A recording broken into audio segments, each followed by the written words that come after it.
chakra natures offsetting other chakra natures. There's so many variables to determine. So this retard is clearly grasping for straws. No. And I look yeah, I've been seeing a lot of this on social media again. Like it's coming back. Like the anti-power scalers trying to shit on power scaling. Oh my god. I know. I've seen Six fighting it. I've seen Troy fighting it. I've seen other guys Like that aren't retarded fighting it. to me, it's kind of just like common sense, like or like pretty logical to establish like power scaling. Because if you really think about it, like it's not like we're just like making shit up or being purely like Yeah, it's not from thin air. like for the word like we're literally taking what we're given from the author, right? Like whether it's anime, manga, whatever, we're looking at it, and like if we see a dude and he punches a tree and his fist starts bleeding, that's very fair to say, okay, he's you know what I mean? Like he can't punch through a tree, right? You know what I mean? Like he can get hurt by a tree. Exactly. You know, his durability is not strong enough, right? There's nothing wrong with that. Like we apply science in IRL in real life. What's wrong about applying science in fiction? It's technically the same thing. We're just observing and evaluating. You know. Yeah, what's weird? It's like it like causes anger from certain people. They like begin to have like this deep-rooted resentment towards you for participating in it. It's like, yeah, if you want to enjoy the shit and not do it, you don't have to do it. But why shit on other people that are doing something that you don't want to intellectually involve yourself in? You don't have to fucking power scale. Fucking watch Naruto and enjoy it for its fucking birds and bees, like whatever the fuck you want to do, you. But like, it's not harming anybody. Shit, like, bro, yeah, like, don't cry about it, bro. That's basically what we're saying, and I've been seeing it a lot. It's like, in a way, I don't want to make this political, but anti-power scalers, they remind me of liberals. They really do. Liberals that cry about right-wingers being good at something or having a good point, and basically spurging, like, oh my god, you're a fucking piece of shit. Like, no, you just don't have the ability to shit. Yeah, exactly. You're crying about shit, but you don't have the ability to refute it logically. You're just shooting insults, shooting bullshit, shooting fallacious rhetoric. It's like, you're full of shit. It's like, like you tripping. What's going on, Steel Reconciliation? Bob Joe, we get to your question. Joe Bentley, we're going to discuss that. What's going on, brother, by the way? Thoughts on the boys ending. So this part will be clipped as well. Shout out to the editor for the W edits on the last one. The clip where we talked about Invincible did pretty well, so we appreciate you guys' support for that. Shout out to the editor as well if you're watching. Appreciate you, brother, for that. So like, but Jay, getting to the ending, I'll say this super quick. I like the narrative conclusion process for Butcher, like the characters, certain things or whatever. I thought that was absolutely incredible. I just was not a fan of how they took down Homelander. I thought that was a bunch of baloney. There was some inconsistencies within the scaling and whatnot, and it was basically just an ass pull if you really analyze it. That's all I'll say just for simplicity. I'll let Jay kind of give a more thorough analysis for you guys, and then I'll give more input, but that's all I wanted to say off the bat. Like, a great job narratively, but the Homelander fight, that was just, I don't know about that. So to get into the boys' final ending, firstly, overall as a narrative, the season was underperforming enough to say it wasn't peak. Unfortunately, I have to say that. Really rough season, overall. Dude. Yeah, overall. Yeah, it was very lackluster. Like, season 3 was peak. Like, with Soulja Boy's introduction, was probably the best all of it. Yeah, all the fights, everything, the story. Fucking peak, bro. Like, and even, like, the first season, second season, pretty good, you know, whatever. Fights. But yeah, season 3 was the absolute level of, like, holy fuck, this shit's good. And then 4, it was like, it was like, all right, you know, some weird shit, but it's like, all right. And then 5, it's like, bro, can we get to it? Like, what the fuck, you know? Like, so, and I didn't like how they took Soulja Boy out in the end either, but. Yeah, exactly. So, I'll say, let's discuss the finale first because that's the question. Yeah. The finale was, it underperformed. Now, am I going to say it's fucking garbage? No. It underperformed. The fight was still good, too. There's good fights. Good. Yeah. The narrative sort of exploration of themes and character development was probably the highlight of this season, because when it comes to power scaling, which we will discuss, that was the flaw. The narrative the logical consistency in the power scaling was lacking. I mean, to go from Soulja Boy being able to escape Huey, Soulja Boy, and Butcher before getting V1 when they were trying to blast him in season 3, to then go to fucking his son and Butcher that's dying from fucking cancer. I mean, he was a soup, but dying from cancer, being able to restrain him, that's bullshit. After getting V1, which again, I'll admit, there was no confirmation that he got far stronger, but that was what was implied. So for him to get held down by his still developing son and cancer-ridden fucking Butcher, that's very inconsistent and contradicts. We know V1's like, a big deal too, Jay, because when we analyze Soldier Boy, a fucking monster. When we analyze the bomb guy, whatever the fuck his name was, he was actually going blow for blow with a beast. Like, he was going at it with Soldier Boy. He was even fighting Butcher in a 2v1, and then he one-shotted Butcher, one-shotted him and knocked him out. It's not even fucking Homelander, dude. Like, how does Homelander get, like, in his fucking hand-to-hand combat? Like, dude, Bomb Sight dropped Butcher, but Homelander is, like, getting beaten. Like, he was holding his own, but it was like almost a stalemate. Like, how is that possible? I don't understand that. And then Homelander gets the V1 in the end, and like you said, it's literally implied he got strong, because like Butcher literally says fucking run. He says run. Yeah, like he didn't want to fight him. Like, he's like, we need to get out of here. Yeah, and then I don't know. It's so strange. Like, I understand they had to find a way to beat him, because that's like the whole point. But make it realistic. Like, shit, keep Soldier Boy in there. Keep him, or shit, get Bomb Squad, get the guy you just said, like, get him involved. That you're like, that's more believable when you have multiple heavy hitters ganging up on this guy. But you know what I mean? Like, and again, like Jay said, like, you analyze season 3, fucking like Soldier Boy, Butcher, and who we are like fighting Homelander, and it's like it's going back and forth, but it's not enough. Yeah, but it's still not enough, and he's still overpowered and flew out like of the fucking ceiling. So like he can get away with those 3, but yet he can't get away from fucking Kimiko and fucking the son and Ryan? Butcher. Like, what? That's crazy. Like what? Come on. It was contradicting to what we saw previously. And then, bro, Jay, Starlight, she grabbed the Deep and flew instantly and chucked him across the fucking world at a random beach. And you're telling me a Homelander can't do the same thing and create 1v1 situations? You know what I mean? Or like, I'm sorry, but it just... It didn't make any sense, bro. It didn't make any sense. That was the fatal flaw, I think, was... it certainly was the power scaling and the logical... Like, Jay, imagine... here's a better one. Imagine A-Train, the bomb guy, fucking Soldier Boy, and the son, and Butcher there. That I can see. Somehow. That would make more sense. That would make more sense. Like, he needs to be ganged up, especially if you implied he got fucking stronger with some fucking Hashirama cells type bullshit or out of nowhere. You know what I mean? Like, come on, bro. Yeah. Like, literally the Hashirama cells of fucking the boys was the V1 shit, and then he fucking gets cooked, like, bro.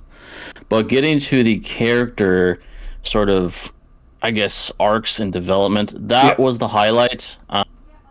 Anthony Starr, I can probably say this quite safely, most would agree, he probably gave the best villain performance live action that we've ever seen, with maybe the only guy competing with him still, Heath Ledger. Incredible. Yeah, it was fucking incredible. His representation of a narcissist hiding behind their power was beautifully executed, because the only reason that he wasn't seen as a weak, sniveling loser like Soldier Boy and A-Train alluded to is because of his powers. His powers were sort of a shield to his true insecurities, but as soon as he lost it, as soon as he was blasted by Kimiko, that man said he would suck a... What's funny is he went from the strongest entity, godlike on Earth, to giving the most pathetic, to the gayest entity, the most humiliating, embarrassing, gay ass bitch. Telling Butcher, he's like, "I'll suck your dick, I'll eat your shit." Like, bro, what in the fuck? And that was a perfect representation of who Homelander really is when he no longer has a shield. But like Soldier Boy, you would never see that motherfucker do some bullshit. Like, he would have aura, he'd be... But like, if anything, when we actually saw him when he knew he wasn't going to win it or it probably die, he was like, get it fucking over with, bitch. Like, he would still talk shit. He came to peace with it. Yeah, exactly. He came to peace with death. Homelander is, again, the representation of what A-Train said before he snapped his neck. He's like, you're nothing. Without these powers, what are you? He was kind of foreshadowing what was going to happen. He's like, bro, without these powers, you ain't shit.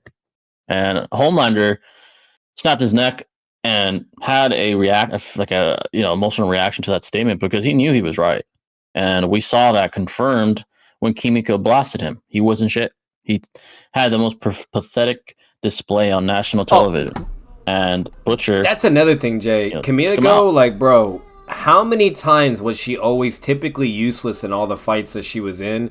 And how many times she gets immediately incapacitated where she's now out of the fight? But yet now in the finale, this man is blitzing her over and over with the lasers, and now out of nowhere, out of nowhere, he can't sever her body. He can't incapacitate. He can't. I'm like, huh? Like, that made no fucking sense. That was the only threat. Like, his only kryptonite to depower him was her. But yet he can't easily incapacitate her? Like, what? Like, that made no fucking sense. Like, his lasers weren't even going through the fucking wall. Like, it was very, it's like he got nerfed. Like, in the it made no sense, dude. Very apparent nerf. That was the fatal flaw.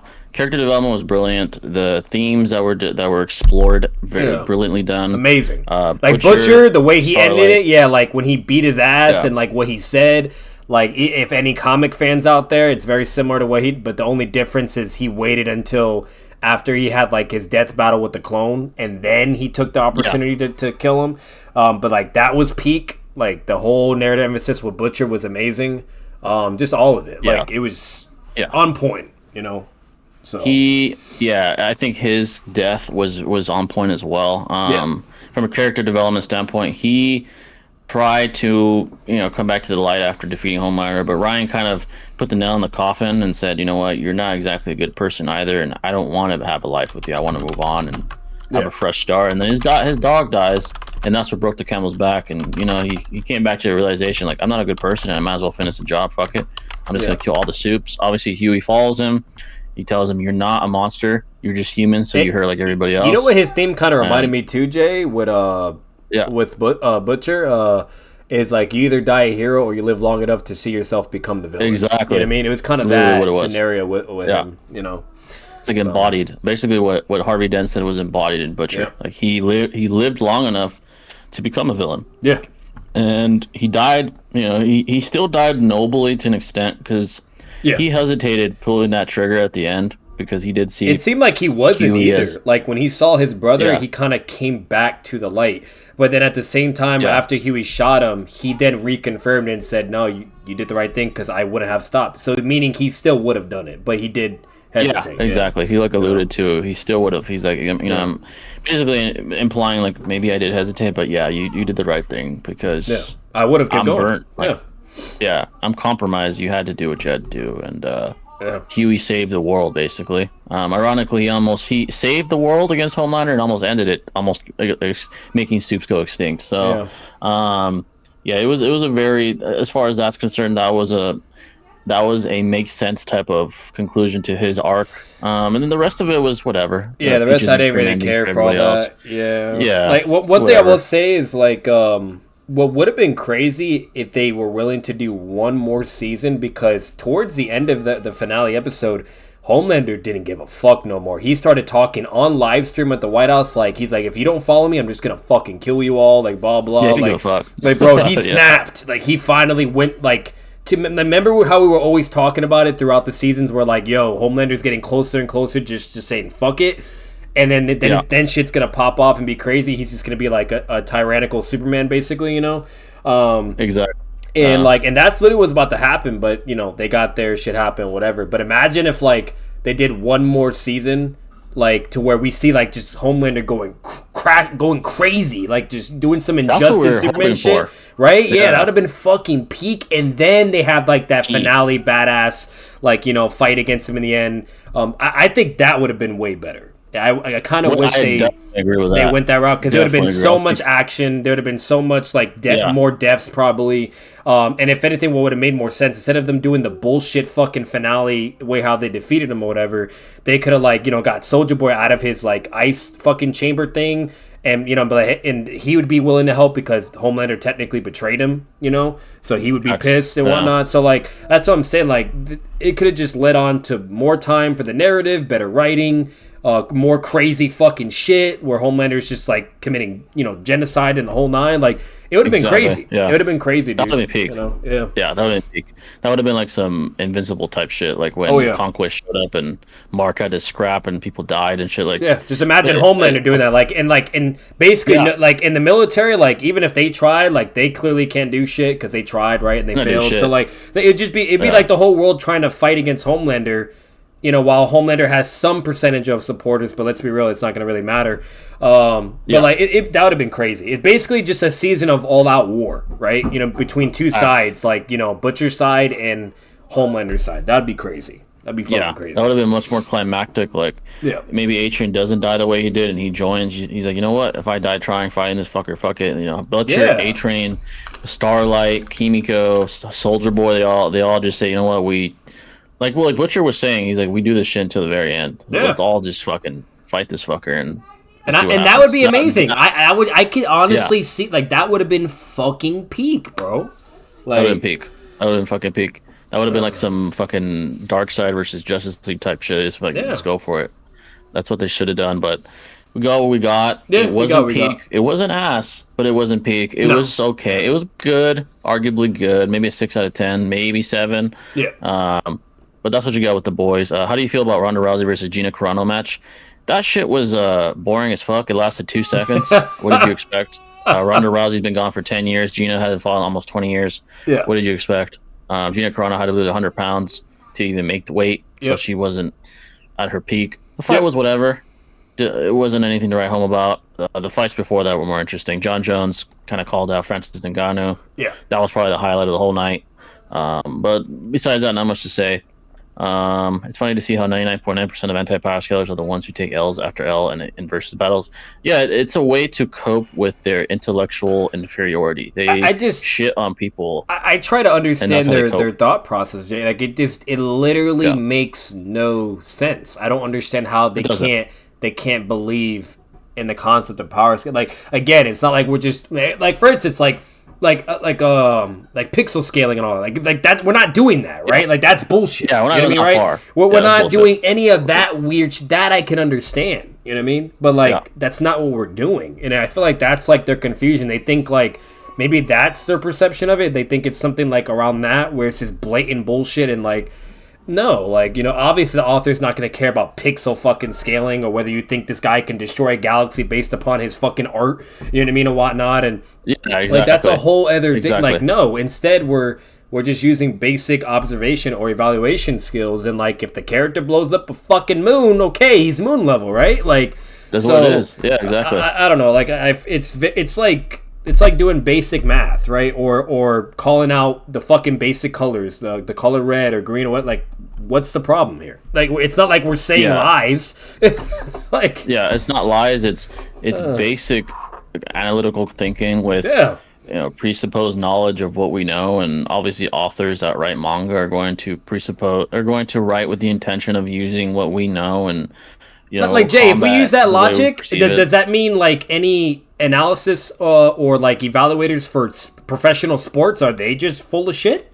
Or whenever they call out what that fighter did, oh man, he can throw that punch and he was able to knock this guy. Like, what is that? Just that's bullshit too? Because you're technically analyzing a fighter in real life, or what they could like. I don't understand. It's the same shit. Yeah. Like, what it really is, when you peel back the layers, it's just people trying to cope with their ignorance by shitting on things they don't understand, and their justification is that, well, we don't know for sure, so that's all just an appeal to ignorance. That's like saying I'm not gonna avoid getting a death-eating virus because I'm not 100% positive that this antidote or vaccine will work. Like, that's retarded, because the probability and the studies show that there's a very high probability that you'll survive as opposed to not taking it and dying. Like, it's pretty fucking simple. So it's the idea that definitivity is necessary. That's illogical, because perfect scenarios, perfect conditions are basically non-existent in our imperfect reality. That's not an attainable goal, even in the real world. Science in the real world can't attain 100% definitivity in fucking anything. Not even shit like in the real world, and like with all the technology we have, with the fucking geniuses we have as scientists, like not even they are perfect, bro. Like. No, like, definitely so not. I don't like, again, the only difference between IRL reality and fiction is one is just based upon someone's imagination and an alternate fictional, like, whatever the fuck you want to call it, while the other is actually in the real reality world, right? That is the only difference. There's nothing more different about it. Like, and the only time where like I guess you can eventually now say like, oh, like where it gets a little bit more complicated or complex is like, I guess like I'll use Naruto as an example. Like let's say they start doing jutsus, right? Like and like chakra, right? Like obviously that is like, huh? But at the same time, it's not really that hard to understand because like think of human beings like in our world, we have energy, right? You know what I mean? We have water in our bodies. Like we have the things that like muscles, right? All that. We have things that basically like, you know, it like makes how our body operate. It's technically just the same thing in the fiction world. They have their own components of what, you know, makes their bodies operate. And instead of it just being like our shit, it's chakra or ki from Dragon Ball, whatever the fuck it is. But they also have the same things of our body biological structure as well and anatomy, you know, like, so that's what I'm saying. Like, that's the only time where it can be, you know, a little confusing. But even then, it's not that hard when you just simply analyze it. Like the Rasengan, obviously that can't happen in the real world, right? But if you think about it, if you analyze what a Rasengan does, someone lands the jutsu, right? It hits the person, then it like makes everything swirl up from the inside and makes you combust from the outside, right? Because we see how like it damaged the water tank or whatever. So in simple terms, that's very simple to kind of understand, because if you analyze science and apply the real world to that, there's many things that can also cause that type of, you know what I mean? Like attack capacity, basically. There's all kinds of things, you know, and then it creates like a big explosion. Oh, what do you know? We have bombs in our world, right? You know what I mean? Like, that's what I'm saying. Like, there's many ways to where it can make sense and you can make it make sense, right? You know? So I just don't see the problem. I don't know why it's so confusing to them. I really don't, you know. Yeah, it's really not that hard to understand. It's willful ignorance because they don't want to accept that process it's a a practical, pragmatic process to determine power in fictional realities. It functions just fine, but they don't want to admit that because then it'll obviously illuminate their own ignorance to it. Like, dude, that's just the way the world works. Like I'm not saying power scaling is as important as like medical science, but what I'm saying is that there's experts in fields, and then there's not experts in fields. So how does the world work? Well, you default to the experts. Of course, they have to show you that they know what they're talking about, and that there's evidence of what they're saying is true. But to just automatically conclude like, oh, I don't know about it, so it's not true, and fuck you. Like you're being tribal because you're retarded. Like you're not capable. Like of at that point, you're just you're being like, what's even the word? There's a word for that, Jay. Like you're just being I wouldn't say ignorant. There's another word. It's just, but I can't think of the word at the top of my head. Like just it doesn't. Yeah. Like I don't know. They're just being in denial, basically. Right. Like like they're just not. They're literally just not even accepting, like just simple logic and reality. Right. That's all it is. Exactly. You know. Yeah. Like, but Let me. We're supposed to be. Well, I'm supposed to be 2v1ing the Walkie Talkie podcast, folks. They said they're ready. Let me confirm with them, and we're gonna hop on their shit, and it's gonna be Lee versus Sasuke chewing exam versions. Nice. By the way, and I think they're okay with Batman modding. I don't think it's gonna be any bullshit, but yeah, let me let them know real quick. Yeah, just be to make sure everybody's talking, no cutting off and shit. It's just productive, but I don't think it'll even get to that point. You guys seem pretty chill, so yeah, it'll be chill. It'll be fun. Let me let the people know real quick. Let me change the unpinned message real quick and put a new one. Debating Sasuke versus Lee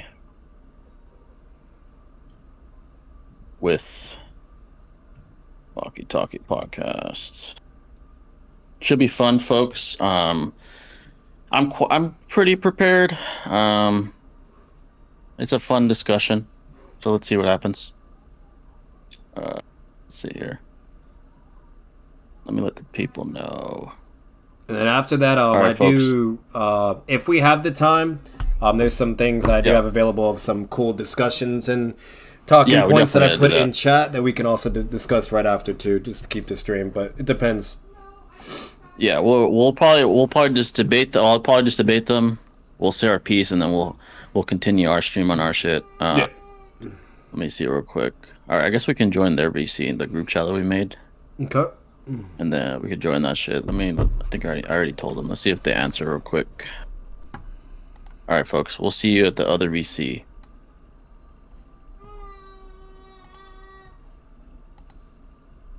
Join.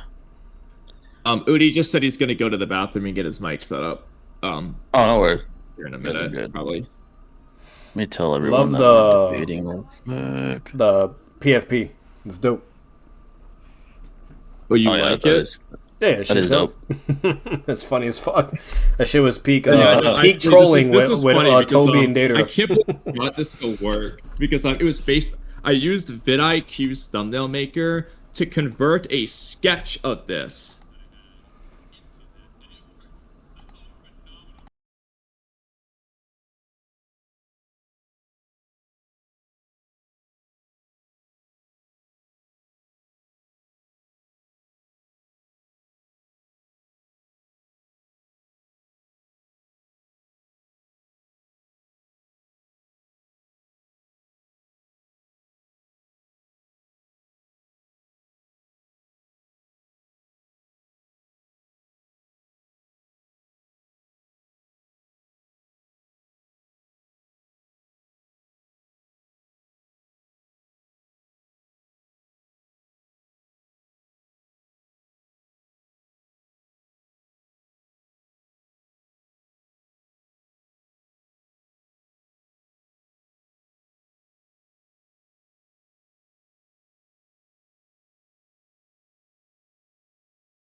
Thoughts on Punisher 1 kill? I don't think I've seen that. Let's see. Oh, One kill. That's what we're waiting. Yeah, they're Tyler, talking do you about wanna- the last kill, Jay. It's the special premiere shit. type episode. Yeah, Punisher got an episode recently. It's only one I need to watch that episode shit. though. Yeah, it's peak. It's peak. Oh, yeah, it looks peak. Shit, I need to check that out. All right, folks. Any questions? Feel free. While we My prepare. audio was totally messed up there to where Batman was way louder. Okay. Should be better. That down. Okay. I will press the go live button. Yes, sir. We'll see if it worked. Probably did, but good to double check. All right, we are live. Yo. With the coolest guys of all time, we got Jay Yo. and Who else?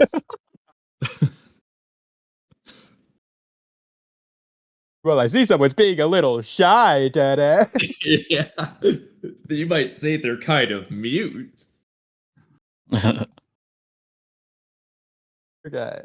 Well, what are we doing today? Well, okay, Udi, you're a god, but Jay already told his stream what we're doing today. That's right. But to be fair, For those who Jay, wouldn't know, no, there's actually, I think we should have stream. Purple Fang tell our audience what we're doing today. Yeah, he could be, since he's like spectating, he can tell everyone if he wants. Perfect. Well, If our Batman's there, guy's he might be right busy. here. That's why he's muted. I'm not sure if Probably. he's. Oh, the Okay. funniest thing we can do is say, we can wait. It's okay. Well, the long-awaited, the infamous at this point, the Sasuke versus Neji. What's the debate? Is that the debate? Sasuke versus Lee. Sasuke, Yeah, Sasuke versus Lee, yeah. Sasuke versus Lee. Yeah, the Sasuke versus Neji debate, the one everyone's talking about. We're not doing that one. You can tell we're very prepared. As usual. Yeah, your instructor's here for the tuning exams. So we got Jay the Great repping Sasuke Uchiha.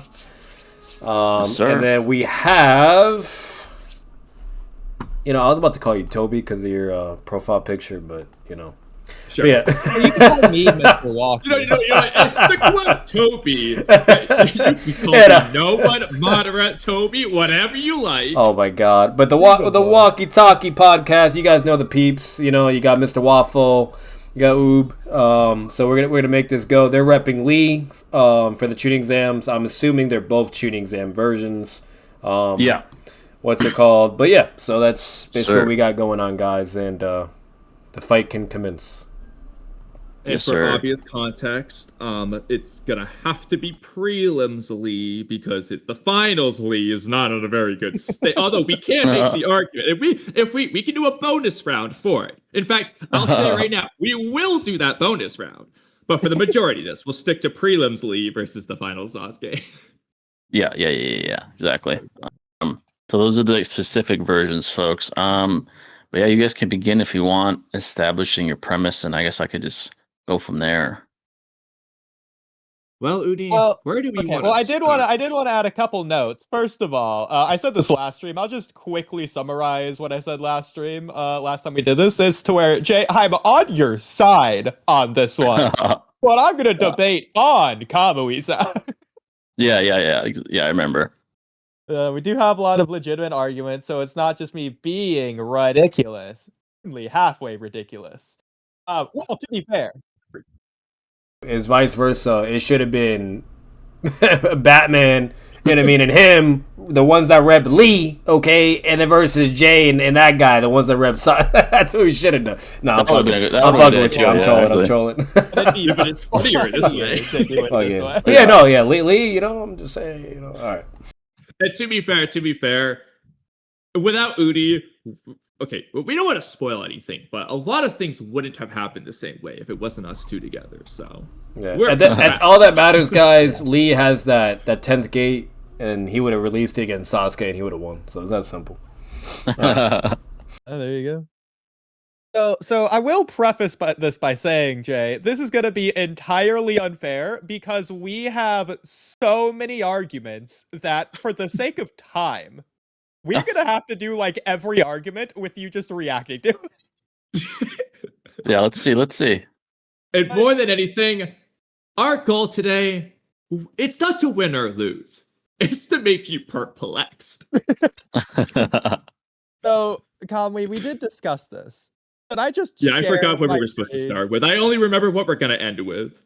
Okay. I'll just share my screen, and then we can all just follow along as I say the argument. Just make sure not to overly read the words and focus on the pictures. Yeah, so we're going to scroll all the way up. Okay. So we'll start with the Sasuke, the anti-feat for battle IQ. So, Jay, did you notice when you were watching Naruto that Sasuke is stupid and wasteful?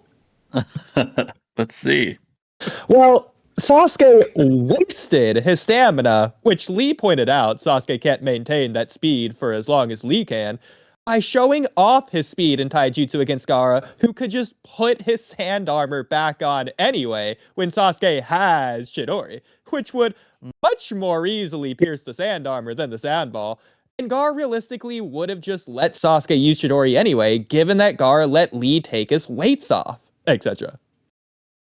Right. So, firstly, I would say it's not wasteful because trying to be in Sasuke's mind, more than likely, given his prodigal talent, he's more than likely testing the durability of Gaara's defenses, including his sand, including his sand dome. And simply put, he's trying to utilize less chakra, which the Chidori does take. As if I'm not mistaken, he can only use a handful of them. So he's trying to test less chakra using means to see what pierces Gaara. And obviously, due to the failures he has early on, he then proceeds to use the Chidori, which does something that essentially Lee, with hundreds of strikes, including in the 5K, couldn't do, which is draw blood, which just shows a gargantuan gap in AP between Sasuke and Lee. But yeah, that's my response. Well, Jay, to that. you're bringing up a good question I need to ask you now.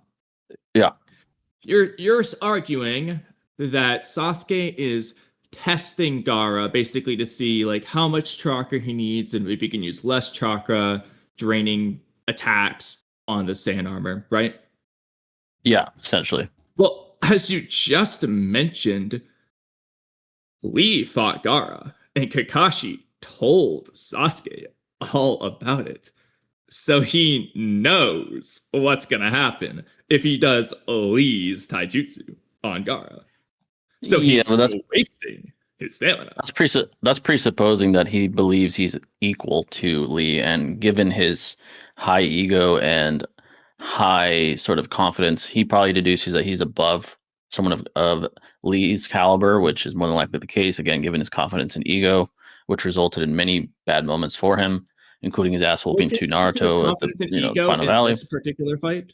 Well, hang on, Conway, because I think I have a compromise here that both of you will be happy to agree with. So, just to cut out the middleman here, again, the argument. Well, you're being here, the middleman, to be fair. Well, okay. To cut out everyone but the middleman. So again, the argument here is battle IQ, and so it's stupid and wasteful. And we presented the wasteful thing and the stupid thing, and Jay contested the wasteful thing. And where Kamui and Jay seem to be going with this is, it sounds like we're all on the same page.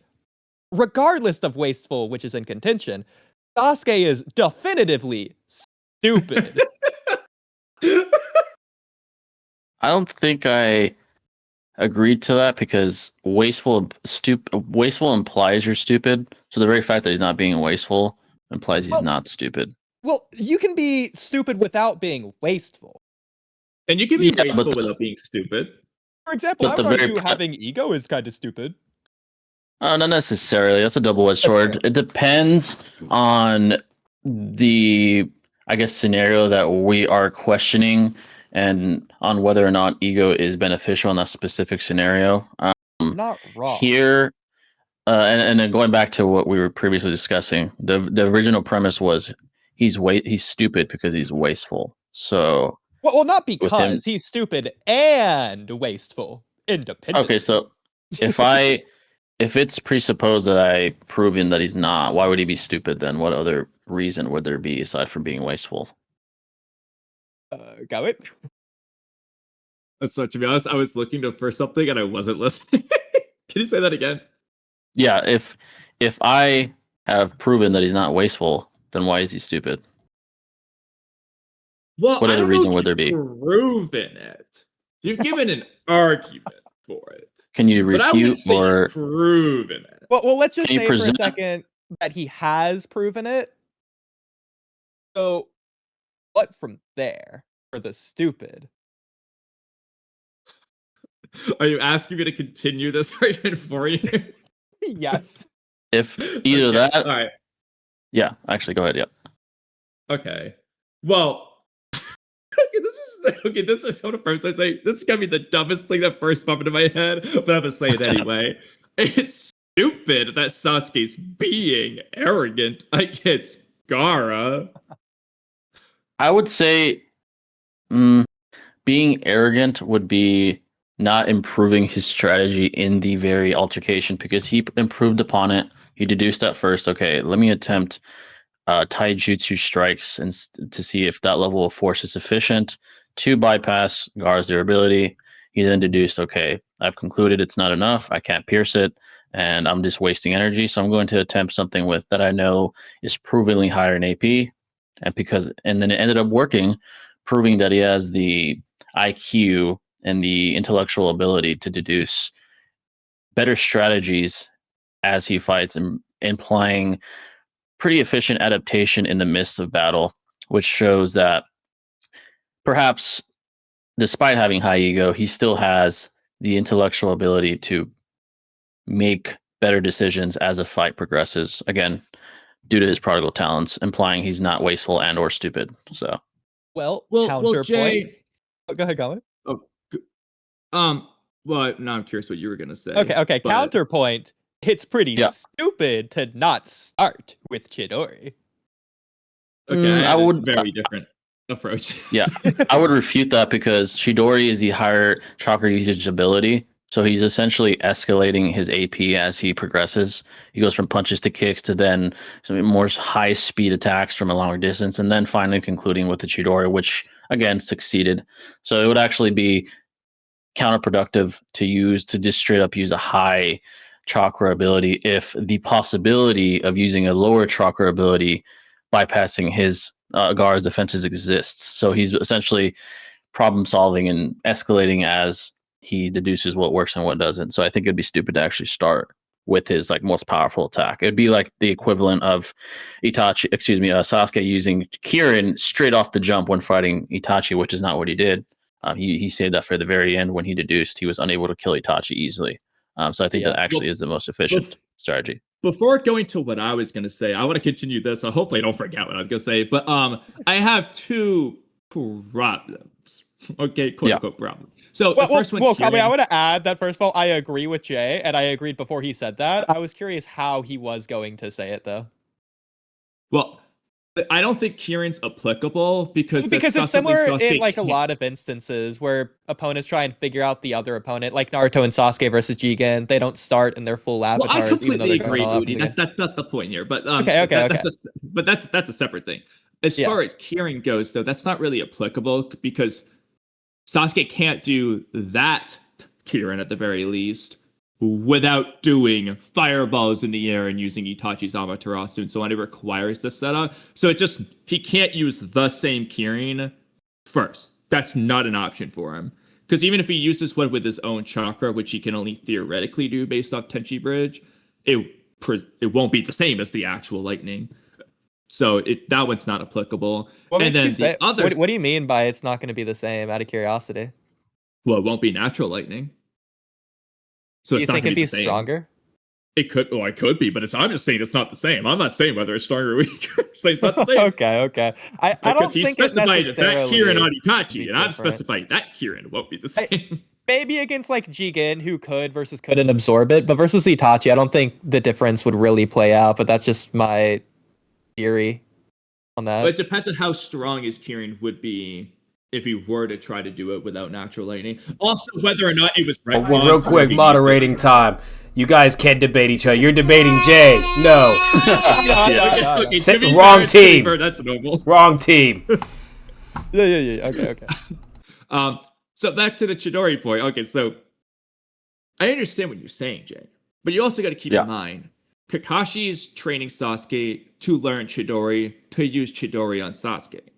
Sasuke has a limit to the number of Chidoris he can use per day because of his chakra reserves being a limitation. So he can use 2, 3 would be too much, minus curse mark, or else curse mark shenanigans or running out of chakra, things he needs to avoid. So he has a safe limit of 2 because of his chakra reserves.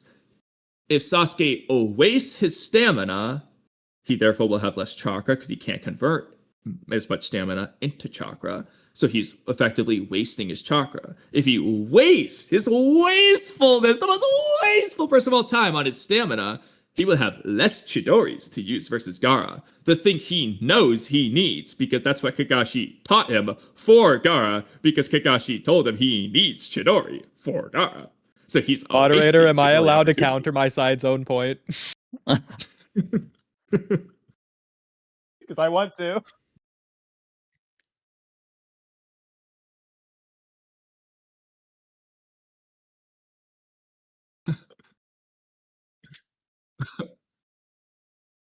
Well, unfortunately, I am cool with it. I'll at least let Jay go first. Yeah, so the idea that it's stupid to not go straight to a Chidori, that the very idea requires a presupposition that he's using a lot of chakra using taijutsu. There's no indication that he is fatigued or growing significantly I fatigued. disagree with that. He might be growing, the pain that he's experiencing due to punching the dome and having the risk of being crushed by the dome with the sand sort of like engulfing his arm. That's there, but there's Ignore the no. first image I just sent. Ignore the first image I just sent, so I can now send this other image. Kishimoto, the author, is telling us through the let me get another image to go alongside this.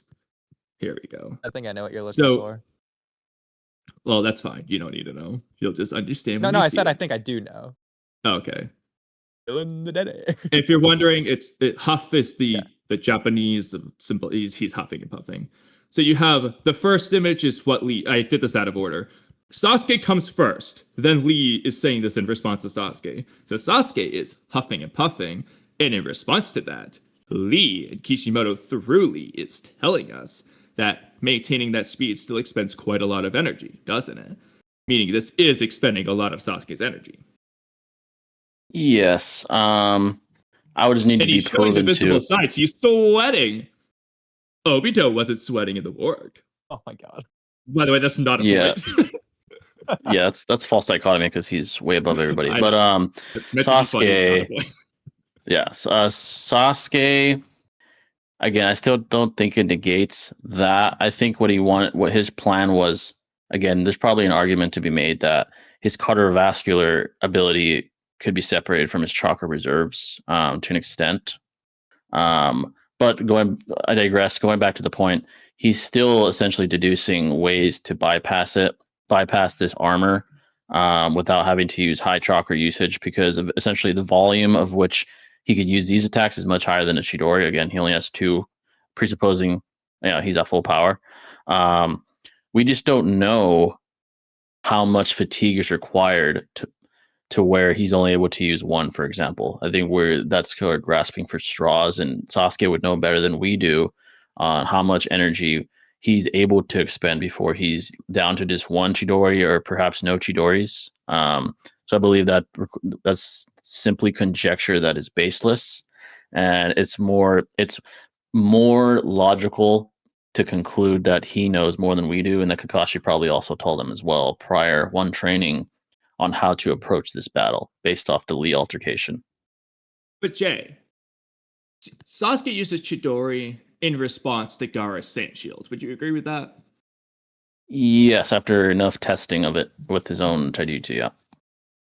But if Gaara never uses the Sand Shield, how can you prove that Sasuke would have ever used Chidori without just continuously using taijutsu and wasting more stamina? Oh my god. I think it comes down to whether he draws blood because he never did. I think regardless of whether or not he's using the dome or not, he still would have continued to test. And if he reached the point he does here, he would have came to the same conclusion. I don't think the form of defense matters more so than the results of his taijutsu's sort of effectiveness on Gaara's defensive more so. The way I remember this scene is that they're both expending a lot of chakra because the Sand Shield takes a lot of chakra and Sasuke doing the Lee speed takes a lot of chakra. And then Lee's commenting on how, oh, I wonder which one's going to run out chakra first. Oh, this is a bad idea for Sasuke. And then Kakashi says, no, it's completely fine. This is why I taught Sasuke the Chidori. So you don't run into the same so Sasuke doesn't run into the same problem as you, Lee. Because Lee obviously didn't have a kill move in this instance. So in this case, it's almost like the Chidori is like the replacement for the gates if you put like Sasuke and Lee in the same situation. Yeah, you're close to how you're remembering it. The difference is, so Lee has his statement about using a lot of energy. Kankuro has his about Gaara using a lot of chakra with the sand armor. And then Guy, and then obviously Lee's thinking, well, that taijutsu alone can't beat Gaara. Guy's thinking the same thing. You watch this, you know that the taijutsu won't work against Gaara. So why did he have him do this? And then Kakashi explains it was all to get him to the speed needed for Chidori here. More realistically, because that doesn't make sense, just as like a small rewrite, how I would probably have Kishimoto have explained that is he wants Gaara to be low on chakra so that countering the Chidori would be more difficult. Or another alternative rewrite, which is you could argue is the case, but just saying it directly. And I know we're getting off topic, moderator. All right, let us do it. It's our thing. Would be basically, because obviously in the hindsight, you can use Chidori while standing still. We see this. There's a little bit of a retcon with that. So you could just make it blatant. He needed Sasuke to be fast enough to make the Chidori strong enough to pierce Gaara's sand shield. So that's the same. Sasuke does standing still Chidori. It's not going to be strong enough. So he needs to be Lee speed plus Chidori guys, to be strong. If you pull the no kill move again, like Neji tried to do to Hinata, I'm gonna have to disqualify you guys. No, I'm just joking. I'm joking. No, keep going. You guys are good. Crazy. Yeah. No, I think that would be good in the hindsight of the story. It makes perfect sense for the fight, and then it just like continuity wise, it keeps things more consistent.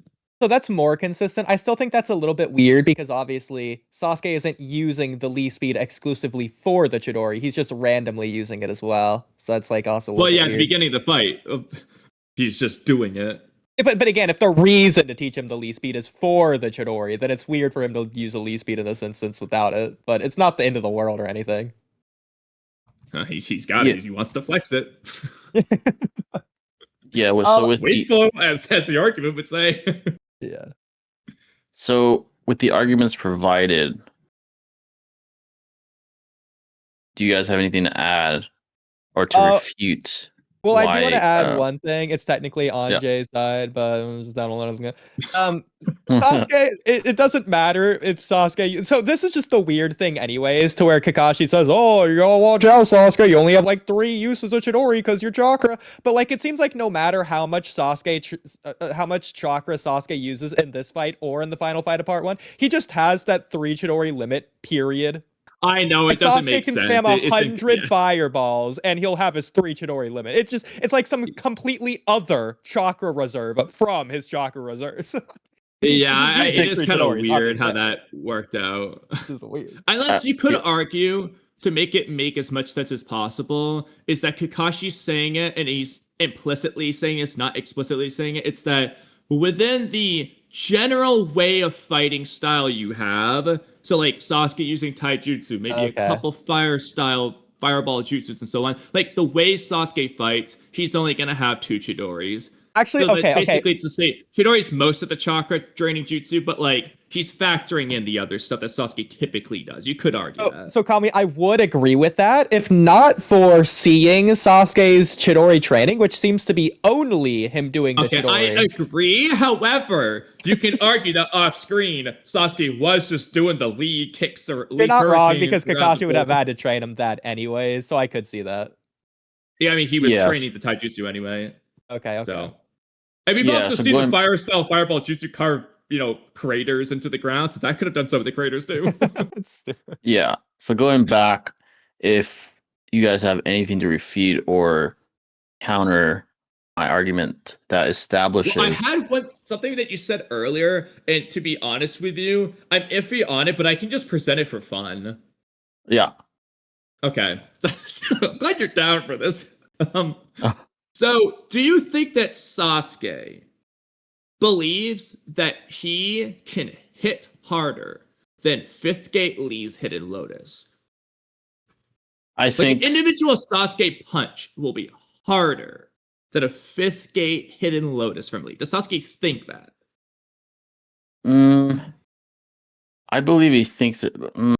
Knowing his high confidence, he perhaps believes it, but I don't see how it'd be relevant in determining his superiority to Lee. I will note, and I'm so sorry, Kami, for being against you every step of the way here, but Sasuke never saw 5th Gate Lee, or really any Gate Lee, or the Primary Lotus at all. But obviously Kakashi could show him to get him to the Lee level or whatever. We don't know if he did do that. He probably didn't do that, as a matter of fact. But that's not how Kakashi explains it, no. I'm gonna be honest, Kakashi's explanation is kind of ridiculous, but that's besides the point. Yeah. It just makes 0 sense regardless. Yeah.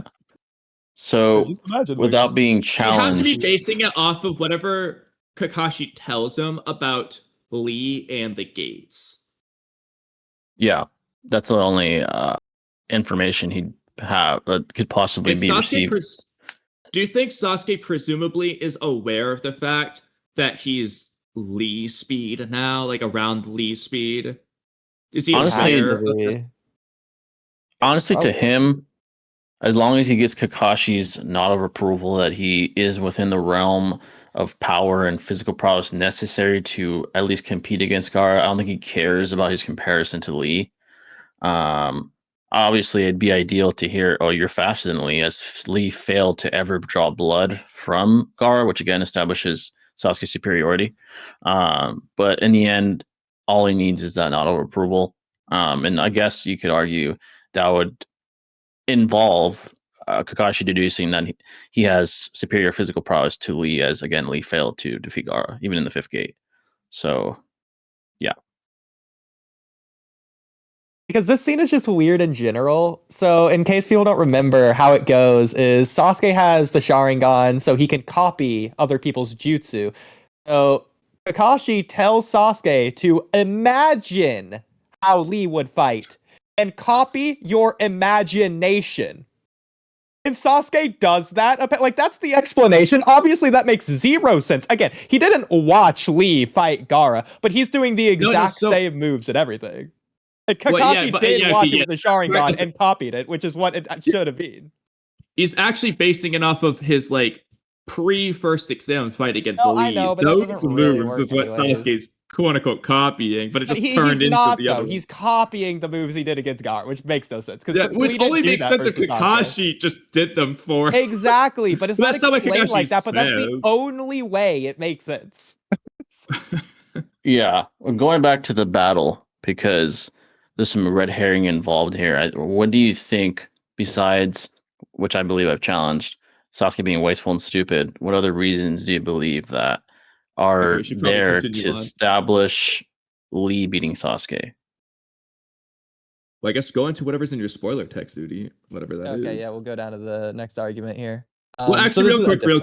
Okay, real quick. Yeah. We might as well do this. I didn't see it anywhere in our things. It might be in there somewhere, but so I'm gonna preface this by saying there's a way to argue against this, but I'm gonna do it anyway.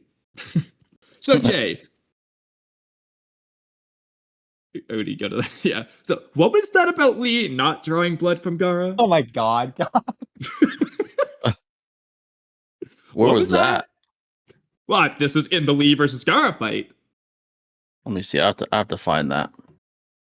I'll send. Would you like me to send you the entire page? Yeah. Okay, 1 second. Let me zoom out a little. Okay, Kamui, if you're doing this, you might as go all the way and use the Lee is like omnipotent or whatever from the side text of this. Oh, I don't remember where that is. Do we have that anywhere? We made a video about it a long time ago at the very beginning of the channel. Oh, well. I'll just ignore it for now. Remember what the title? Did you title it anything about like Lee being omnipotent? I titled it Lee is omnipotent. Okay, let me try to look in our video catalog, I guess. Just to find it that way, it's probably going to be our best bet.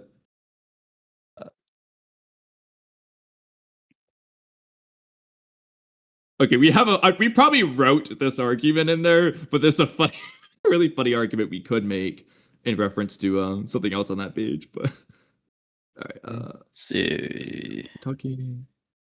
Might not be omnipotent. It might be something else. I'm just gonna search Lee. Yeah. We got Trippy, canceled Rock Lee, something. Definitely not that. Biblically accurate Rock Lee is nuts. Is this gonna be a paradox thing or? No. It's from like 3 years ago. It's probably in the power scaling playlist. Let me go see real quick. But anyways, she got me curious now because I don't even remember that. I know the thumbnail is like red. Oh, Rock Lee is omnipotent. Okay, yeah, it's right here. I'll just find the side text. Well, you found it. All right, well, I might as well go look at your screen now. Okay. Yes. Okay, so we got the bottom text here. The man who cut the cheek of the man who can't be cut. Lee did something impossible. He did something that can't be done. And also let's search cut definition. Oh my gosh. Bro. To penetrate divider resulting in the opening of, or injury. Cut person definition. Low key, this is kind of changing my mind on this whole panel, Conway, assuming the reason that you posted it is what I think it is. Well, what do you mean? Okay, I guess now I'm curious what you think it. Well, I'm gonna wait for Jay to say it first. Okay. Yeah. Anyways, Jay, Let's what is see. your interpretation here? Okay. It seems that it's not a cut because we later see in the next chapter that his shell is slowly starting to dissipate from his original skin, like his actual skin, and that cut is not present no longer. So I don't think. I think Guard didn't that just heal it. He's a tell beast. I mean, there's no indication of that. It's just what's indicated is that his shell is beginning to essentially like kind of come off his body, and that cut is no longer present. Well, is Gaara's cut from Chidori ever present at the end of the Konoha Crush arc? Oh, he's bleeding profusely. And he even says, like, the first gone? time I'm gonna see if it's gone. This is the first time I bleed. First time I bleed, he says. Well, what if Gaara just didn't realize he was bleeding? He can't count the 6 after all. The blood itself is what made him triggered. If that was the case, he more than likely would have reacted the way he did when he But actually it touched his hand when he triggered it. It doesn't touch his hand here, so he probably just didn't realize. That's stupid. He would have felt on his face. What I will can say, you prove that? Oh, he has nerves on his face that would prove it. Can you prove that? Conway. We're not supposed to be the annoying debate, is it? Okay. That's axiomatic. He wouldn't need a defense if he didn't feel pain. That contradicts. That proves it. Well, that's not necessarily true, because pain just tells you you're injured. If he doesn't feel winces. pain, he can still be He injured. winces to punches as well. That indicates pain. When you see him wincing punches, what are you referring to? When Sasuke punches him. The end of chapter 111. I'd be curious to see that. Yeah, I'm just curious. So to counter one of the things Jay said on this, though, it's the idea that Gaara could have put the sand armor on after he got cut here, implying that obviously if the sand armor is over top of the cut, then you wouldn't be able to see it anymore. Wait, what did you say? Can you repeat that? If Gaara didn't have the sand armor on when he got the cut here, he could have put the sand armor on afterwards, and then the armor would be covering the cut. No, the sand armor was already. It was still engulfed around his body. It was in the next chapter it started to crack. So that is most likely a crack in the armor. It's weird because Which it's chapter ambiguous. does So Chidori that's the happen in? thing, Jay. So okay, that's what I've been waiting for you to say. Even though you probably said it in other words differently earlier. But so that's I think what's supposed to be happening here. The problem is it's saying it's the man who can't be cut. So he's cutting Gaara, the man. Ooh. The man who cut the cheek of the man who can't be cut. That could just be the author trying to create this idea in our head that isn't really there. It could, Authors it do could be that. like narrator in present time who technically isn't an omniscient narrator, just to give that like misdirection to the audience. It could be that. Yeah, and that happens. That happens Yeah. That happens throughout the data books. That happens throughout these captioned third-person statements. So it's more than likely that's the case, as evident by what happened in the next chapter with his shield, or rather his body shield, beginning to crack and the cut no longer being present, and the fact that he never reacted to any blood present, and the fact that he states this is the first time I've ever seen my own blood. Yeah. And again, it's weird because like in the anime especially, it's depicted as red, like as if it's blood, like there's it's like dripping even. Which is why like my whole life up until I made this video a couple years ago, I thought it was just cutting Gaara's cheek rather than the sand armor, but I don't know, it's weird anyways. Yeah. The probability of that is low. I think it might be only the anime where you really get to see like Gaara is like, okay, there we go. Okay, based on where he's gripping it. Okay, this is funny. Okay, so Well, we have the anime pulled up. on this video too. Well, that's fine. Well, I just was gonna do it in the manga for consistency in case this was randomly changed. But okay, so based right on this here. image I'm sending Like here, it's like this droopy like blood here in the anime. It's not just Could a be cut, it's like droopy. It's weird. Could be a sand. No, I Trying would to hold droop. Well, I itself guess his together. hand does droop other times, like when Naruto punches him when he's like transformed, kinda, but a little bit weird. I don't know. Yeah. Looks bleedy, at least to me. But that's okay. So real quick, Anyways, I'm gonna look for another image because this is gonna get to a point. So it's a little bit of us finding out together here. But depending on the findings, this could get to a point or it could just go nowhere. Do you think okay, so the most recent image I said of Gara is him holding himself after like the stab wound? Based on where he's holding it, do you both think that like the wound is like directly underneath his hand, meaning the brown shoulder strap thingy would have like a piercing puncture through it where the wound continues to go into? Do you agree with that, or do you think like the wound is only where his pinky and ring finger are? Like, do you think the majority of his hand is covering the wound, probably, meaning the brown part is cut through? do we not see, at least in the anime, where Sasuke's hand is hitting Gara? It's way too dark and grainy in the image of it, so it's like that wasn't as good as this image here. Okay. So Let me see. just based off where he's holding it there, what do you think? Gara's I mean, been wounded. the blood is going down his arm, and I do think the rest of the blood could be because Gara is holding it weirdly. But it could be either. Yes. Like, but I do think it'd be reasonable that he's holding the spot, right? I mean, yeah, that's fine. I think it's reasonable. Like, as an example, he holds his heart anytime, like, Kid Gara feels pain in his heart. He's holding on his exactly. heart, so. I mean, either Yeah. way, from what we see, I don't think this is gonna matter consistency wise. But just, I mean, Jay, what do you think? I mean, for the record, Cobb, none of this matters for the debate, and we're doing the thing I said, we're spending 2 hours on a single point. Well, Yeah, you know, if this It's just continues, as long as Jay's okay with making a part 2, then we're okay with it. Yeah, I would say, regardless of the radius of this wound, that this is the first time he's ever dealt with his own blood and seen his own blood, as evident by his reaction here in comparison to his reaction in the Lee fight, which again just proves Sasuke's superiority.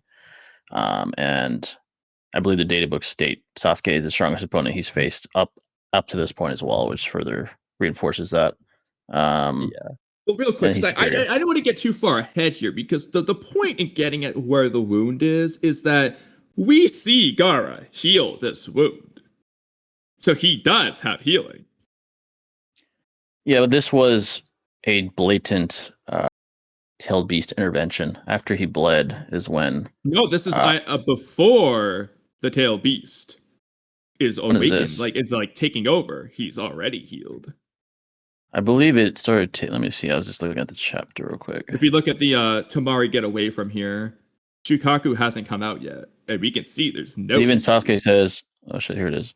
Even Sasuke says those weren't his eyes. What was that I saw earlier? Implying the tailed beast has intervened. Well, if you're going to say that it's the tailed beast awakening, then Baki has similar statements in the Lee fight too. So we could just say the same argument happening there. I think I saw the chapter 80, 82, 83. Let's see, so this was after Baki's right here. Nice blood, yes sir. Alright, conjunct. The guard is not totally awake. I mean, I do think that it would be reasonable for Gara to have healing, especially when he's in his tailed beast state, because Naruto has it. You could say it's a unique property has it of in the Nine beast. Tails. Yeah, exactly.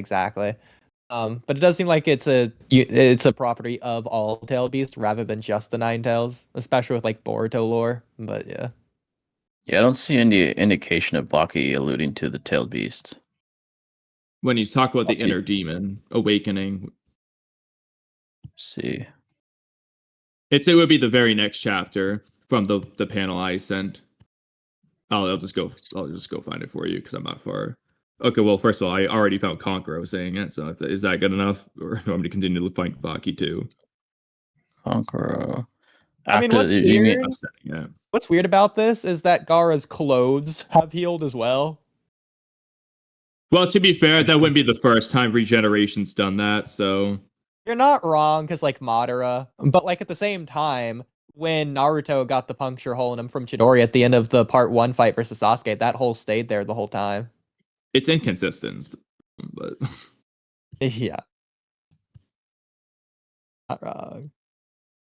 also, unless I skimmed by it, unless it's anime only or it's in a different spot. I know in the anime, Baki absolutely says the inner demon thing.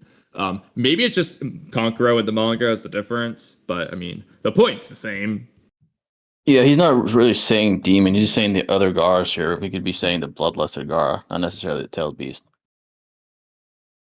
Sasuke is directly referencing to a physical characteristic of the tailed beast after wounding him and saying, "Those eyes aren't the eyes I saw earlier." So physical I characteristic as mean, opposed with to the I'll still look for Baki anyway, but with the overall context that we know from the story, that I'm trying to look at something at the same time, that Kankuro would be referring to Shukaku. Would be more likely because that is the other Gara. Because Gara is always bloodless. He always wants to kill people. That's not the other Gara. That is Gara in general. The other Gara would be reference to the demon. So once again, sorry to totally argue against you here, Conway. I personally interpret this differently. Oh wait, here we go. Here we go. Is. Actually, that's fine because Kankuro Okay. straight up says it here as he continues his thoughts. So here you go. Gaara's inner demon. You're not wrong, but you could also technically interpret this as metaphorical as well. I agree. You can technically do that, but like the more likely interpretation would be the literal inner demon that he has and that the story wants us to know about. I mean, at the very least, I would personally prefer if it's not in reference to Shukaku, but in reference to evil Gaara versus normal Gaara. That's cooler, yes, but yeah, I don't think that's more likely at the very least. You get the idea. I mean, they're also doing narrative things as well of being your tailed beast is what Gaara does versus using your tailed beast for power, which is what Naruto does. Yeah. At Aswakage.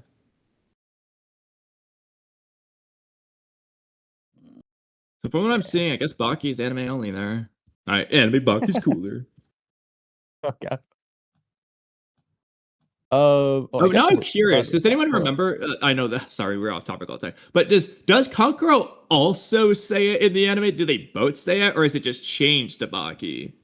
I know the anime changes some things. For example, when Naruto's about to do his Rasengan against Kabuto, in the anime, it's Kabuto who says a certain line, whereas in the manga, it's Tsunade who's like, "Oh, yes, your dreams die," or whatever. It's crazy. Exactly. Yeah. It'd be like same thing here. I do remember that as another thing. I do think the anime had like a reason to change that, whereas this would be a little bit more nonsensical to change. Not that there wouldn't be like. It wouldn't be the first time. This other example, I can't think of one off the top of my head right now, but I absolutely know there's just random things where a different character says something, just because they just I don't know what the reason was, but. Yeah, I think the inner demon being there, even if I were to give you that, doesn't prove that he healed and that he was cut. That was he was saying that in a different moment when Gar was about to summon all that sand upon Lee's body. So either way, it wouldn't negate my point because when the cut dissipates, what's being referenced and discussed is his mother's defenses, which implies the sand that was covering his body, which again indicates he wasn't cut more than likely. So it doesn't really change anything, and two things can be true. He could not have the inner demon during the point where he didn't get cut, but rather his sand was dissipating, and the inner demon perhaps intervened slightly in the next chapter where Kankuro says that. If I were to give that to you, but it's still debatable in my opinion. He could just be interpreting what's happening as Shukaku coming out and just be wrong. And it could simply just be that. as opposed Well, what if to he's actually right? seeing, the One Tail slowly emerge after the Sasuke fight, implying Sasuke was just a greater force of nature, as stated in the data books. He was just a greater foe, and pushed him further than Lee ever did Well, because he's superior. okay. We have Udi. I'm gonna let you choose because going into this, we knew at some point we were gonna get to that statement. But so the question, Udi, this is your choice. Are we gonna postpone that part after we do more of our other arguments, or are we gonna address it first for JC? Oh, I'm sorry. What statement is it? I was addressing chat. The really data quick. book one. I don't even know which one you're talking about. We can do whatever The you one want, that- Gama. What I want which was for one? you to choose because I'm All right, which indecisive. one? Oh my god. All right, Jay, say it again. It's let me see if I can find it. It says that during the fight with his strongest opponent, Sasuke wished his full body possession. However, the Chunin exams themselves were stopped due to the Konoha crush, which outburst during his fight. So the point there is the strongest opponent, I'm guessing, is what we're looking Yeah. at. He's the Okay. strongest opponent up Do until we that want point. to Can we- postpone that to even it out, or do we want to just get it for Jay out of the way first? Well, we could just get it out of the way, but I don't even remember what the thing here is that you want me to go to. It would just be the next thing in line, like your spoiler text. Oh, Just okay. We got to that? save the spoiler text one for Like later. that. Yeah, we got to save that one. Okay, so let's just quickly go here, Gabby. Jay, close your eyes. So, Gabby. Well, I'm not telling. I'm just saying. Like, do you want to move on to like the next one of our things, or do this for Jay first? Well, we could. Yeah, I figured that's what you want me to look for. The one for Jay, is it not? Don't know if he even wrote something specific for it, or if we were. Then Just what are you talking about, Conway? Okay, Conway, address it. I don't know what you want me to get to. Go ahead, Conway. You're a bad listener. I'll Well, post it. okay, so that statement can easily be interpreted as from Gaara's perspective, or not, if not from Gaara's perspective, from the perspective of a narrator saying for Gaara's opponent. Like, so, trying to word this. It could either be from Gaara's point of view, or for, like, let's just say Genma's watching the fight. And from Genma's perspective, for a matchup against Gaara, Sasuke is a better matchup to fight Gaara than Lee is. It can easily be from either of those two perspectives. So, like, So, as an to say it's example- not necessarily that Sasuke is stronger than anyone Gaara's ever fought, but also could just be he was the best counter to Gaara. Yeah, as Which an would be example, like in someone with addition to water that, style in or oil addition to style. that, it wouldn't address whether if Lee was a good counter for Sasuke as well, hypothetically. I think there's infinite possibilities to any such said phrase, but we go based off what's most possible, or rather most probable, and what's most probable off the empirical data that we have. With that being, Lee couldn't. I think I've proven couldn't cut Gaara, while conversely Sasuke actually wounded him to the point where Kushikaku visibly, not perhaps, but visibly came out, and the probability that the statement means Sasuke is the strongest opponent that he's ever faced is the most likely interpretation, or most likely correct interpretation of the statement. I think But when there you are talk about infinite. the cut Gaara point, that gets into like piercing versus blunt force. Against Gaara, piercing can be a better tactic. Because for another example, if for a different type of thing, like a boulder, a paper bomb might be able to blow up a big boulder entirely, whereas a Chidori is just going to make a small hole in it. The paper bomb is more effective against the boulder's defense type. So whether or not Sasuke can cut Gaara versus the blunt force punch, again, from Gaara's perspective of fighting Gaara, one is more advantageous, but it doesn't necessarily make it more advantageous in general against all things. It's not just necessarily a blanket statement stronger. It could just be more advantageous. Again, it could be, but again, based on what we see empirically, that's the most probable correct interpretation. And when it comes to force is force regardless of the radius and surface area of effect. So if Lee, we can deduce at least dozens to perhaps hundreds of punches, could never pierce the shell to actually physically harm Gaara, while conversely it took it took Sasuke with one attack being able to do the same against a higher density defense against a stronger Gaara as well. It just proves his superiority and his ability to exert greater levels of AP. So I don't think that point negates anything really. I think again he just has the ability to exert more AP. Regardless, Lee doesn't have anything in his arsenal, whether piercing or wide impact, to harm Gaara, even with just his body shell, let alone a higher density dome, which is something that Lee never even had to deal with in the first place. He dealt with a smaller thickness of defense and a weaker Gaara on top of that. So again, it's more than likely that this statement is a general statement, which is that Sasuke is a stronger opponent. And again, his performance in itself reinforces that interpretation more than likely being the correct interpretation. They didn't have similar performances. Gaara actually felt threatened and had a fucking mental breakdown basically against Sasuke. Well, conversely, he was smiling while almost breaking Lee in half, and Guy had to save his ass. So yeah, I think more than likely with what we do have, despite there being nearly infinite interpretations possible, my interpretation is more than likely correct. It doesn't need to be definitive. It just needs to be more than likely correct, and the more probabilistic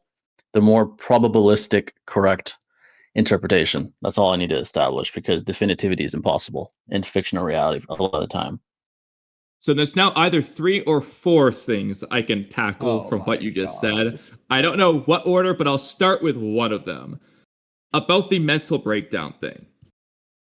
Let me just go grab it real quick because absolutely Gaara was freaking out versus Lee. I'm gonna send you that. He in fact said something he doesn't say about Gaara, which he probably wrote down somewhere. We have that written down. Yeah, it's one of the first arguments. Probably. We'll here, I'll just in case it's not easy to find. I'll just send you this. So this is Gaara clearly freaking. Oh my god, navigating between these is so annoying. No. So he questions if Lee is a human. Does not question if Sasuke's human. Yeah, he just starts screaming and breaking down. I think that's a more extreme reaction than having he thought Sasuke was human. Yeah, that's and he questions if Lee is a human.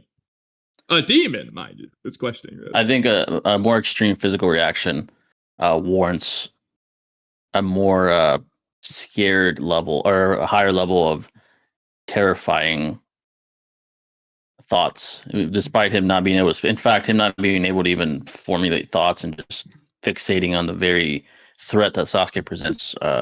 Again, is a more extreme and I guess useful reaction to establish again my interpretation of that statement being the more likely one. He might be impressed, but he's not having a mental breakdown to the extent where he's screaming. Say something calmly to where I do think going. Oh, go ahead, Jay. Sorry. Again, it's kind of irrelevant anyway because the physical damage proves who has the greater physical prowess anyway. So it doesn't really matter what his reaction is to it. The very physical damage that we witness, that we observe empirically, is all I need to establish. Because if it comes down to statements can be debated. But if I have empirical evidence to establish that the statements he makes or the reactions he has, it just further again increases the probability of my premise being more so correct. So low key, Gaara looks like an Edo Tensei with all the cracks on his body here. It's kind of cool. He does, I agree. Yeah, he does.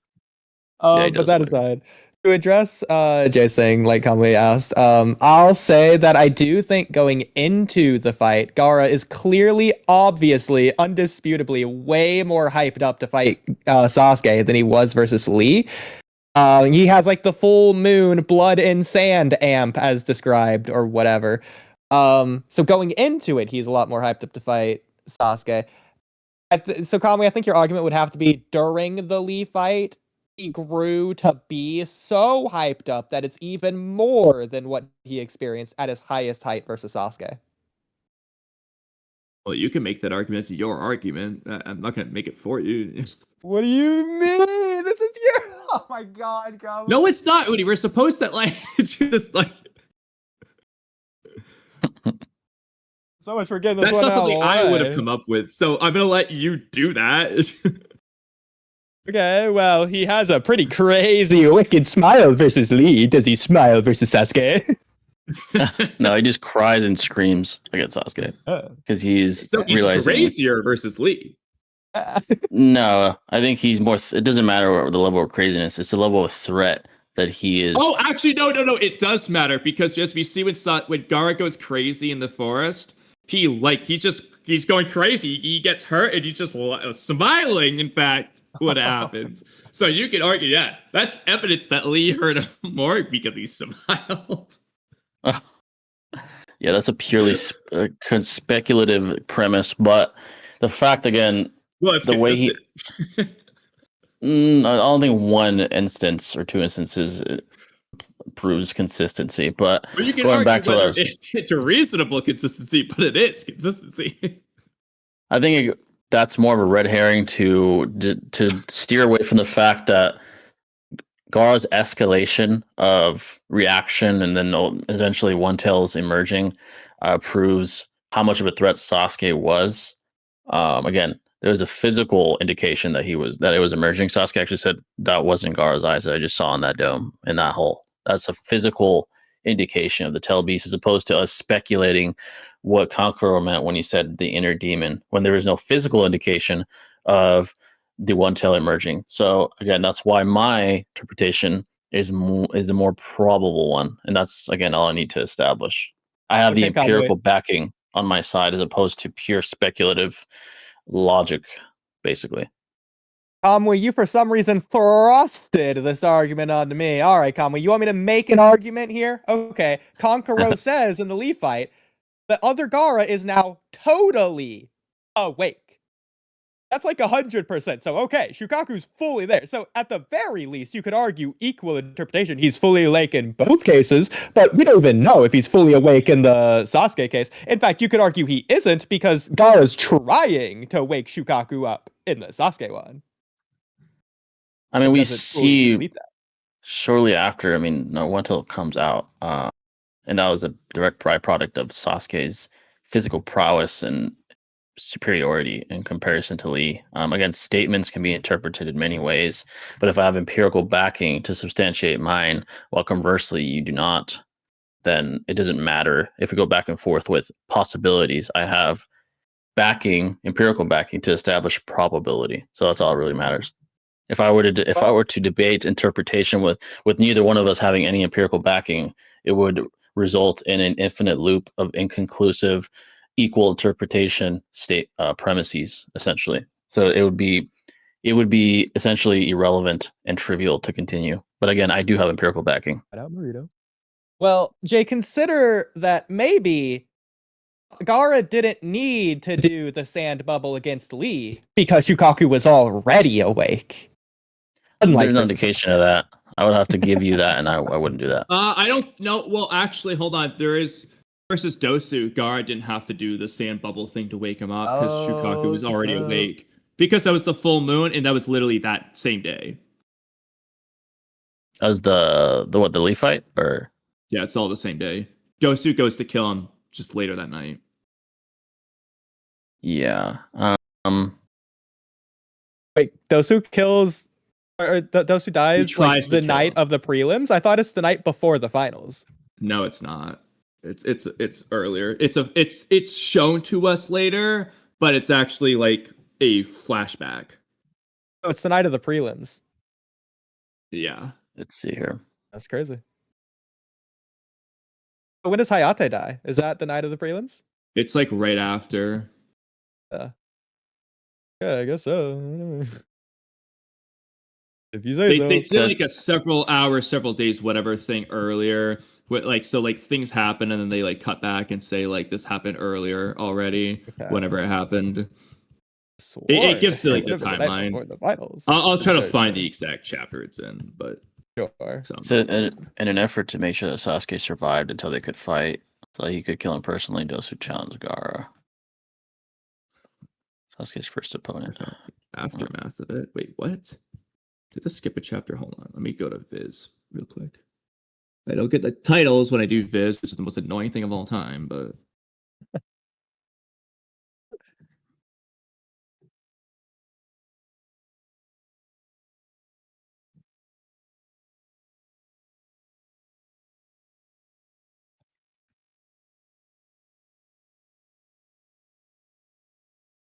Yeah. Well, actually, the shadows make it look bigger than the arm, but in the anime filler and the Shippuden, we see a version, like a mini Shukaku version of Gaara, but in the manga, we just see some big shadows.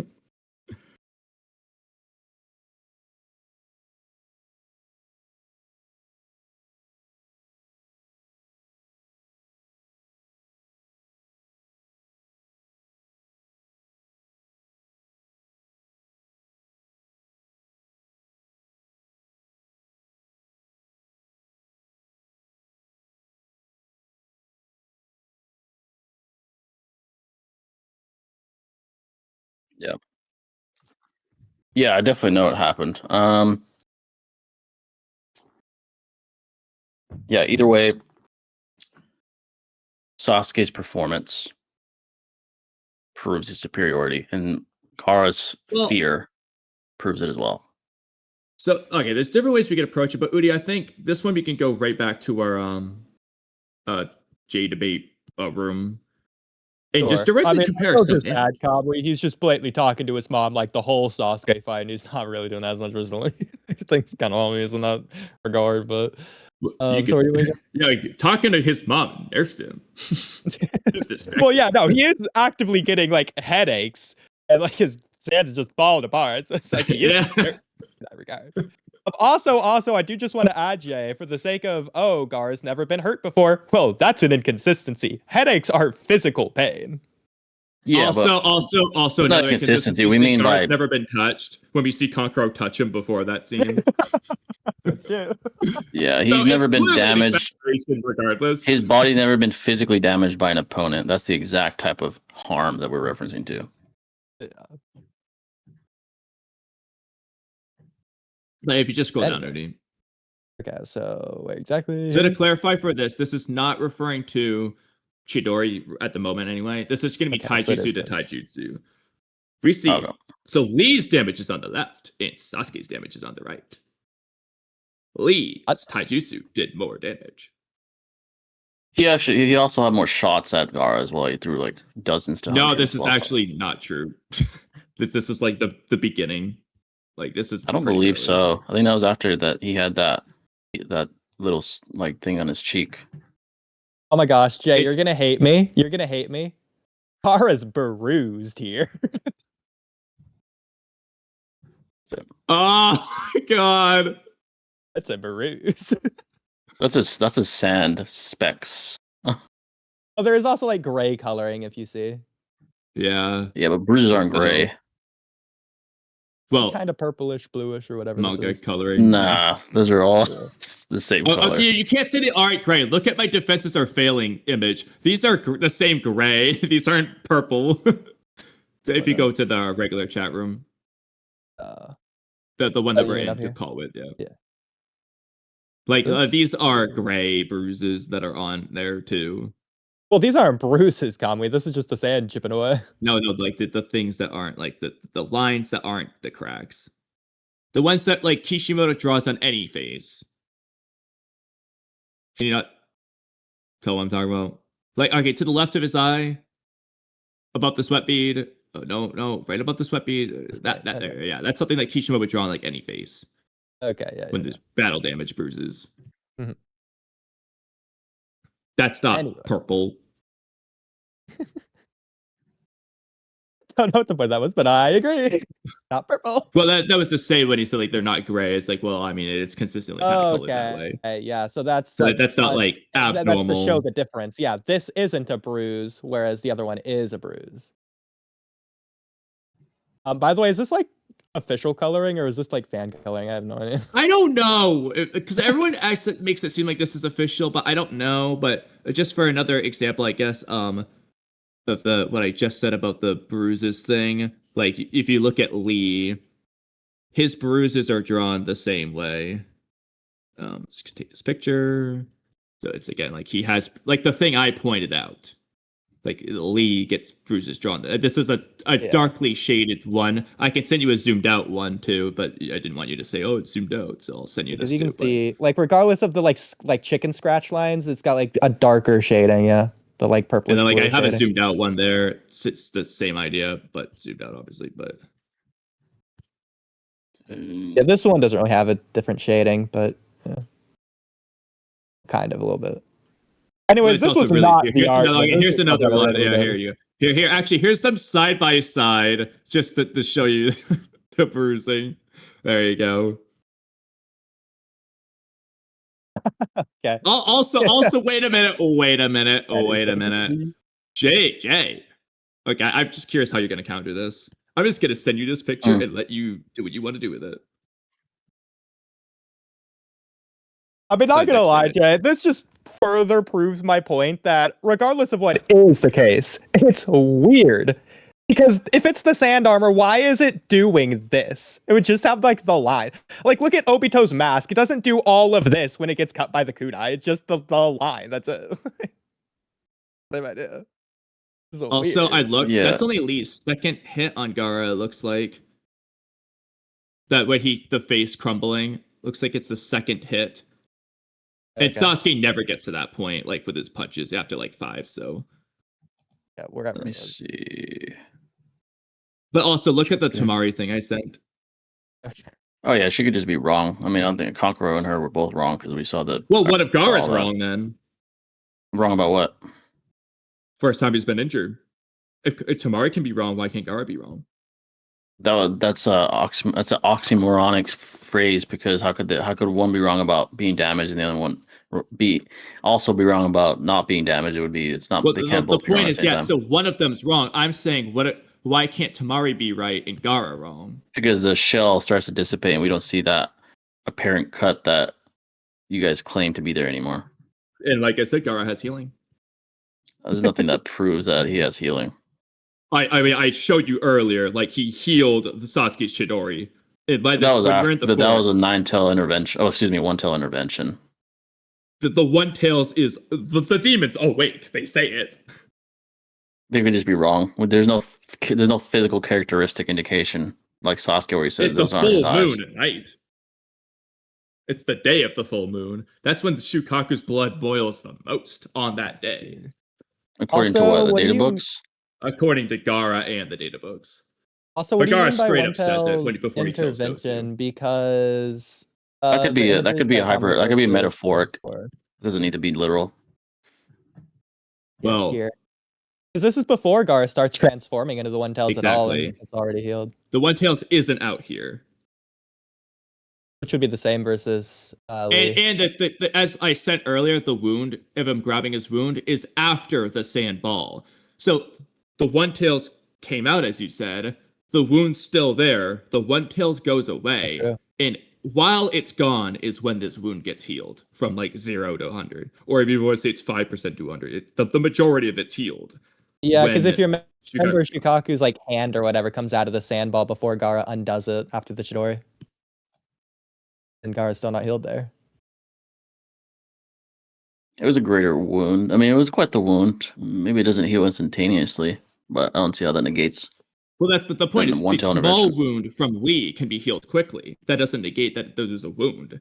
A bigger wound would take longer. That's presupposing I agree it was a wound, which I don't. But why don't you agree with it? We have a statement and an image to prove it. That image doesn't prove it's a wound. It could be the crack of the sand. It's got red blood and bruise marks, just like Lee. I mean, this could be argued whether or not they're bruise marks. I'm not going to necessarily agree. Well, I mean, look at the Lee one side by side. It's the same. And again, the sand is still engulfed around his body as well at this point in time. So how could he bruise? Or how could a bruise be observable if sand is still engulfed around his body? Well, but that's what I was saying, because okay, but Jay, so outside of the debate, off the record, we agree. This is weird to draw it like this. Right? Yeah. I would say logically, from a writer's decision perspective, they did that to throw off the very fact that Gaara has this, because we didn't know coming in when the chapter was brand new, obviously, that he had sand wrapped around his body. So it was to throw us off. Yeah. Interesting. Yeah. I mean, that happens all the time. Happens all the time. Like when that statement about Taka Sasuke or Heavy Sasuke being superior to literally all the Akatsuki, only to then get his ass whipped by by Data or to stalemate Data. That's literally misleading and a blatant lie to have us perceive something as something it's really not for the sake of the plot. Happens all the time. Mm-hmm. But then we learn the truth when the actual wait, hold event takes on. place. If that's the case, we can just say the same thing about Sasuke and Gaara. It was just a blatant lie to mislead us. I mean, I don't think so because the One Tail came out and Gaara. I think that's a false dichotomy. These events weren't equivalent. Gaara's reaction was far different in the Sasuke fight to the Lee fight. If his blood was actually visible, and it's the first time he sees, to be fair, Gaara can't see it because it's on his face. He doesn't have a mirror he'd feel to see it. He would feel it, and it would drip. Well, again. This is very weird. It drips. We see it's dripping. It's goopy.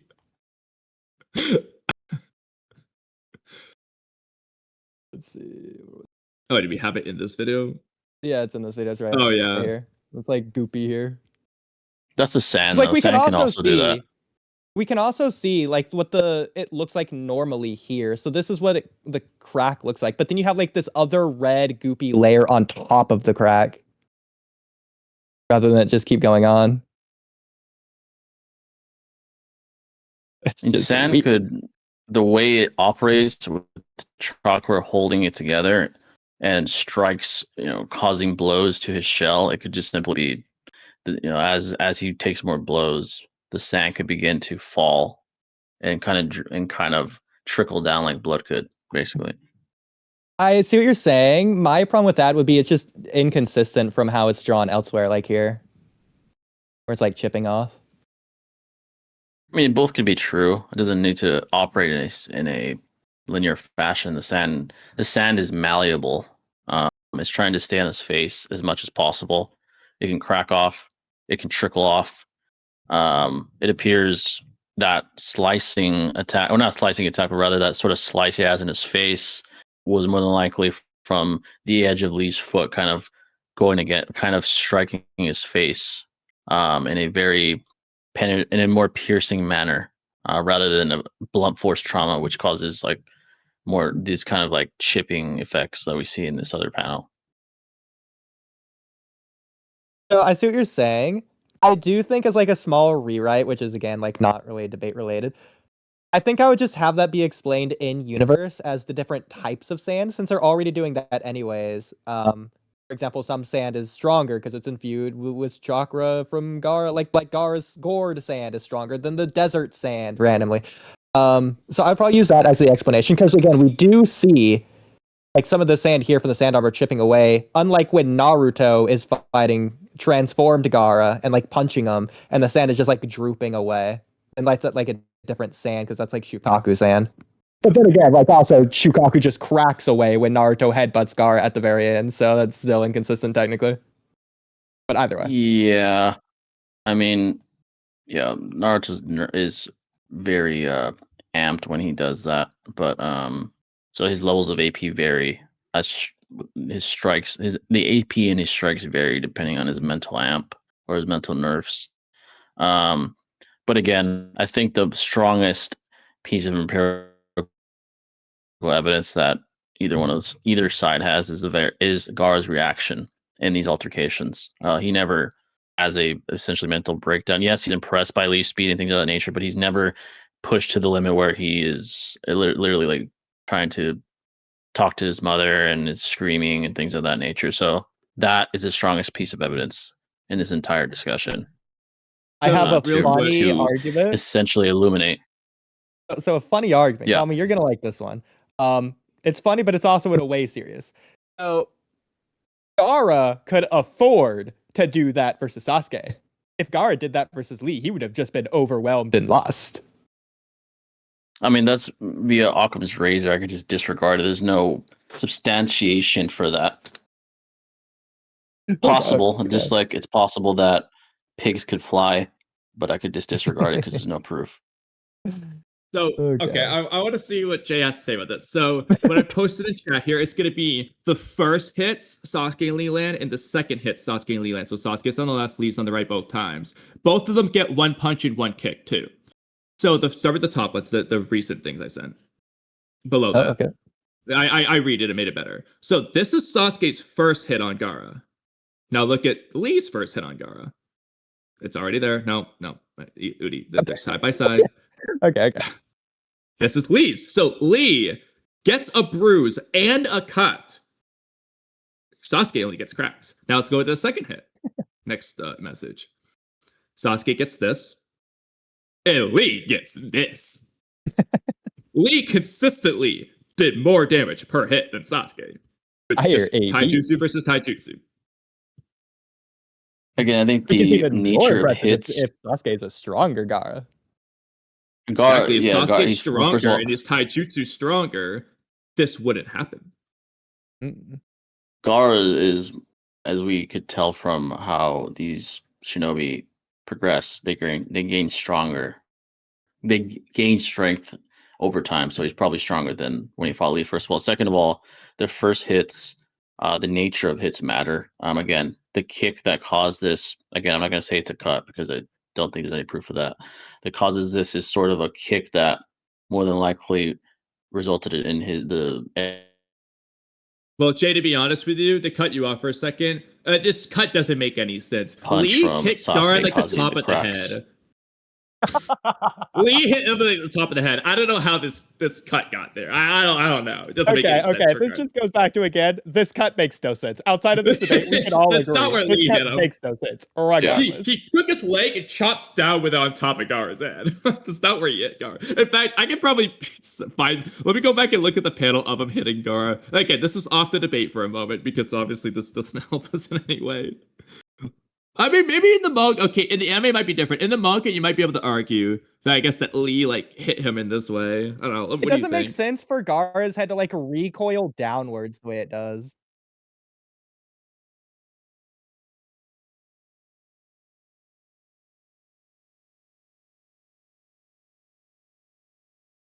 Like, why would the manga looks go like down if it's just like a clean cut? Yeah, it's a little bit weird, but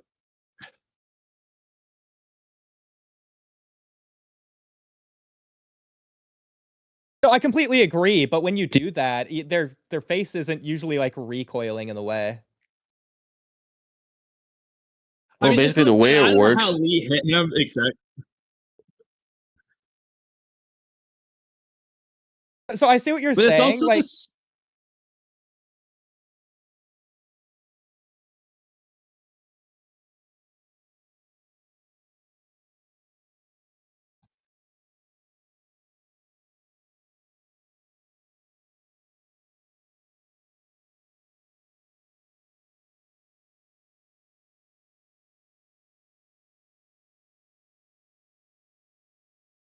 Well, it definitely did, but it just I could be misremembering, but in the anime, I feel like it might show him hitting him in the top of the head or something, but maybe it's just unclear. Okay, I do have one possible interpretation. If you guys.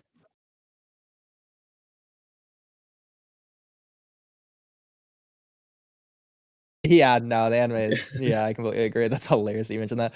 One possible interpretation. This is crazy. I don't think this is what they were going for, but I'll mention it anyways.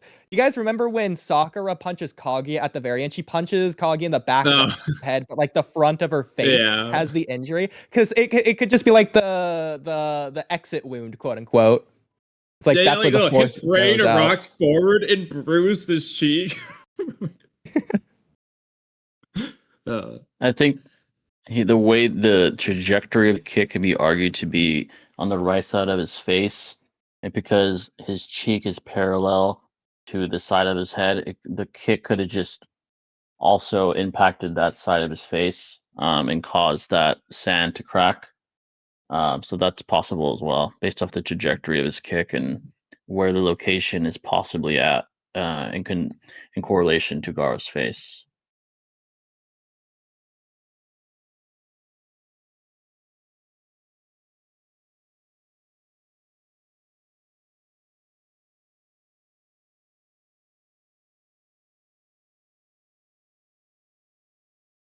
So I see what you're saying. I agree, and I was going to make a similar analogy. Like if you punch someone with brute force, you can open a wound and it would be a cut, but that's different from a slicing motion because in one, it's applying force to an object. On the other, it's just applying it downwards.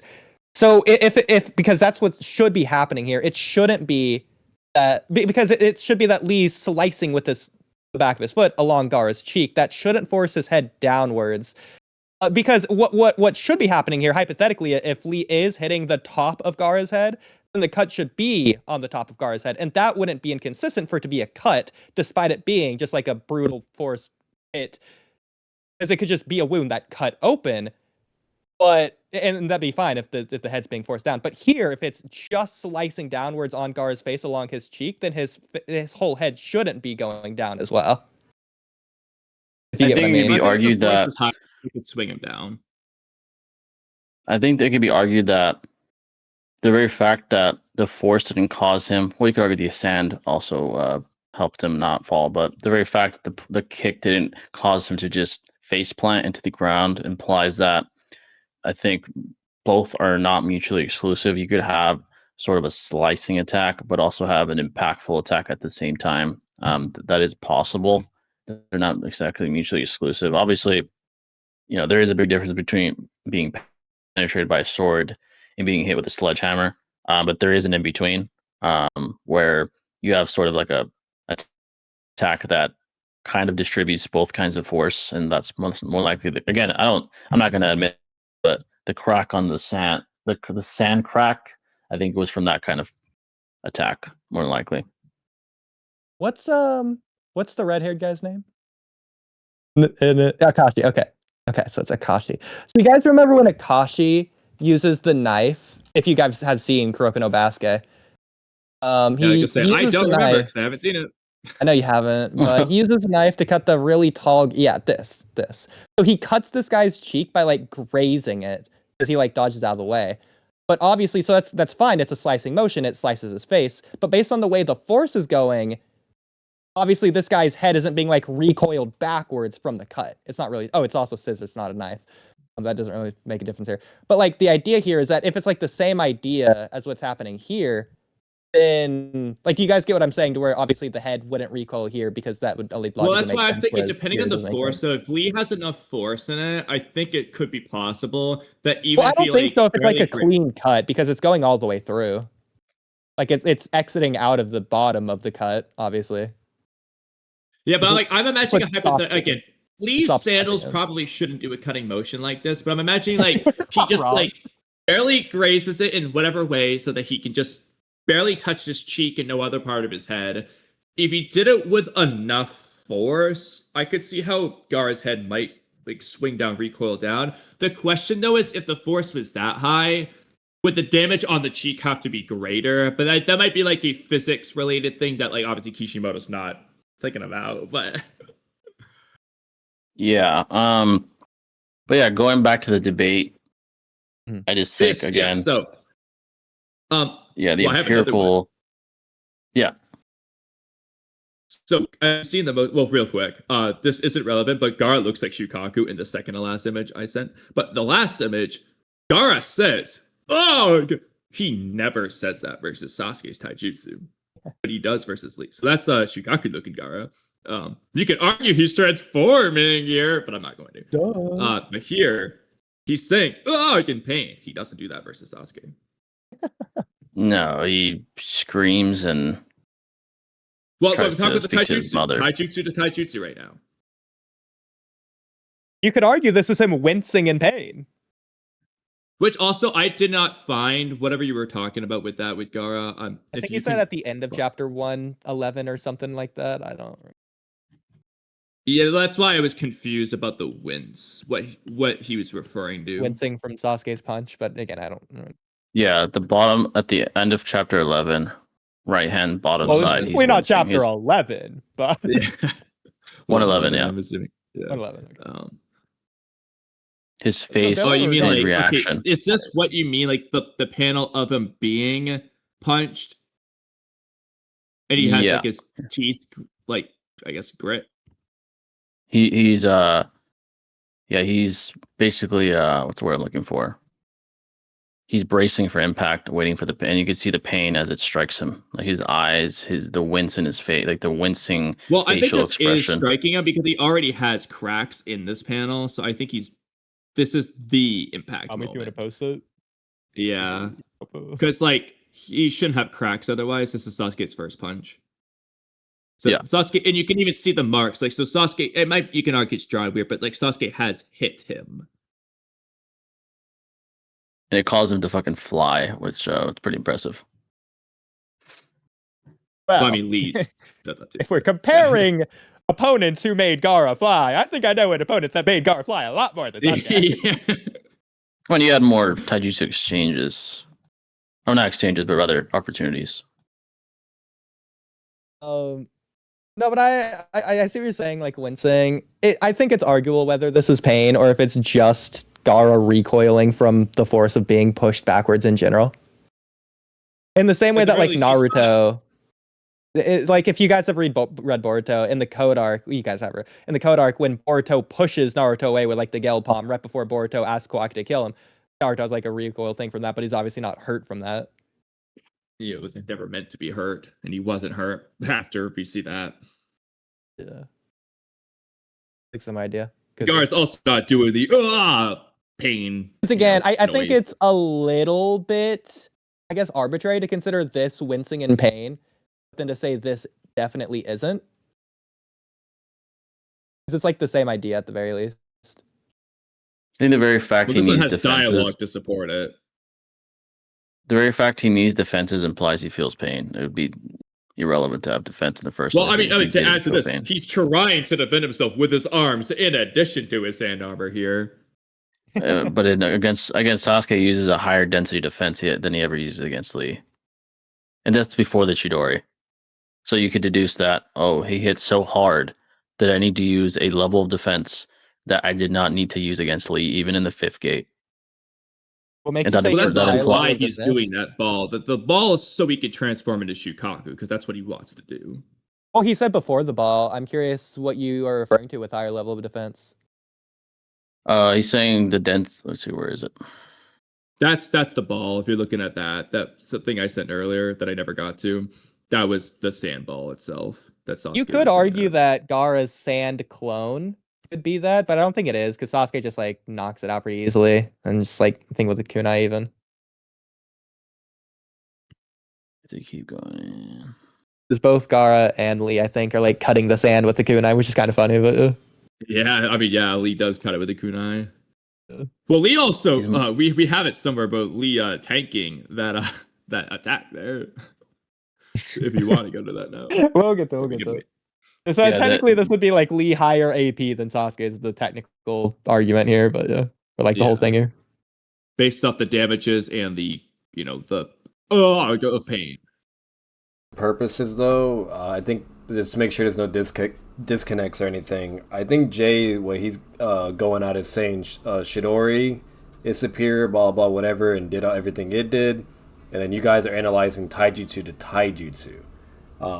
But yes, we are doing that because we're gonna come to Chidori. I mean, we can make Chidori arguments, but we want to establish some baselines. Oh, okay. I just making sure. We're clearly doing different orders. Jay wants to do Chidori. We want to start with this, which I realize is a disconnect, and so we're just someone's gonna have to just take the L and just do what the other one wants. No, you're good. I was just making sure we're all on the same page. This way we're not. Yeah, that's all. Okay. Kamui, I have a funny argument against you. I just randomly thought this right now. Sasuke is faster than Lee. You know how you know? Sasuke's hand is farther ahead than Lee. No, it's not. It's backwards. Wait, actually, no, never mind. I was thinking that Sasuke had the bandage. Wait. What is happening here, actually? Actually, no, I'm confused what this is. Now that you say that, yeah, because hold on. Doesn't Sasuke have a bandage on these hands? Both of them have a bandage? What is this? Hold on. Confused. Something's confusing us right now. I guess, maybe his bandage is higher.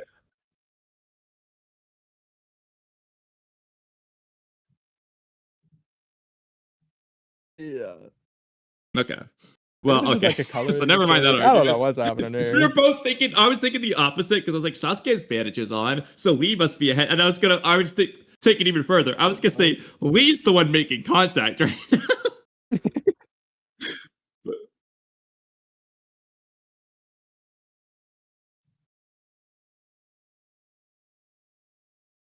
I mean,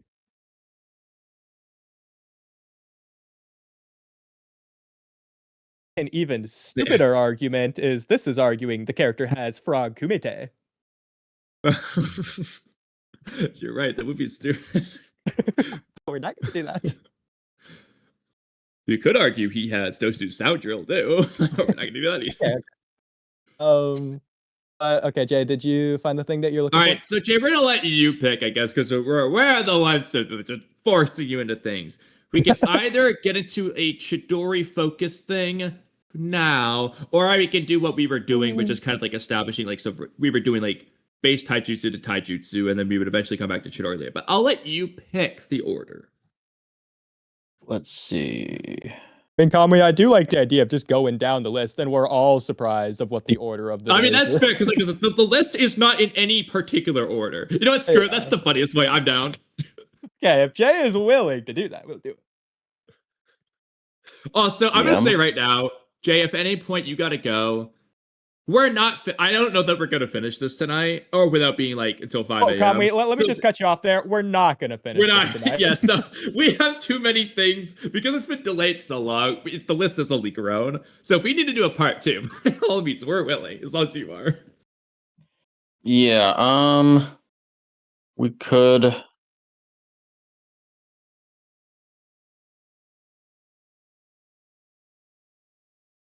Well, the real problem is, I think we could definitely do a full stream of us just presenting points, but Jay's obviously gonna counter them with whatever he comes up with, which then we're gonna want to counter back. I mean, we could just ignore his counters and then just move on to the next thing. But somewhere along the line, something's getting missed unless we do a part 2. Yeah, I think because I think we're kind of circular. It would just come down to who others think has the greater, stronger premise. And I'm okay with that. Letting people determine that. Well, wait, no, we haven't even got anywhere close to the points we wanted to bring up most of all, so we can't end now. Well, just to make it clear, we've gone through one of the points from the thing that we presented.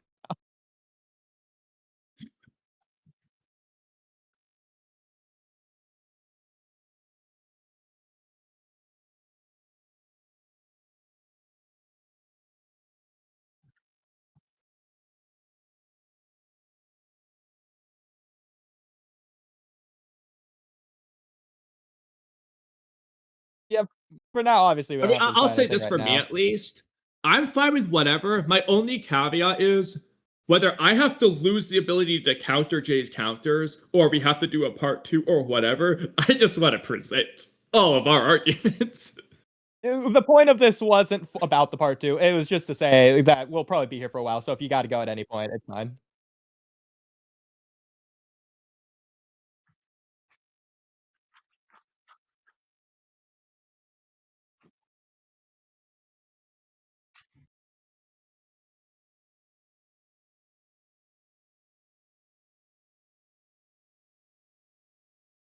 I mean, to be fair, from the beginning, it was a quote-unquote official debate. It's an official debate in name for the sake of the YouTube title, but like, that's not to say we're not taking it seriously, but like, you already know. But yeah, if it's not clear.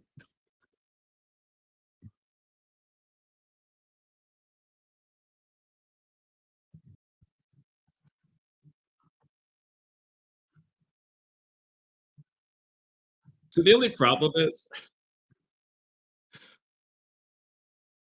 yeah. So I realized that we're silly people. The problem is we want our best for last ones to be the official.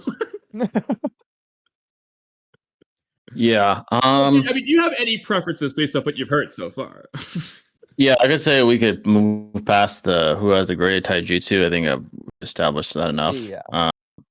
we can get to the Chidori or whatever else you guys think Okay. reinforces So we'll that move Lee on beats Sasuke. to this next thing here. Yeah, this one is.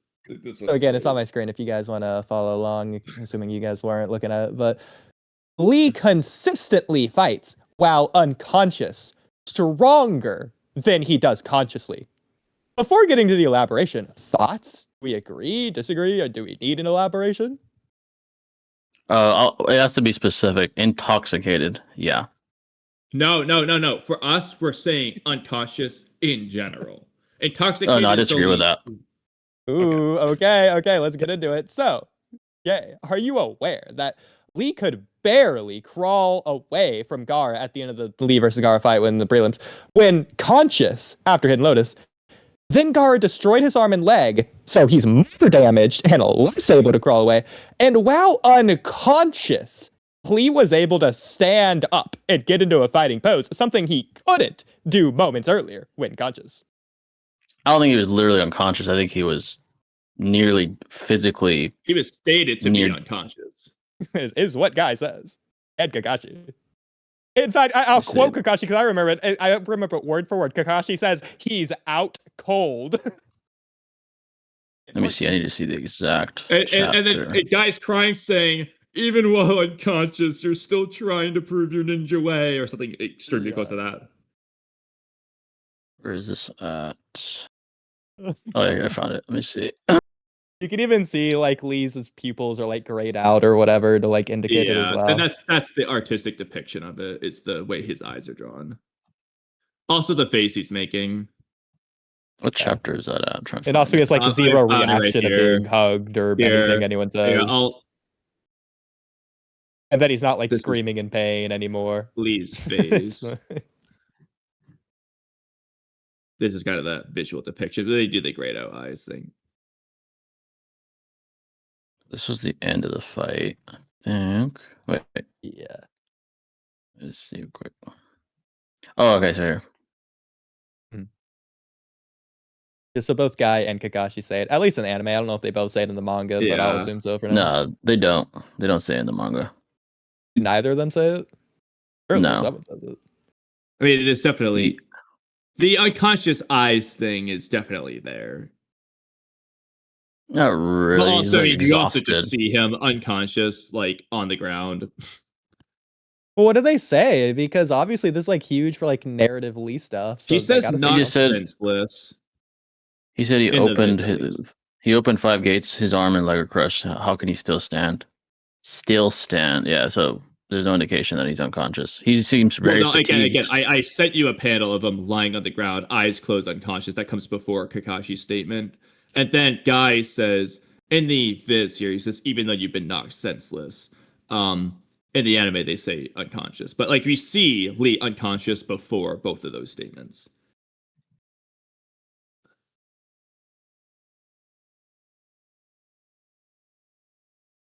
Yeah. And also, like, I mean, if you want another image, here's, like, Guy standing in front of Lee's knocked out body. It's probably a statement when he gets it. Here's another one of him on the ground. Like, he's just consistently drawn this way. Also, he wouldn't be speaking to him if he was unconscious. He said, Lee, it's all right. It's over. You're in no shape to be standing. Well, okay, Tsunade was speaking to dying Naruto in a dead Dawn, so I don't think that's necessarily fair. A dying Naruto, so he's still alive? But he's, like, unconscious but dying. He regains consciousness. Like, he wasn't even breathing. His heart stopped. Everything was stopped. But he wasn't standing. Yeah, like, so it's a false dichotomy.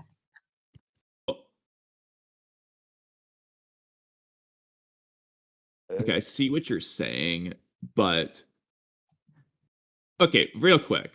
Okay, because again, this doesn't mean that we're going to use it against you, but outside of the debate, so the debate's been paused. You agree, Lee is unconscious, right? No, I don't. I don't agree. In real life? No, in real life, I don't agree he's unconscious. So do you think the anime messed up? I don't think it messed up. I just think it decided to go in its own direction. Or Yeah, or they could just be wrong and kind of they're trying to exaggerate what's taking place to illuminate his willpower. Like he's near unconsciousness for sure. His body's so exhausted that he's barely able to stand. He's dripping blood. That's more so a tribute to his willpower rather than being literally unconscious. So I'm kind of curious now. I'm gonna see if the data book has a statement about this very situation or not. I don't know if it And will. obviously they could say something different in the Japanese, but we'll not do that. So, out of curiosity, Jay, why do you think they drew Lee's eyes like this in the manga? Because he's near to the point of complete exhaustion. His eyes are glazed over. Well, they don't do that for so anyone fatigued. else in that state. I mean, I'd have to look through the entire manga to see if that's actually the case. But yeah, I'm not going to do that. Yeah, I can't say that for sure. I can't remember anything off the top of my head, obviously, but that doesn't mean it doesn't exist. They don't seem to address this. I will say it's weird, kind of, for Lee to not have like any reaction to anyone saying anything, or like Lee losing the match, etc., etc. If he's conscious, you could argue that just plays into what Guy says, that it's okay to accept it, etc., etc. Well, Lee also doesn't hug a guy back. Lee in character would hug him back. Lee in character with enough energy would, but he's so exhausted that he could barely just stand. Is all he could do. I mean, okay, but Jay, that's also a little ridiculous. He has the energy to stand, but not to hug a guy back. I mean, hug would require him to apply in the air. I mean, barely. That's all he needs. To just keep it there and have it be around Guy. His other arm is bleeding, and his right hand he's trying to put it up to signify that he's still wanting to combat Gaara, but he's barely able to stand. His hand is able to be raised. He can do that. Well, this was after he probably realized that it's over. So he was like, I don't need to put in much more effort. It's fine if he just hugs me. I think that's not really relevant. Doesn't negate that he's almost passing out. He even leans on.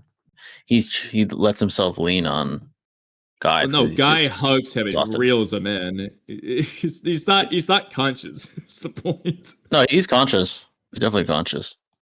Well, okay, now you're saying he's definitely conscious. Where are we getting that from? The fact that he's speaking to him, it's all right, it's over. Or no shit. Why would he be speaking to an unconsciously? Not Guy. Well, no. Again, but the fact that Guy's speaking to him doesn't make him definitely conscious. If Tsunade's speaking to a clearly dead Adon, among other those are false dichotomies, though. Those aren't equivalent. We can't compare those. But your argument is that he's speaking to him. To a standing Lee, yeah. A standing Lee who he believes to be unconscious. He never states that in the manga. Well, also, he says a lot of this into his. Actually, hold on. How about this? Guy starts by talking to Lee out loud, then he realizes he's unconscious, and the dialogue shifts to internal thought dialogue, and you can tell because of the dialogue type, it's not the speech bubbles.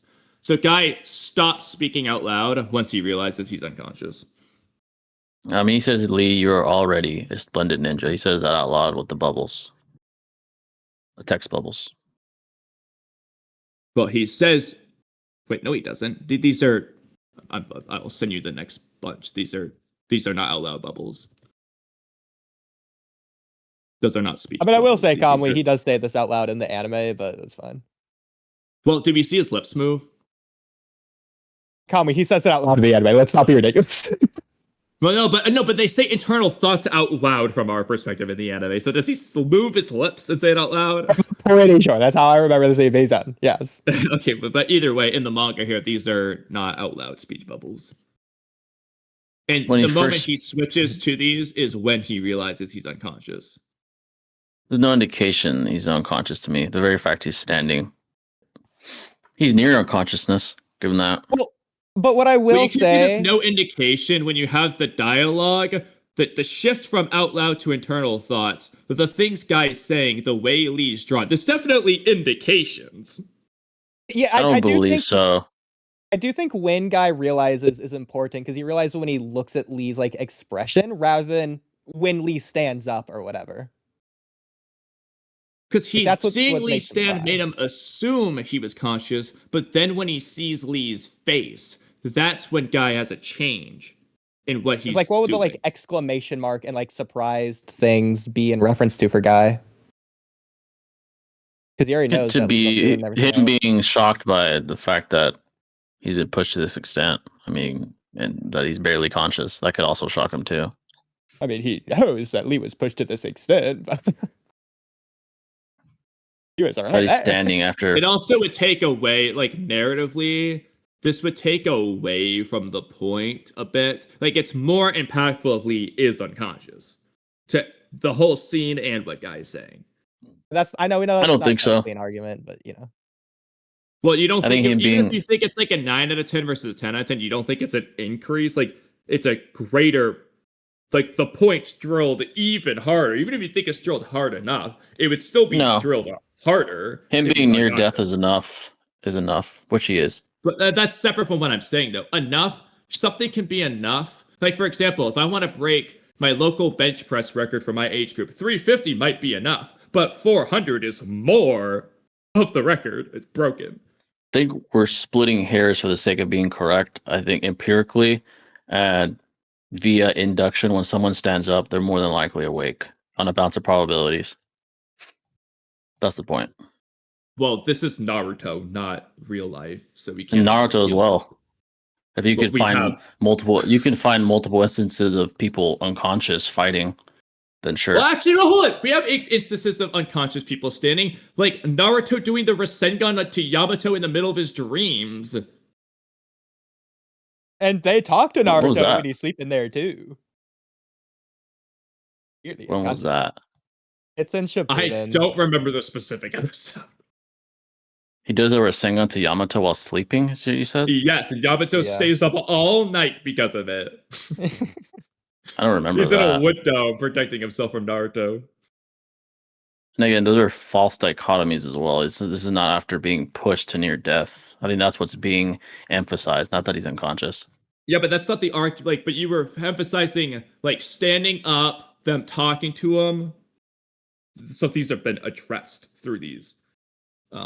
Except episode 55. Just go to that. But that's a false dichotomy. That's not the same situation. Be chapter 315. You want to look there, Governor? But why do you think it's not the same, Jay? Because he's sleeping. Well, he's sleeping. His body's fully capable. It's not, the body isn't near the point of exhaustion or near the point of death. So it's not the same thing. Well, I don't think that matters because for first of all, exhaustion, he's asleep because he's tired.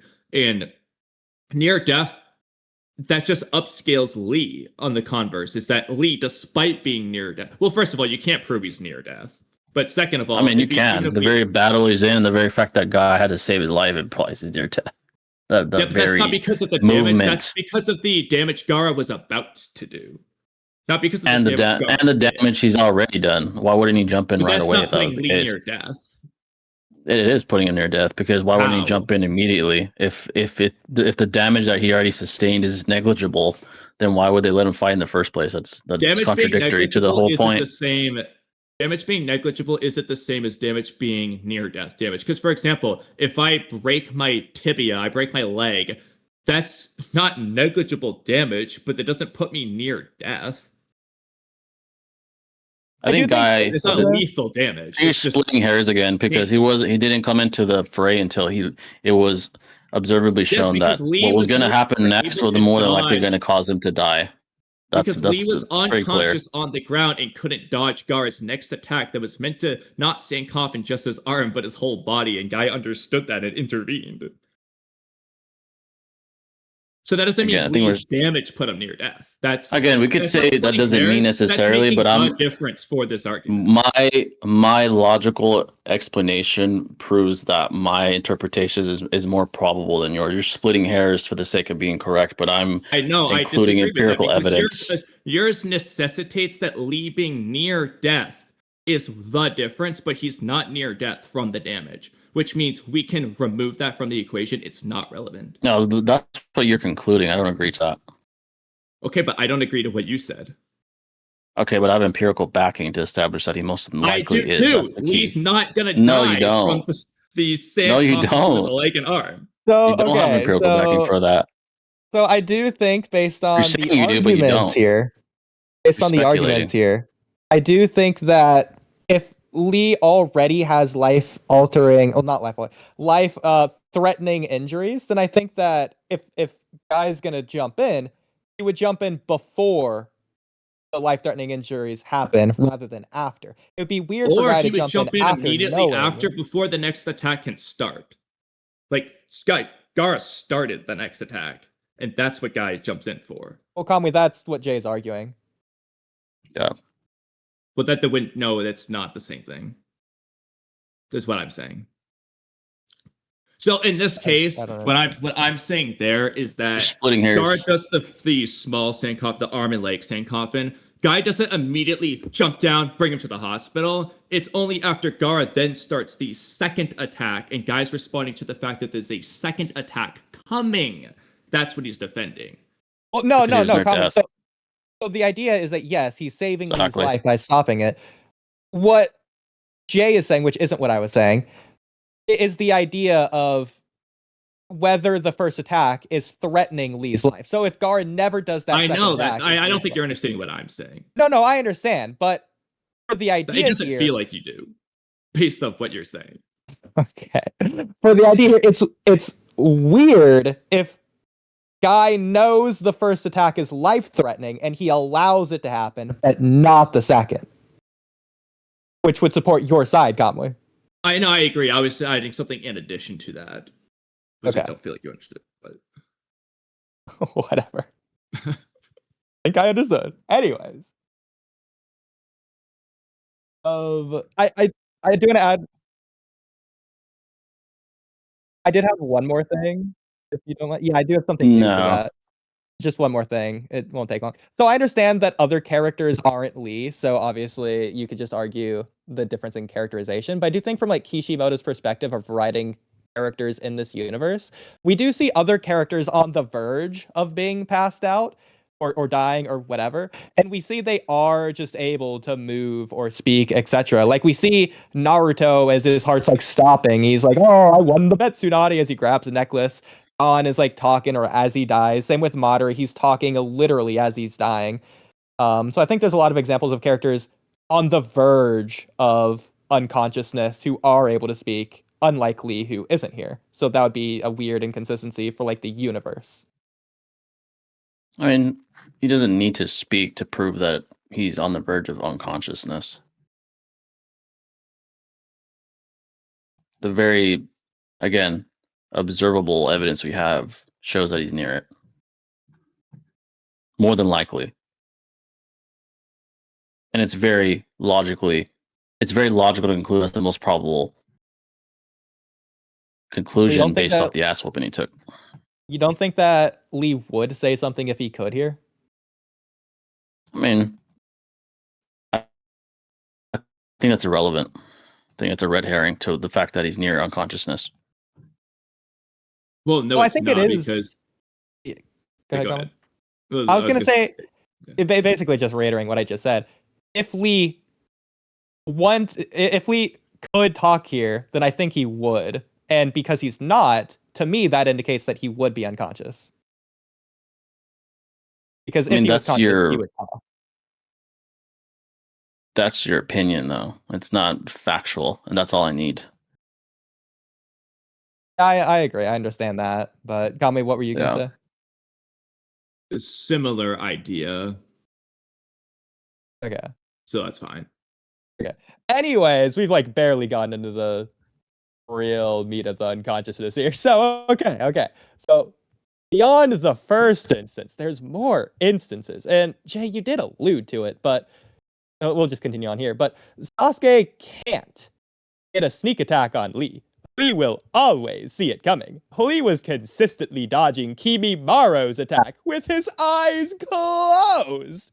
He will still be able to dodge no matter where Sasuke attacks. Is that when he was intoxicated? I think, yeah, when he has his eyes closed, yeah. Okay, that's a false dichotomy then. That's a whole different Lee. That's not applicable to this debate. Three abilities? when his eyes are closed. When I think it's irrelevant either way because it's not the Lee in discussion. This is an intoxicated Lee. Well, it would matter talking though, about because if you would have to necessitate that you think the alcohol gives him sensory. Otherwise, Lee just has that. Again, it doesn't matter whether it does or not because that's a different version of Lee. So I don't need to even engage with that. We're talking about I do tuning think- Well, exam if he preliminary does Lee. have it, then he has it, and this can be used. Again, it's not irrelevant. I don't need to engage with that because that's not the Lee we're discussing. I do think different version would apply to different like times, like Sasuke retrieval Lee, as opposed to forms such as drunk versus not drunk. Drunk.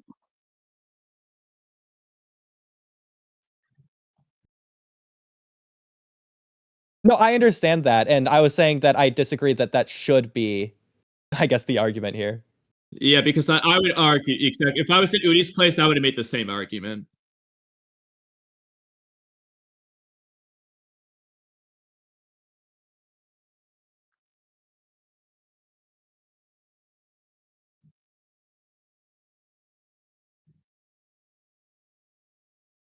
Yeah, I Well, wasn't. our argument was about the knocked out thing.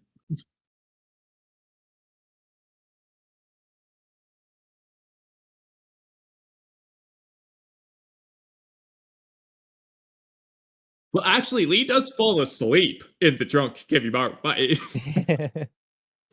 And that's when he does a lot of his dodging eyes closed stuff. Well, I will Again, say that's the argument Dichotomy. here I'm not even going to engage with that. That's not the same the Lee. argument.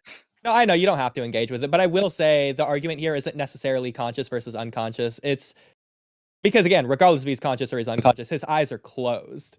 Even if he's conscious, his eyes are still closed and he's still dodging.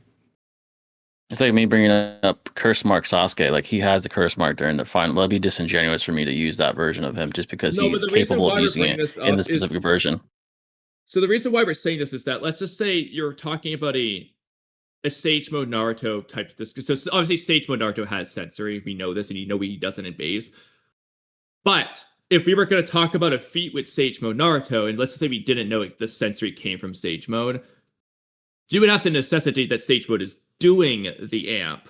Like you have to agree that it's giving him the sensory amp, because if it's not, that would mean base Naruto had that amp. It's what we're saying. So if you're, again, it doesn't matter if it's a different lead, because if the alcohol isn't providing the sensory, that means basically has that sensory, which means he can use it without the alcohol. Unless the alcohol is giving him the sensory. That's what we're saying. I think more than likely, based off his performance and the lore of it, it more than likely is giving him the sensory. Well, can you prove that? I don't think Again, he has. the I'm lore- just kidding, I'm kidding, I know.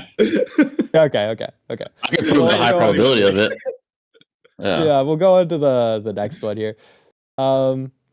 Lee will be able to tell what Sasuke is doing extremely quickly, aka Lee has precog. Thoughts? What substantiates that he has precog? Okay, so just to it? clarify, he's making a comparison to precog. He's not saying he has literal precog, but he is saying that Lee will be able to read. Similarly to what Kimimaro does with Lee, where he can read Lee's movements really well without having actual precog, Lee will be able to read Sasuke's movements extremely well, like the back of his hand, is what he's really saying. Why is that? If you want to, Conway, if you want to read the substantiation. I guess, yeah, we'll just it doesn't matter who wrote the thing, we'll just alternate who says it. The reason why is because Sasuke is copying Lee's movements to use the speed in taijutsu. So Lee, who obviously knows his own taijutsu like the back of his hand, is going to be able to read his own movements very well and be able to react to them better. And I'm going to add this in that Udi didn't write.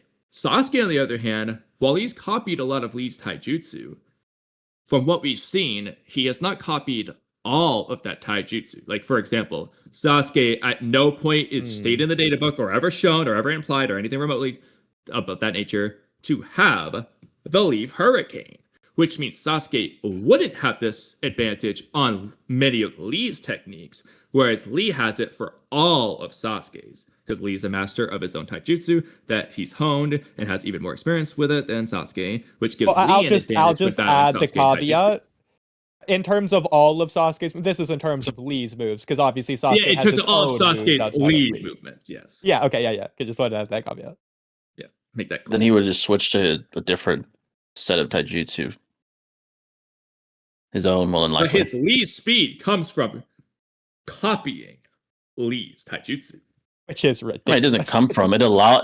It allows him to more efficiently copy Lee's moves, but the speed doesn't come from copying Lee's moves. He just happens to do so against Gaara. It did come from it. No, it didn't. He just got fast enough to copy the rate of speed at which Lee's taijutsu movements are utilized, and happen to use the same style of movement as well. But he doesn't need to use his style of movement to use that level of speed. I want to clarify. I'm going to try my best to walk a fine line with how I say this.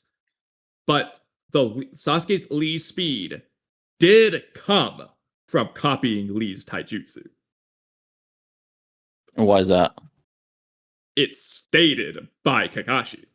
So I do want to, okay, before we go further with this, because I think this is just going to go into a whole rabbit hole of nonsense, I do want to go back to something I was saying earlier. Because we probably should have just decided for the debate our interpretation of the scene then when I was mentioning it. But what's stated is that how Kakashi's training Sasuke is he's telling Sasuke to use his copy Sharingan Eye to copy his imagination of Lee fighting. So how do we interpret that scene? Is that what he's doing, or is Kakashi showing Sasuke what Kakashi saw Lee do when Kakashi used the Sharingan to watch Lee versus Gaara? And Sasuke's copying that with the Sharingan. It's most logical to conclude that he's doing what's explicitly stated, because then we have to speculate what's being said, or what he means by it when he says that. Okay, so he's probably using his imagination. I should have posted here. Just look at this last one, because this will have guys' question, and then So obviously, I'm sure we all agree it's ridiculous. But are we saying, for the sake of this debate, do we think that it is Sasuke copying his imagination of Lee? Well, I mean, he says I just had him visualize Lee's movements. I understand that's what he's saying, but obviously that's ridiculous. That's not to say it isn't the case, but there's a way I can make it kind of make sense, but it's still kind of ridiculous. I'm saying for the sake of this debate, not just so that we're all on the same page before we even move forward. What is the interpretation that we're going to go with for the sake of this debate? Because I'm technically fine with any of them. It's just, this is ridiculous. This doesn't prove that he got it. This doesn't prove that the condition to reach Lee's speed was to learn Lee's guy's movements. Asking him, how did he get him to do this? And this is Kakashi's answer. How did he get what kind of training did you do the way he do? Yeah. He's saying, what exactly did you do to get him to that level of speed? But Kakashi never stated this was the only way to get him to Lee's level of speed. That just happens to be the way in which he trained him to increase his speed. But he says, I just had to visualize Lee's movements. In fact, if we're going to take it literally, all Sasuke did was visualize Lee's movements and nothing more. That doesn't mean that's the only way. That just happens to be the way in which he did it. Exactly. All Sasuke did was visualize Lee's movements. That's all he did. And in fact, he's faster with Chidori anyway, which is why he used it, and not Lee's movements anymore. So that's not the only way to get faster. That's the way in which he got faster, was via copying Lee's movements. But that's not the only way. That's a disingenuous claim. He has a faster move than Lee's movements anyway. So I'm texting you this, Udi. Do we do it now, or do we wait? We'll wait. Because we knew that it was going to be one of the bigger things. I knew you were going to be itching to talk about it. I don't even think we need to really talk about that for now, anyways, or really this whole thing, anyways. We might not ever talk about it. We'll come back to it later, maybe. We'll see. Okay. Yeah. Anyways, okay, so just for clarification, so we're all going to agree and be on the same page for the sake of this debate for now, that the way that Sasuke is getting to Lee's speed is by visualizing Lee. That's what Kakashi's doing for the training. Yeah, specifically. Yeah. Okay. Well, that Yeah, wouldn't be answering the Guy's specific question. thing. The specific thing I'm agreeing to is that the way in which he gained the speed was through copying Lee's movements, but that's not the only way that could have been achieved. That's what I'm saying. Well, but Why I does think it it's matter important. what could have been done?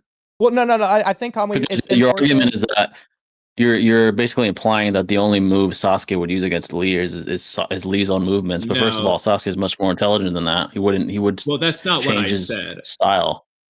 Well, that's what's So being again, implied. Why would it matter then?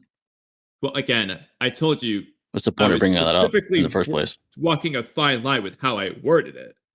But I said that. So, what I say word for word, Sasuke did use the copying Lee's movements to get to this speed, is what I said. That he did that.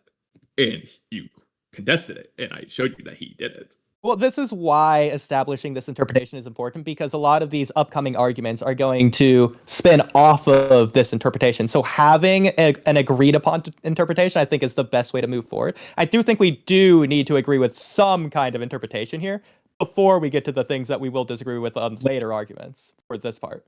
Yeah, I'll agree. That's how he did it, but that's not the only way that it could have been done. He has other ways. And obviously, I'm not saying that you have to provide other ways, but and it's not necessary, but Jay, if you were to guess of a way or a headcanon, how do you think Sasuke is doing it in addition to that? Do you think that Kakashi is showing him through Kakashi copying Lee's movements and then Sasuke copying Kakashi's movements? It's possible, but I think the Sharingan provides a lot of utilization to copy movement. It provides, when Kakashi is able to copy, known for being the thousand jutsu ninja because of being able to copy other opponents. Sasuke should be able to replicate something similar, having seen some of Lee's movements from when he battled him early in the Chunin exams. I Exactly. think that's So enough that's for him. why this is important, because that's what Kami was saying earlier. So to do the Lion's Barrage, Sasuke copied the first half of Lee's Lotus that he did against him, because Lee didn't finish that Lotus the first time. Sasuke didn't know what the end of the move was, so he just made it a Sasuke original. He just did his own thing because he doesn't know what Lee does after that point. He only copied what he saw. So obviously, it doesn't make sense for Lee or for Sasuke to copy Lee when Lee's fighting Gaara, because Sasuke's not there. Sasuke fights before Lee and then Sasuke Lee, so he doesn't see the Lee vs. Gaara fight. So to visualize Lee and then to copy Lee's movements, it would have to be the He's first only instance copying of that Lee. one move. Exactly, and that's really all he copied there. But then versus Gaara, we see that clearly what Sasuke is doing against Gaara is the same moves that Lee is doing against Gaara, which Sasuke copied with the Sharingan, but Sasuke wasn't there to see it. So I think the only way to interpret this would be, because Kakashi had a Sharingan out, he copied Lee's movements, and then Kakashi showed Kakashi showed Sasuke those movements, and then Sasuke copied those with the Sharingan. And that's obviously ignoring the just Kishimoto art aesthetic of wanting to draw them in the same way and all that, and that's not necessarily has to be perfect one-to-one in universe. And again, what I said is completely headcanon. That's not what Kakashi says here. But for the sake of this debate, would we all agree that's a likely interpretation at the very least? It's a possible interpretation. I don't know about likely, but it's possible. Okay. I'll just take that as good enough. So, okay. Yeah. Moving forward to the argument here, and comment wherever you want to continue. We read that. You did you read part of it. example. You read This is consistent. We already read that, yeah. It's I think it's from here you would read. Or you want me to read it again? No, I think it's from here you didn't read. No, I read it all. I'll read it again, because Lee is a master of his own taijutsu that he's owned. He has more experience with it than Sasuke, giving Lee an advantage when battling Sasuke. Example. This is consistent as shown when Lee reacted to Sasuke using his move before Guy did. Okay, this is stupid, but yeah. So, yeah, Lee reacted to it before Guy did.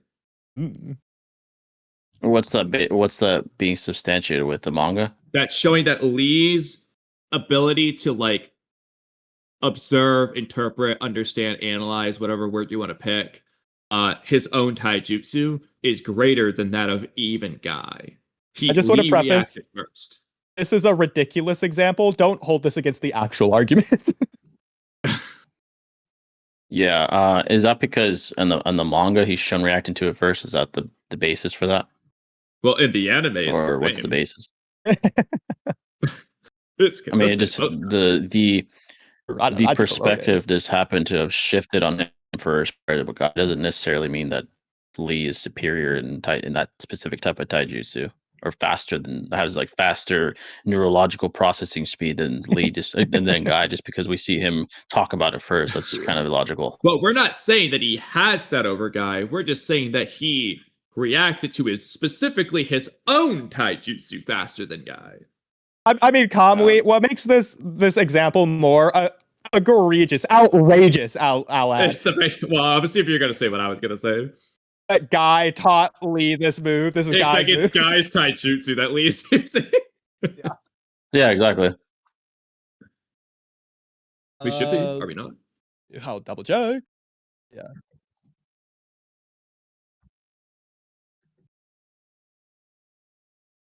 Okay, let me do that really quick. Okay. Yeah, I muted at least y'all, but like, okay, it's all muted. Oh, what's up? Yeah. Yeah, all my stuff's muted.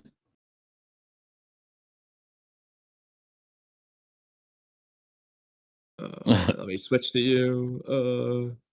Or you just. That's fucking Drake. Drizzy. You know, that's the Drizzy's fire, the moderation though. I Fire. appreciate. Hey, those are vibes right there. That's vibes. I love Fire album. Okay. But make sure you unmute stream if you didn't already. I think I just double check. Yeah. Yeah, just double check. That would have been a real unfortunate. Yeah, anyway, so it's a ridiculous, obviously throwaway example. Don't actually take it seriously, but like it's consistent with what we just said. Be able to tell it. Yeah, if I in some other reality agreed to that, I would make it consistent. Yeah. Yeah. So ignoring the example, in some reality, you are agreeing to it. Oh my God. In a alternate converse reality, yeah. But ignoring the examples, the point here is that if Sasuke does use Lee's taijutsu, Lee is familiar with that taijutsu. In fact, you could argue more familiar than Sasuke. So he has an advantage there over Sasuke using his own moves if he uses Lee's moves. In comparison. Yeah, that's presupposing that he would deduce that's the best course of action if he were to battle Lee, which he wouldn't certainly not deduce that. That would be no, illogical. I completely agree. Yeah, I completely agree. That's assuming, yeah, it would be an if he does that. Okay, just to make that clear, yeah. Okay, Jay, we have a question for you. Yeah. So, Jay, what is Sasuke's counter to Lee dropping his weights on Sasuke at close range? I would say Sharingan, which I don't think in the manga he even uses, even with Chidori. Sharingan. No, he does. If you mean versus Gaara, he does use Sharingan with Chidori. Does he? Because I don't see his eyes. Well, I mean, that was kind of the point. Is that it's made into a very pivotal point that Sasuke. Well, I mean, has okay, hilariously, to be fair, Kamui, this is the one instance in the entire franchise where the Sharingan is not needed for Chidori. Okay, yeah, he's not using it. No, it was for the spikes. That's what. No, he used I know. I was gonna add that afterwards. It's just a funny thing I was want to say. But I mean, yeah, here he's funny. not. But no, it's made into a point that he was using the Sharingan there. Yeah, I don't. That's why Sasuke can use that type of assault. Because he's like activating it and he's looking up, and his eyes are still regular. Hold on, I'll just go to it real quick. But he absolutely uses a Sharingan during it. So I'm sure you know. And then even after he strikes him, his eyes are still. I don't see Sharingans. If you remember, Lee has the statement of something or the other along the lines of he's jealous of Sasuke because Lee cannot do a straight beeline attack where Sasuke can because he can counterattack with the Chidori. Oh, he turns it on with the after he Sharingan. strikes him. I see it That right doesn't here. make any sense. That wouldn't make any sense. He turned it on when he's already hit him and Gaara's not counterattacking. I mean, That's just an you art can see his error that's eyes. not there. I mean, that's your opinion, but his eyes are still regular. And then later, when he's speaking to him, he turns them on. Yeah. Then Maybe why did that- Kishimoto write this? What I'm about to send you. Let's see it.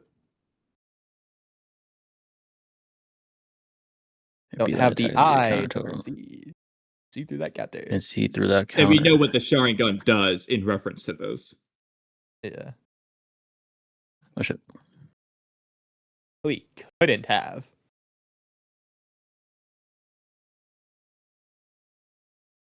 And he also mentions like Sasuke's genes and stuff, and in reference to like the Sharingan. Now I'm gonna wait for Jay, but I will say I do have an interpretation for this.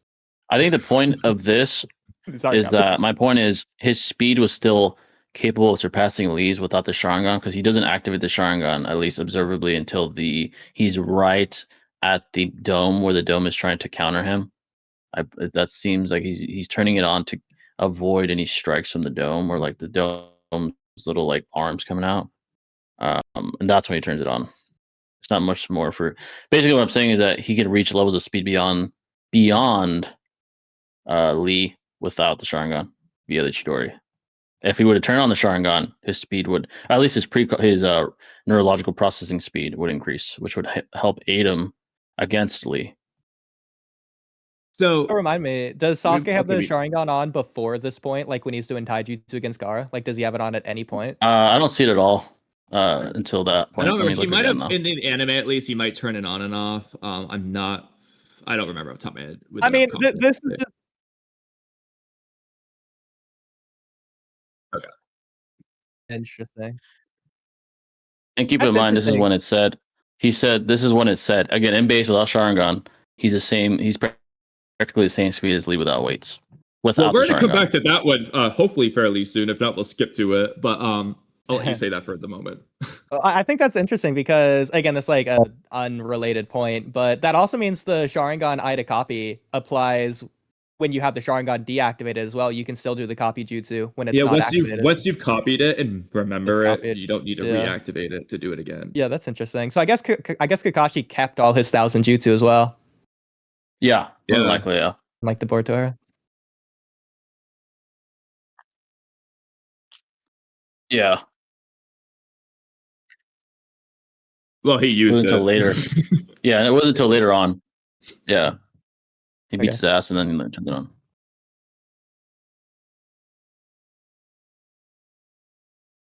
Mm-hmm. Jay, did you have anything more to say on this, or can I give my interpretation? I guess basically he'd be even faster, or at least neurological processing speed wise faster with the Sharingan, and he'd be surpassing speeds even beyond weightlessly. I'm not gonna say he'd be like fifth gate speed. That's pure conjecture, but yeah, he would handle.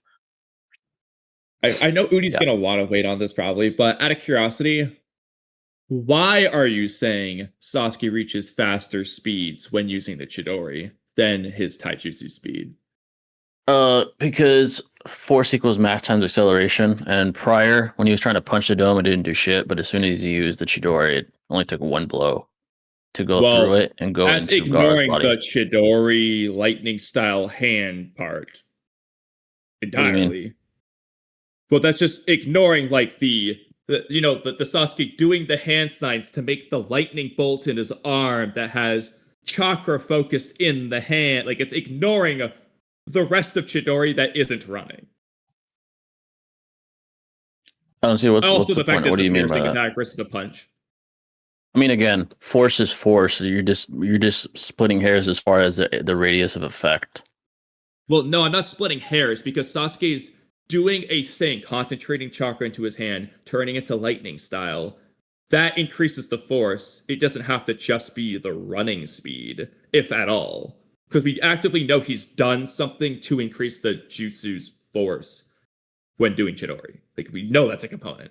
There's no disputing it. I mean, it's not mutually exclusive. The fact that he's running, he's trying to increase its force. But again, Exactly. Yes. So standing still versus running, yes. But that doesn't necessarily mean that this run was faster than a previous run. We know the force of the attacks increase based on, the lightning style concentrating chakra in the hand aspect. That alone can be the difference. You're necessitating that the running speed also increased. And I'm asking you it's both. why you're That's why it's not. necessitating that. Because the speed at which, well, first of all, the Chidori obviously in itself increases force, but coming at someone with high speed would further add to the force. It would, but again, Sasuke could have gone at that same speed when punching the dome and had no effect because the punch wasn't enough. The actual Chidori Jutsu lightning style concentrate chakra in the hand aspect can be the only difference, and the same I don't see things why can that. apply. Why that's Because what's the point of that? you're necessitating he did run faster with the Chidori, and I'm asking you, why are you saying that factually he did run faster? Because of the result of the attack. I don't think that's enough This is because getting again, into you the can't can of quantify worms. the difference from the lightning style concentrate chakra in the hand portion. He's not doing that with the punch. Love talking about this. So you're saying that the Chidori is the reason that he was able to pierce it, not the running? Well, the running was part of his particular Chidori there, but Sasuke can do the same run and just punch and not pierce the dome. And the only difference in that case would just be like, again, the lightning style of the hand, that concentrate chakra, the arm portion of the Chidori attack. So they just both play a factor. The point is, he has an ability to create a level of force that Lee doesn't. See, okay, that's a separate argument, but I'm focusing on when you said that he was running faster. It's starting to sound like you're saying that's not necessarily the case anymore, just that the overall output of the Chidori would be greater than a Taijutsu punch. Those are going to be two separate arguments at that point. Oh, I see what you're saying now. So is he running faster, or does he just have a stronger attack? Because these are two different things. Also, it doesn't necessitate necessarily a stronger attack. It could just be a more concentrated attack since it's more like a spear than like a brute force punch. That's like a different thing entirely.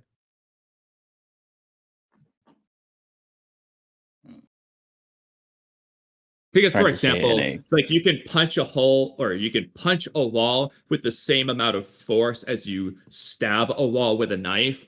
The knife is way more likely to pierce through that wall than that punch, despite the force being equal, just due to the spear versus blood force aspect. And that's not to say the knife is stronger than the hand because if it's made out of a stronger material, because even if it's made of the same material, let's say bone, exactly, it's the shape of the material. Bat and it's the same material. Yeah.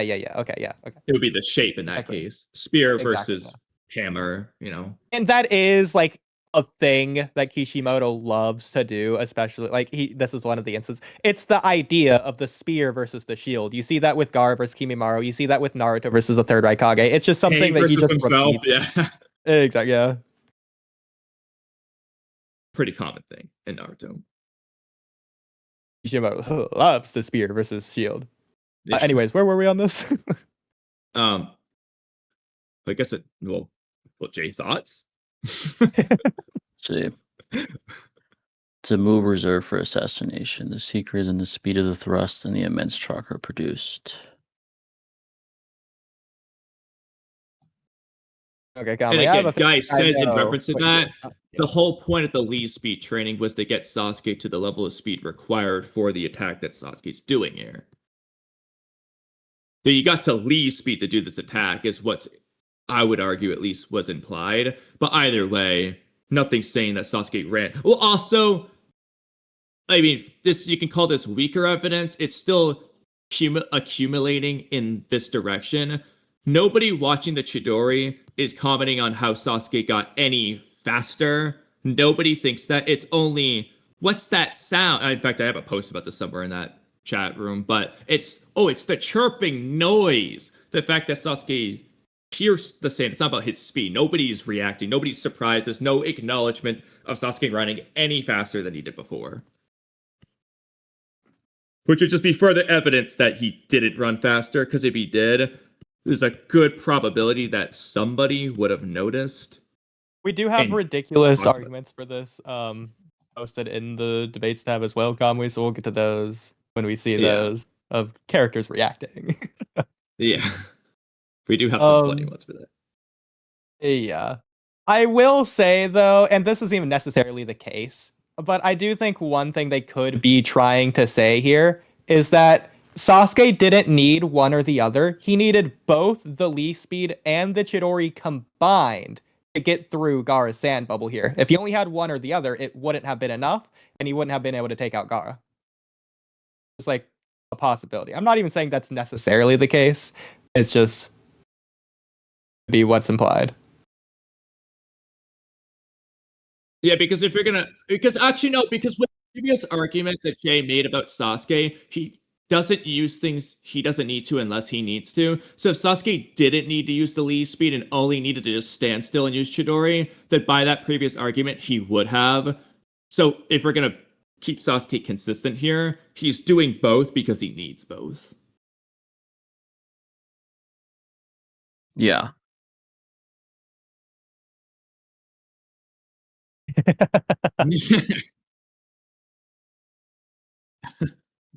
Well, okay, this is stupid. If Naruto did that, he wouldn't break a hole where he hits the Rasengan, but the opposite side would, like the other thing. Yeah.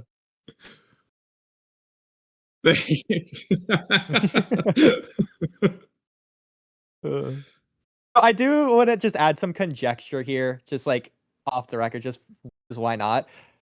I think it's pretty obvious that Sasuke can't get through the sand bubble. You could argue he's using his Lee speed, which means I don't think that Lee could get through the sand bubble with his Lee speed and nothing more.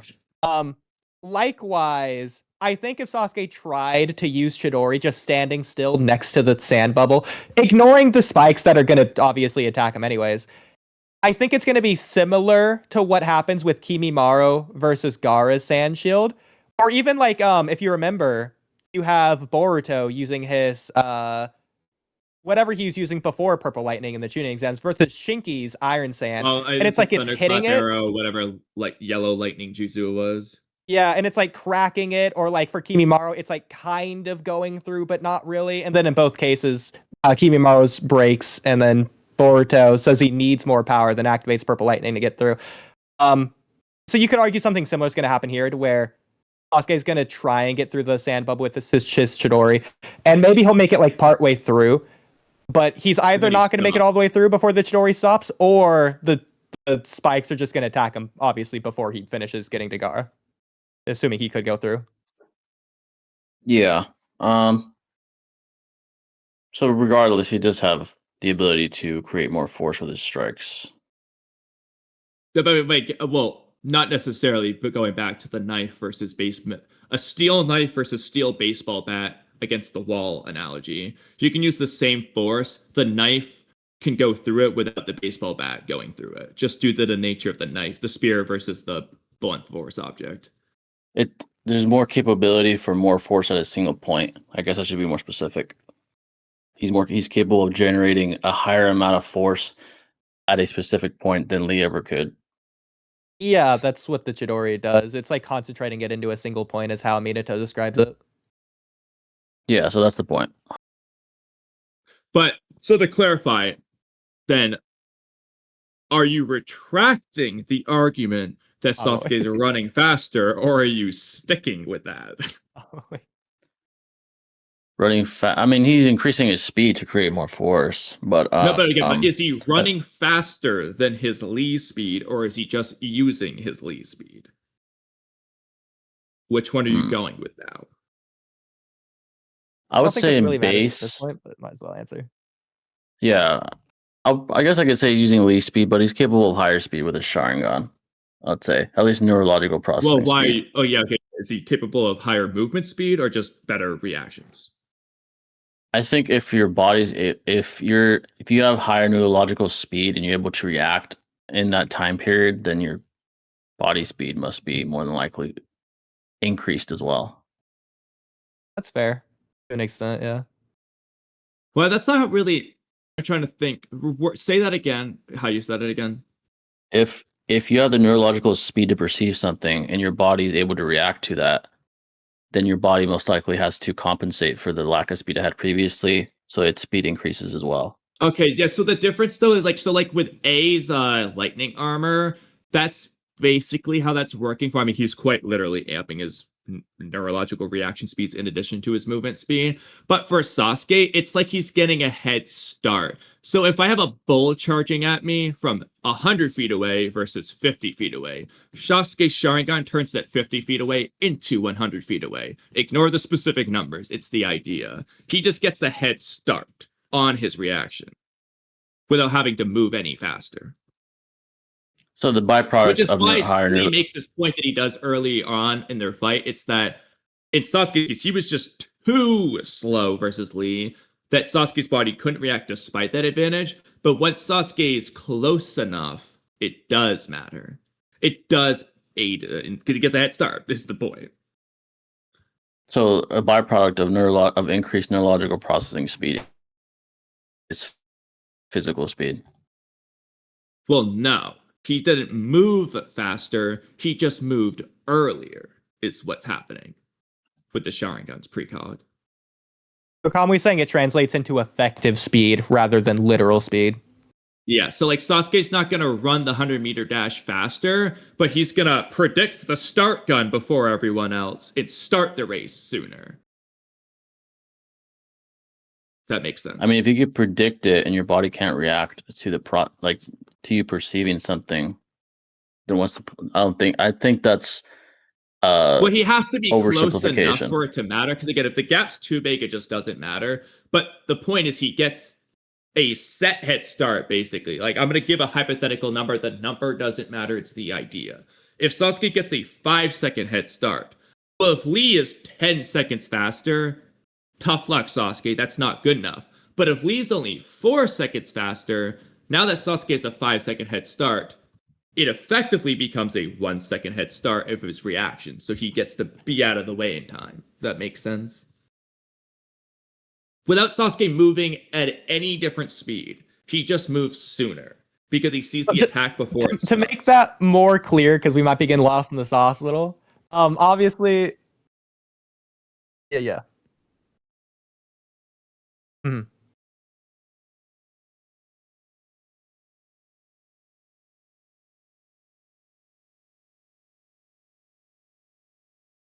Yeah.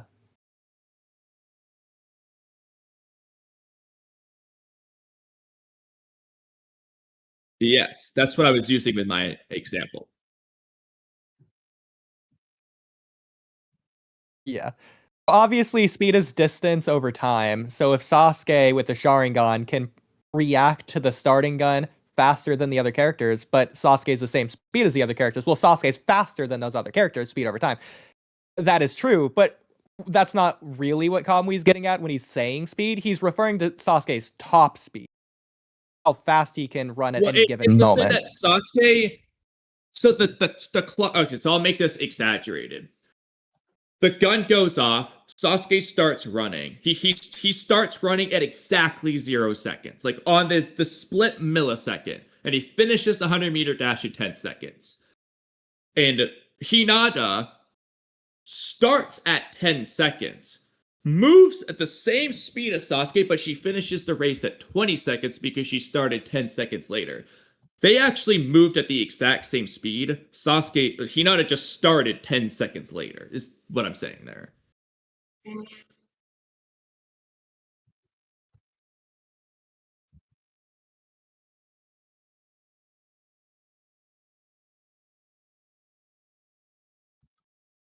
Exactly.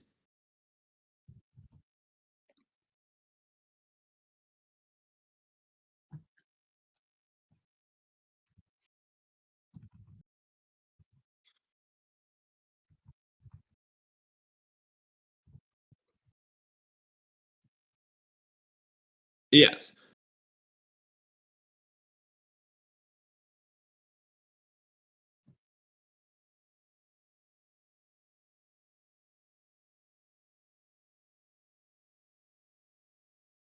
Yeah. So I think the convolutedness is with the example of the 100-meter dash or whatever. So just get out of your head the idea or the concept of, oh, I can run the 100-meter dash in 10 seconds versus 5 seconds or whatever.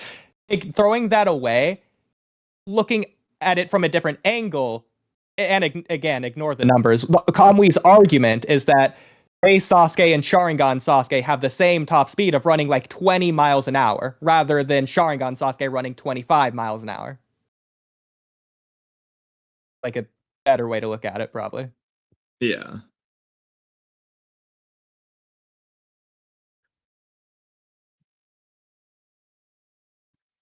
I think they're trying to argue that they're mutually exclusive, but they're not. Reaction speed obviously is the first step. It's not a mutually exclusive like set of steps. They flow. So if, for example, if runner A and runner B start running, and one perceives the gun going off before the other, then that's not going to make his top speed necessarily faster than the other guy's top so I think a better way, instead of the race, think of it like you're on a treadmill that's gradually increasing speed. And for this, we'll just say that both runners have infinite stamina. If it's gradually increasing speed, then eventually both runners are going to be thrown off because the treadmill's going to be too fast. Kamwi's argument is that both Base Sasuke and Sharingan Sasuke are going to be thrown off the treadmill at the same time. Well, if that makes sense. Same speed, yeah. Same speed. Trying to see how to explain it. Yeah. Because just because person 1 reacts to the start gun faster than person 2 doesn't mean person 1's start time is going to be faster than person 2's. They can be the same. They could be slower. It could be faster. It doesn't have any bearing on that.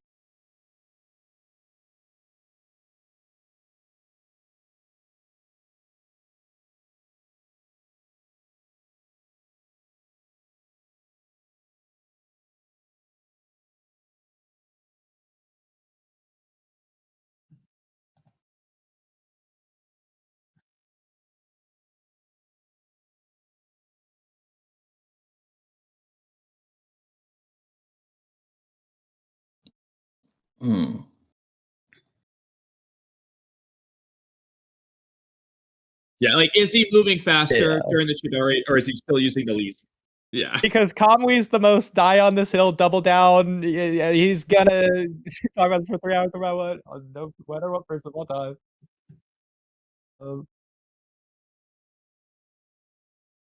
Yeah. Because I do agree with Kamwi, but I don't really care about the power scaling. I care about the narrative behind this, but that's a whole other topic. I'm not going to bring that up until after the debate's over. If Jay doesn't bring it up, then we'll get into like the thing we were actually expecting. I'll be honest with you, Jay. You have not said what we were expecting. It's effectively turning into a similar idea, but it's not the same thing. We'll wait on that, though. Yeah, I'm trying to differentiate correctly. Yeah, so again, is he using elite speed during Chidori, or is he using Sasuke's quote-unquote elite speed during Chidori, or is he using faster than Sasuke's quote-unquote elite speed during Chidori? I guess another way to look at it, does the Chidori allow him to move faster than his normal top speed? Okay, whatever. Kamwi does not want to go down that rabbit hole. Well, not if you don't have to, because that's going to be another 30 minutes on this point. I know. I had to make it clear. Yeah, I have to think and see. The same. The same, you said? No, I have to think to see how I'm going to word it so I don't get cornered. Okay, sorry. If you want, we could just come back to this if you want some time to think on it. We could move on for now and come back to it.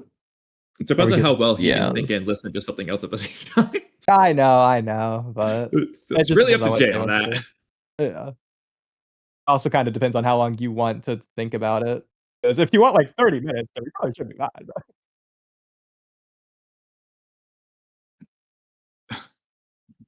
Yeah. It's up to Jay. Yeah. Okay, while Jay is thinking, at the very least, I'll say my interpretation of this scan, since I never got to do that earlier. So, Kamui, my way to argue for Jay's side here, because I have to do that for every single argument tonight. So Lee is saying that he doesn't have the same eye as Sasuke, but if you remember, he doesn't necessarily have to be referring to the Sharingan. Sasuke, when he's fighting Haku, doesn't have the Sharingan activated until the end of the fight, but before that, he's like, oh, with these eyes, I can see. Okay, Oh, but Lee doesn't know about those eyes. Lee doesn't know those eyes. He doesn't know those eyes, but at the very least, Ishimoto does. He's the one that writes. Yeah, but this is Lee's dialogue, so Lee would have to know about those eyes. Fuck, does even Sasuke know about those eyes? I feel like he thought he had the Sharingan in that scene.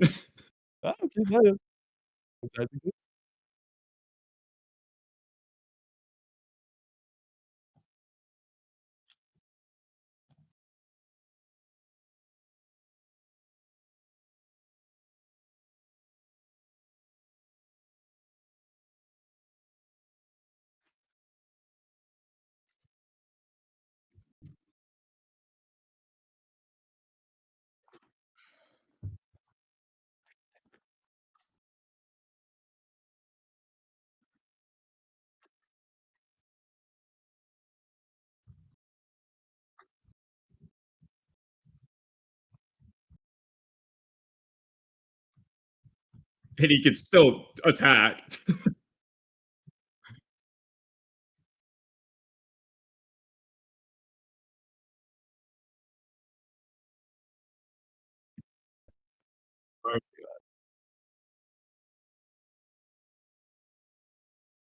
Yeah, so this this whole thing gets into another thing that we won't bring up unless we have to. Well, we'll address it vaguely at the end after, but outside the debate. But if we have to, we will get into it. But Odie knows I will refuse.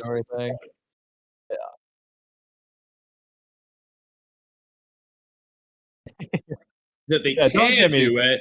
Started on stage, I think.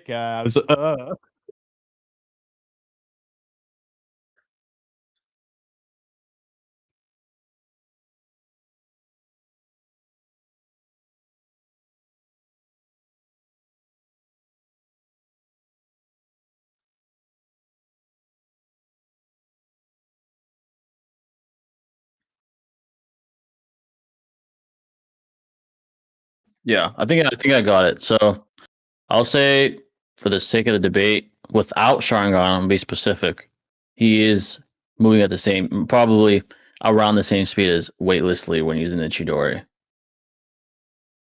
And with the Sharingan, he's faster because if we presuppose they have relative physical speed with him and just in base, which is the case, which is stated, he'd have superior precog with the Sharingan, so he would have superior reaction times on top of equivalent physical movement speed. So he would basically be starting before Lee could because he could perceive things at a higher rate. His neurological processing speed. So that's the effective speed. So that's okay. Yeah, exactly. That's the effective combat speed. But you did say in there his movement's the same. He just has the better reactions, which is going to make his overall combative ability speed greater. Is what it sounds like you're saying there. Yes. So, in other words, we're all on the same page. We agree on this point. But I do want to say something funny in relation to all of that. Would you agree that the way Sasuke used Chidori here is in character for how he would use Chidori in the final rounds of the Chunin exams? In character, like the way Sasuke in the final rounds used Chidori, is that how he would in character use Chidori in the final rounds? Against a general opponent, I'm hesitant to say if it's a because they're not. Opponent, I would probably say no for the sake of the debate. No. Well, why? Because the specific opponent he's facing has a high density dome defense. I don't think anyone else is going to run into that altercation. Okay, in terms of Sharingan usage, do you think it would be the same or different? He would probably depend on the opponent as well. Lee, knowing the speed at which he can produce strikes, he would utilize it probably sooner than he did against Gaara. Gaara's more stationary. Okay. That's because I was. We're not going to need to do it. But if you had said in character, I would have said, well, in character, he doesn't use it until the last second. So he's not using it. Yeah, exactly. That's why I wouldn't agree to that, because then that would basically be surrendering that. Yeah. Yeah. I agree with you on that point as well. Okay. I do think, to be fair, part of that is unfair because Kakashi's only training him to use the Chidori against Gaara rather than outside of the Gaara. Like, he's giving him Chidori for Gaara. That's not to say, obviously, he doesn't expect Sasuke to use Chidori ever again. He expects Sasuke to keep it in his arsenal to use it against other opponents. But Sasuke's training, the way he's training it is for the Gaara fight. Yeah. He's definitely training specifically for that, but that doesn't. Yeah, because like automatically hypothetically, negate the Tamari is his possibility opponent. He might not do any of this.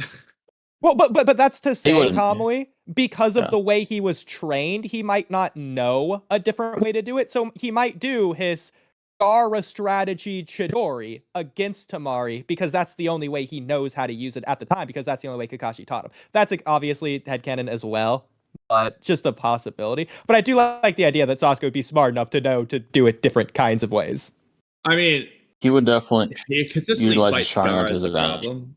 So Yeah, but based on his prodigal talents and high IQ, he would certainly take advantage of his own Sharingan against someone like Lee. IQ is questionable based on the first argument. I mean, yeah, but against Lee, he would certainly use the Sharingan. It would be advantageous there to use it early on. Okay. He would obviously tailor his approach to the opponent. All right, that's cool. That's cool.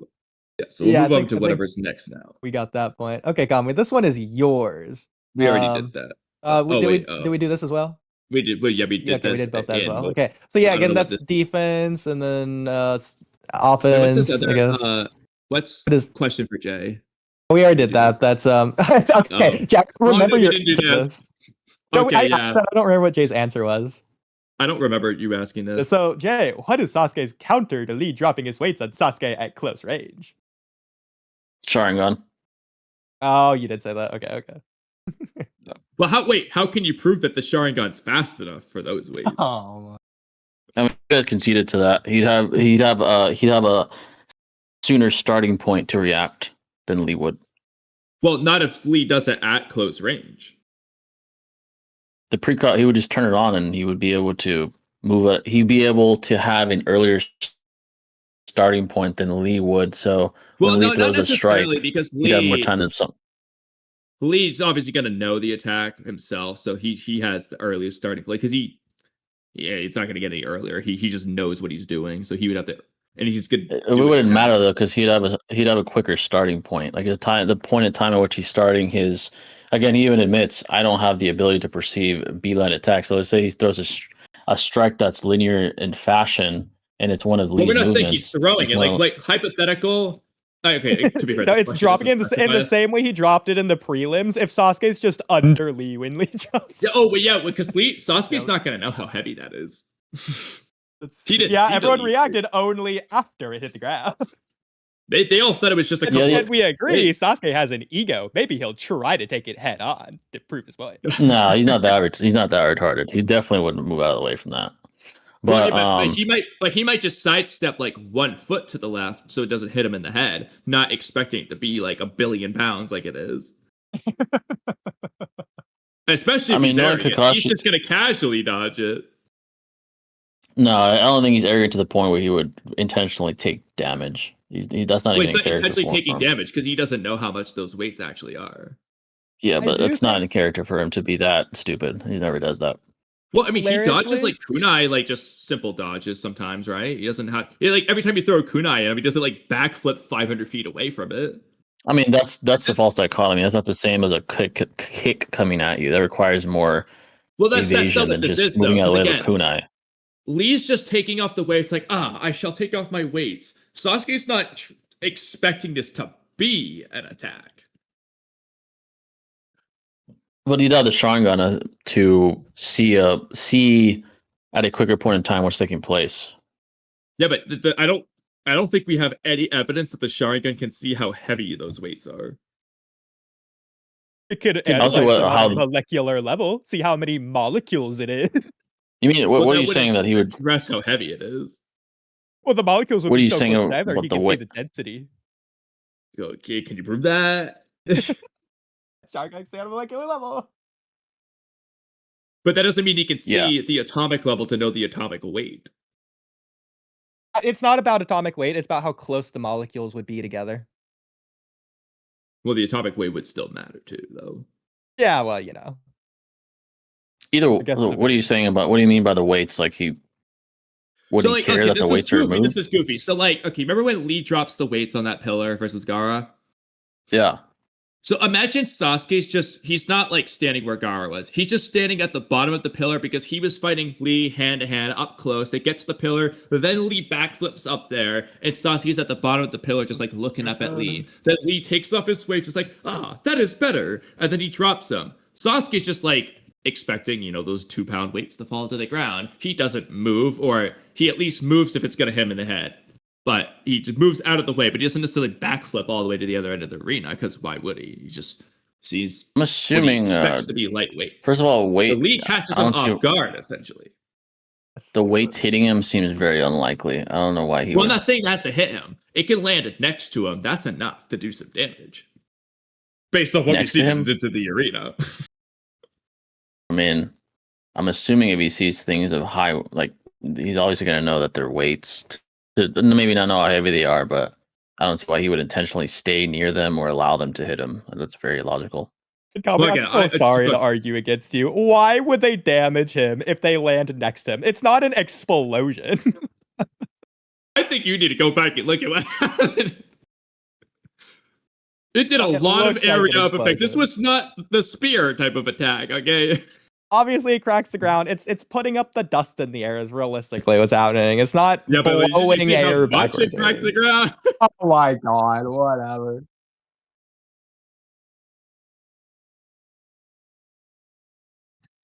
Okay, to be fair. The floor particles might hit Sasuke. To be fair, I complained about it when it happened, but it did happen in Attack on Titan Season 2 when spoilers, but when the Colossal Titan falls off the wall and makes everyone have a heat concussion. I complained there you go. So if this happened in Naruto, it can happen. I'd complain about it, but it happened in Attack on Titan. It's in the realm of possibility for writers to write that. The weights, 82. See, I'm trying to look at it. Is it? Oh my god! Okay, the anime makes it. Okay, the smoke's pretty big in the manga, but the anime makes it crazy, right? Well, technically, if Sasuke does what Kakashi did to Zabuza and reads the future through whatever Genjutsu shenanigans or whatever's happening there, then he could see what Lee's gonna do before Lee knows what he's gonna do. Haha! Get you there, got me. Whoever said that, I don't even remember.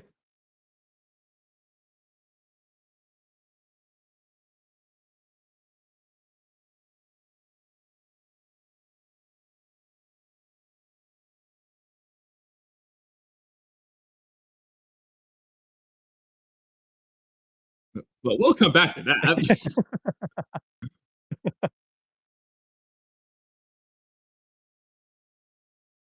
Okay, I'm just curious. I'm looking at the anime version to see. Well, actually, okay. You guys are gonna laugh. There is some kind of estimate we have to work with, and you're immediately gonna dismiss it, but I'm gonna say it anyways. In Rock Lee SD, the Rock Lee spin-off gag anime, they do confirm that Lee can hold up a 10-ton and later a 20-ton iron umbrella. We have an idea. We have some kind of rough gauge or measurement for the weight Lee is able to sustain. Yeah. Now it's so stupid. Yeah, he wouldn't let the weights hit him, and he would just gracefully. It'd say it hits the ground and the ground breaks. He would just jump and land gracefully. Well, Jay, I have another funny argument. So this does require the anime because you can't really see this in the manga. These weights cause an earthquake. Does Sasuke have any encounters to earthquakes? I guess he could gracefully jump away and just watch it. Well, I think a better argument would be, well, the earthquake didn't do anything to anyone, so it doesn't matter. Yeah. Oh, they're up on the bleachers, not on the earth. Gaara has a sand shell. Gaara's on his sand. Yeah. Yeah, it's soft now. Hayate's fine, but Hayate's a Jonins. As funny Especially of an Johnny. argument as it is, I think technically, and again, it's stupid and hilarious and outrageous, but it is legitimately something he could do. Instead of just dropping the Lee on Sasuke's heads, or dropping the weight on Sasuke's heads, Lee could just take the weights off and not drop them and hold them in his hands and try and slap Sasuke with them. No, like I know. I got a better way of doing it. Nunchucks. He's gonna do like Shino's drop the bug on Kankuro maneuver. He pretends to punch and he drops the weight on Sasuke as Sasuke ducks down underneath the punch. That's stupid. He can also throw the weights as well. The sheer weight of the, obviously upon his arms would lower his speed and it would make it easier for Sasuke to counter. Mm. He'd be swinging heavy weights. You remember the first actual clash between Rasengan and Chidori of Naruto and Sasuke at the Final Valley? Naruto uses his shadow clone to like sling himself. Lee could just do that with the weight. He could just like spin around in circles to increase the speed to throw it fast. I mean, then we have to get into his arm strength if he has a good arm. That's fair. That's fair. And if he has accuracy for that. Because he will. I know Naruto has a hell of a left hook.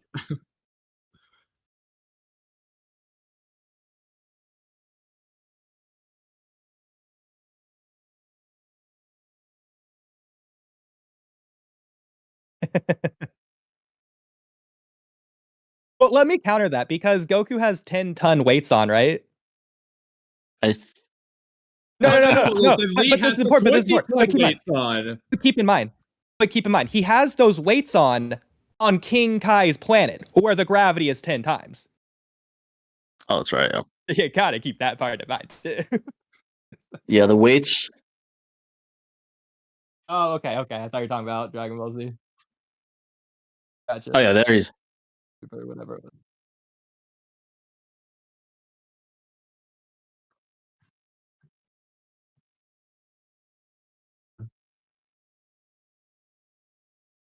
Okay. So that proves that he's stronger. That's funny. Yeah.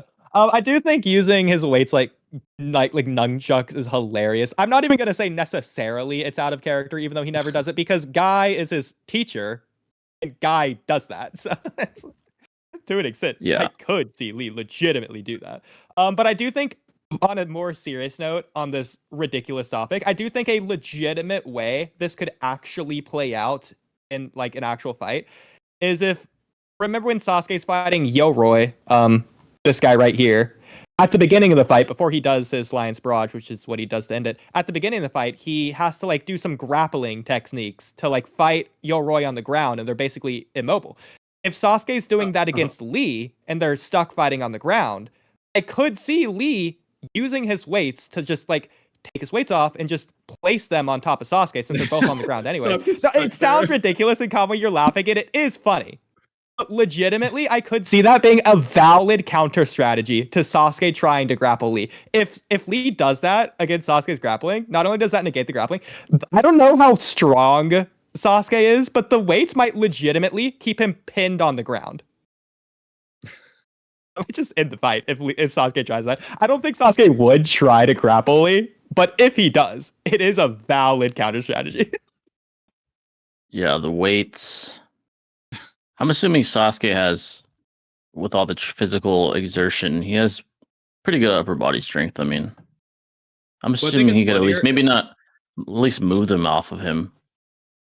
Well, I think a funnier one is Lee's wearing the weights at the start of the fight for this hypothetical. Sasuke does the grapple technique to where he puts like the foot, he grabs Lee's foot onto his chest, that grappling technique that he does for Yoroi, and then he's stuck there. Lee doesn't have to do anything. He just leaves his foot right on top of Sasuke. He just lays there. Not if his because his hands are grabbing Lee's foot, so his hands aren't free for hand signs. Like it's a freaking saw trap. He's stuck. It's over. Sasuke ends his own fight. And I don't think tuning exam Sasuke had a Madrasu, but I see where you're going. I think, but like obviously, if he's stuck on the ground, he can't dodge it. He can't be fast enough to dodge it or move out of the way or whatever if he's stuck on the ground. So I do think that would. I think it's logical to conclude if Lee could, for who knows how long he's had those weights on, combat other individuals on a high level, it's logical to assume Sasuke, being as talented as he is and the talents that he has, he's at least capable of temporarily moving the weights off of him. He at least probably has the strength to, in one altercation or in one event, move the weights off of him if necessary. I think he could at least do that. Maybe not wear him for many, many weeks and days, however long Lee wore them for, but he should have the strength to at least take them off of him if somehow Lee tried to pin him down. Maybe. Gotcha. I think it is reasonable to say that. At the same time, it was a gag moment, obviously, but everyone's reactions to the weight, it's like, this kid is insane to have those heavy of weights on. I can't even imagine. Guy, you're on another level. You're insane for letting him do that. It's like, there's also like that level of it. So I don't know. Exactly. It could go either way, though. Because if Kakashi could see Sasuke being physically capable of doing that, then he wouldn't think Guy is too much for having Lee do it.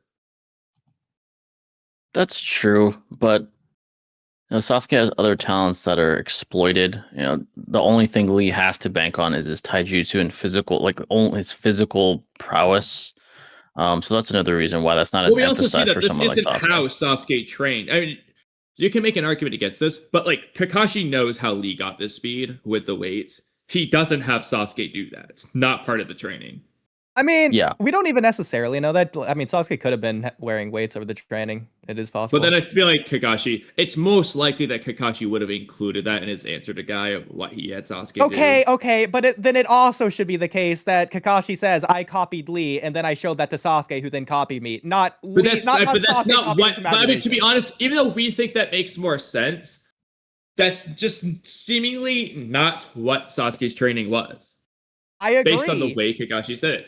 Because he wouldn't need Sasuke to visualize Lee's movement. They just kind of go against each other. It would be that Kakashi did it, and that he had Sasuke copy himself. So he's saying something that would contradict that idea, so we wouldn't assume that.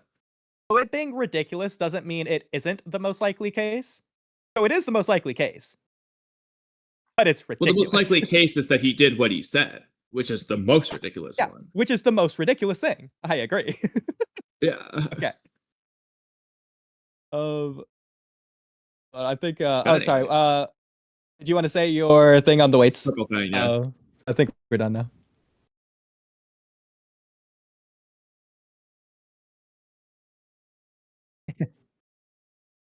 Oh, yeah. True.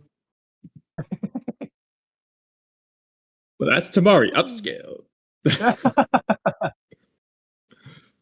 Yeah. Oh yeah, who knows how heavy that fan is? Yeah, it might even be heavier. We haven't talked about Tamari's arms yet. Don't you worry. Yeah, we never saw Tamari drop her fan from the top of that pedestal. Yeah, her.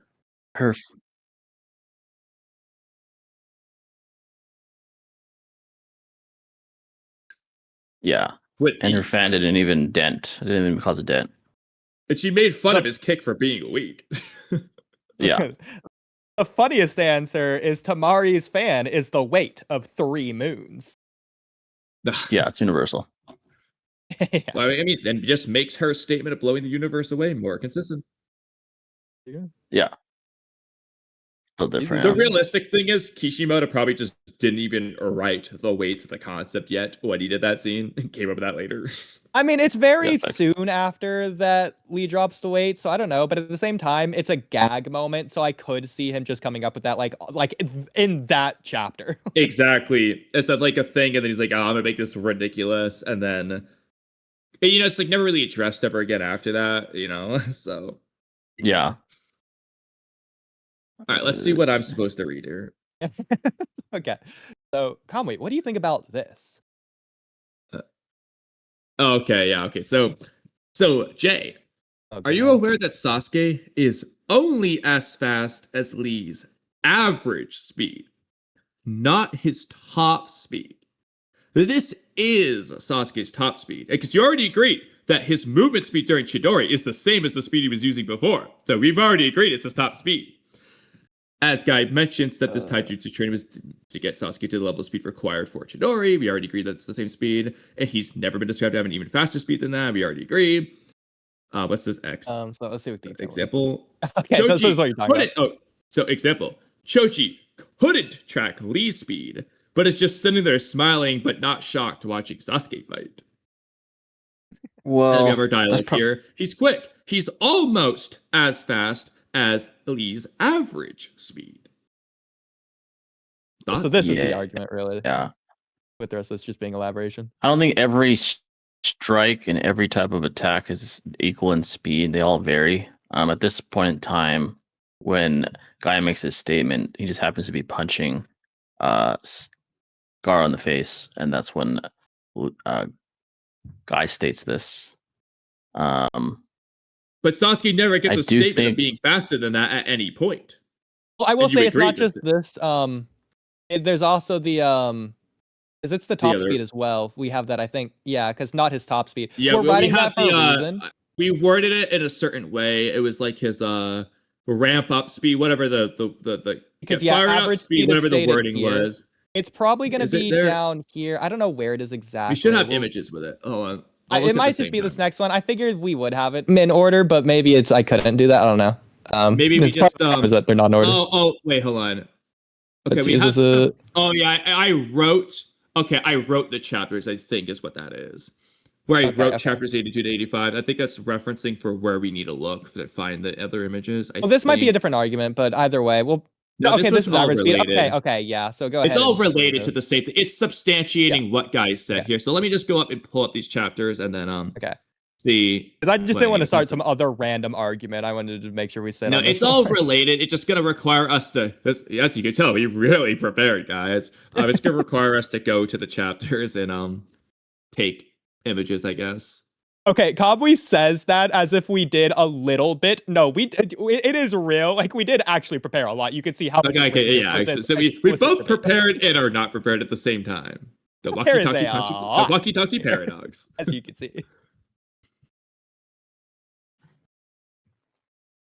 Anyways, I guess, Jay, if you wanted to at least address it while Kamui's pulling it up. So Sasuke is only as fast as Lee's average speed, not his top speed. What would his top speed be? His fifth gates? Or you mean like his top weightless speed? His top base speed is what we're referring to. Kamui's getting it right now. Yeah, it's the elaboration. But if you want to say words before we elaborate. You agree, disagree, if you have your own interpretation. Let's see here. Okay, I found what I needed.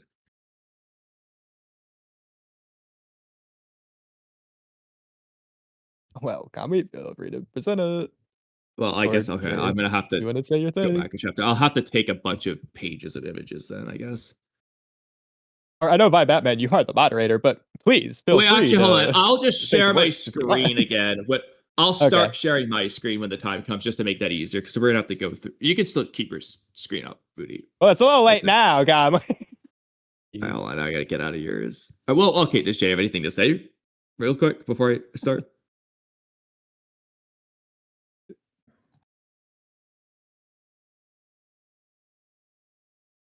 Jay? Yes. Let's see. Okay. To the chapter. So Kamui has got it pulled up here on his share screen. Yeah, I have stuff pulled up. So just based off what we've said so far, do you have anything more to say before we continue? I would say that I guess the best argument would be that Guy is referencing the movement that's being executed at this point in time, which is a punch. And then all movements have the same amount of speed. I think the overall message is that he's as fast as weightlessly or relative to. Well, it's almost as fast. I mean, that's the best you're getting off this one. Okay. Yeah. Anyways. Definitively slower. It's relative. Yeah. And then later on, he says he's that's practically the same speed as Lee without his weights. Yeah. So again, his average speed though. Okay, Kamui, go ahead and just do the. Okay. So continue on. I'm going to read this first, and then we'll go look at them. So, after taking off the weights, Lee was able to outspeed the sand shield to hit Gaara. This is likely Lee's average speed that Guy refers to, which Sasuke matches, as Sasuke is able to do the same thing.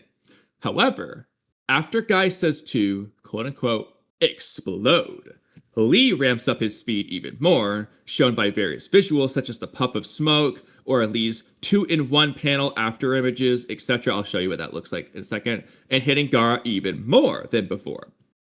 Sasuke, on the other hand, never gets those visuals, after images, or puffs of smoke, etc., indicating that Sasuke is only as fast as Lee's average speed, as Guy mentions, which isn't Lee's fastest speed, which he uses versus Gaara when Guy says to explode. So we'll start with, okay, he takes the weights off. So it's like 3 different speeds. There's weightedly, and then there's weightlessly, and then there's explosively. And then there's the gatesly. Yeah. So this is weightless now. Go, Lee. Yes, sir. He dashes behind him.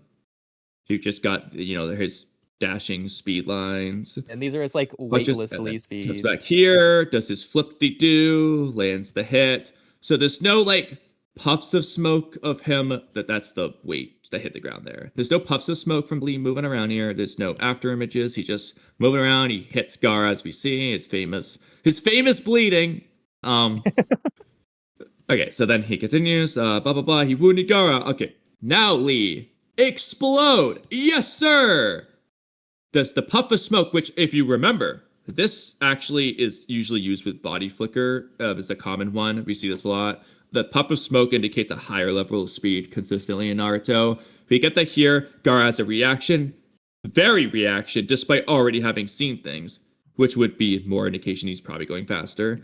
Then he's doing these after images of over here, now here, now here, now here, if you remember the anime. The Sand trying to go into 2 places at once. I'll add, obviously, Gaara's mom is different from Gaara, and Gaara's mom wouldn't be tricked by the over here after images. She's just operating on instinct, not being fooled or whatever. It's based on speed. So the most obvious visual of Lee being faster here is weightlessly was not hitting Gaara. Explosively is. Well, he was hitting him. He hit him that one time, but like this is like a little bit different. But he's not doing, again, he hit him, which Sasuke did too. He's not doing puff of smoke indication of speed. He's not, in fact, Udi, can you translate what this might not say anything important, but what is this onomatopoeia? It's just an onomatopoeia. It's just a puff of smoke. Okay. But anyway, there's no puffs of smoke. There's no after images before. It's like foosh. Yeah, okay, yeah. Like whoosh in English. That does imply speed, but anyway.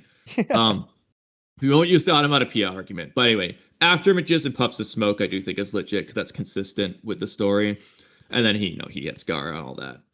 Now we go to Sasuke. Because again, I'm not just going to say it, I'll show it. So, you think I start the fight already? All right, we gotta wait for him to actually get to his Lee speed. So at the end, okay, so here, he does his dash behind Gaara, no after image. I'm not going to count the Lee as an after image for obvious reasons. Punches, he lands in on Gaara, same as Lee there, that's great. Hilariously, you could argue the one thing we said earlier of the fist would be an after image, but like that didn't make sense anyway. Well, it's not though. And obviously, him running on this isn't smoke from like the dash, it's from him dragging on the ground. That's different. And then Sasuke comes in. They get no after images. He's not doing the puff of smoke dash. Him on the ground, it's the same thing that Lee does at one point. These are just different. So he's not doing after images in this fight. Which, those are consistently used to depict higher levels of speed. So if Guy says he's as fast as average weightlessly speed, well, we saw that in the previous chapter when he lands the first hit. Then Lee goes on to do his explode Lee speed, which is even faster, and Sasuke doesn't have any visual depictions that show, anything Lee does here.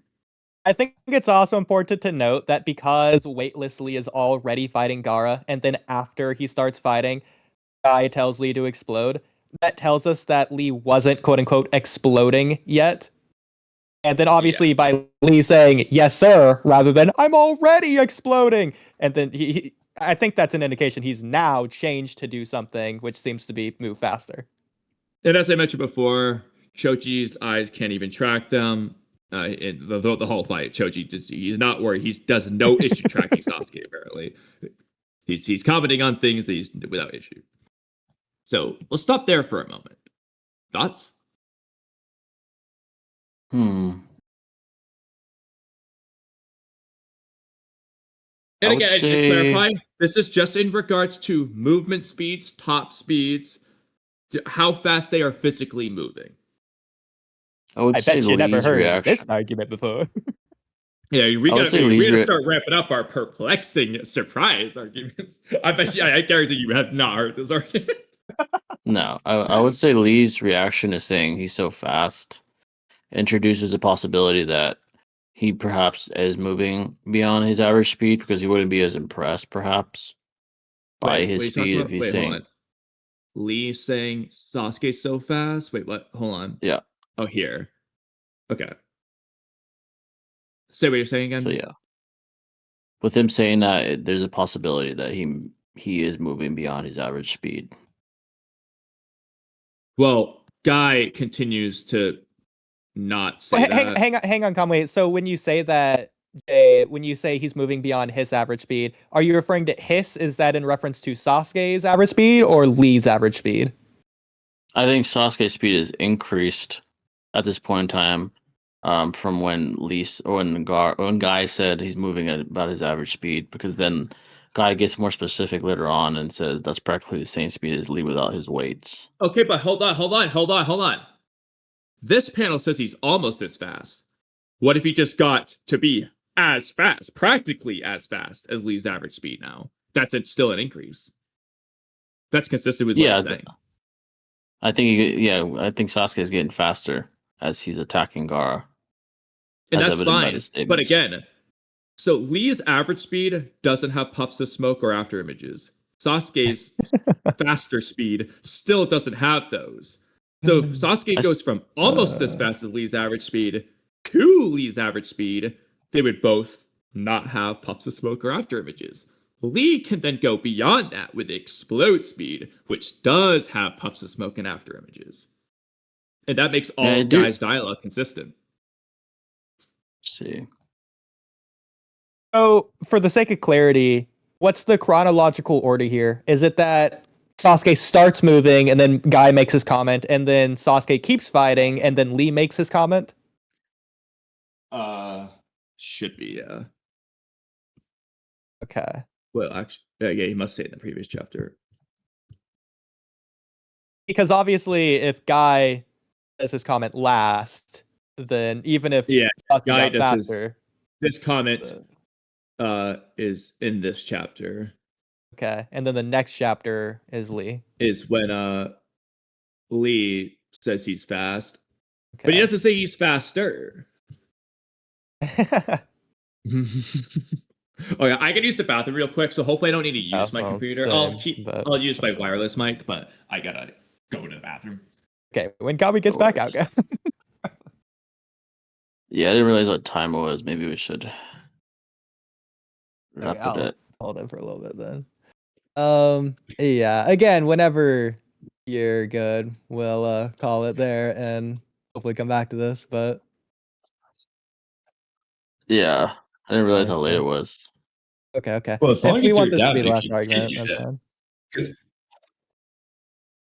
Well, yeah, so Jay, I'll be honest with you. If you're down to continue, we'll continue. If you're not, then we're just gonna have to bombard you with a bunch of arguments really quick. Yeah. It's good. Yeah, I guess we could see. I mean, it's fun. We'll see if where we can continue. Yeah.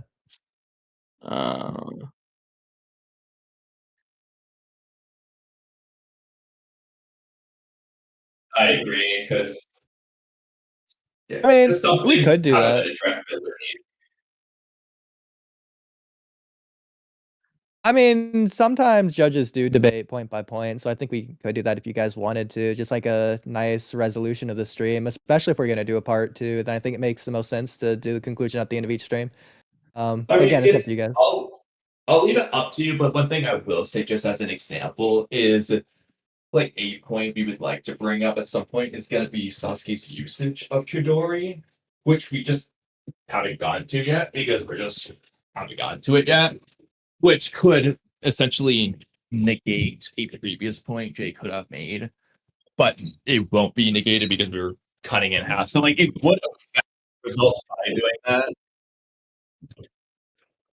Well, again, there's no particular order. It's just the order of things that we copied and pasted into this room.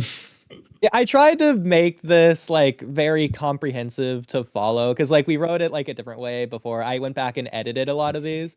Like for example, making the messages into spoilers in a fun way, or like having the argument at the beginning in bold and then the elaboration afterwards. So like all of that, I tried to keep it as like cohesive as possible. I'll be honest, I have not done that for like anything I wrote below. So. Work in progress. That's okay. Yeah, but that's to say, I think off the top of my head, we covered Sasuke. Again, stupid to say, but we covered Sasuke's battle IQ at the beginning, and then we covered AP, and then Damage. easy or whatever, then defense. We covered the weight, Yeah. and we covered speed, and also Yeah. the Chidori a little bit. But So some things we haven't really gone too much into like usage of Chidori, anything about the gates whatsoever. That's gonna have to come later. Some of our grandest arguments about time, but that's gonna have to come at the end, no matter what. There's a reason for that one. You'll understand. But, I did want to confirm before anything, though, Jay, if you had anything more to say on this current point before either moving on or concluding or ending stream or whatever. Obviously, feel free to say whatever else you had to say on this point. As far as the speed, yeah, I would say their statements as Sasuke performs implies that his speed is increasing. And then obviously the climax is the Chidori. But yeah, I probably would have to go back and think more on that. Okay, so how to we can word it. put this point's on pause, it sounds like. Yeah. Unless you want it to be, yeah, okay. Well, if this is points on pause, we might as well put the whole thing on pause. Yeah. Yeah, I'm fine with that too, yeah. All right. That sounds good. Works for me. So I guess come back to it. So did we want to get at least some judgment on the current points? As they currently stand? If you guys want, sure, yeah. Or... I mean, I'd be down. Yeah, I'm gonna switch my headphones real quick though, so don't say anything important yet. You gotta love it. But this also gives. Well, I know that you're quote unquote moderator, but like, I mean, you've also been here listening. You could just be the judge. It's like kind of, yeah. I think too. I mean, plus it also just gives you a chance to say some more stuff too. Give your thoughts on the whole debate as well. At least that's I think the first point was the Sasuke's IQ. Yeah. That one, I think. Yeah, I think we went over that pretty effectively. We said our piece on that. Mhm.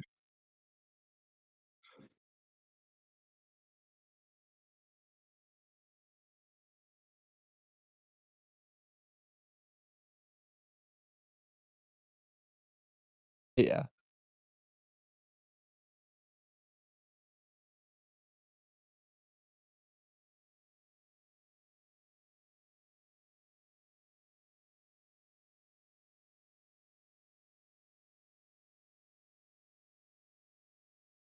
Yeah, that does for sure. Sorry.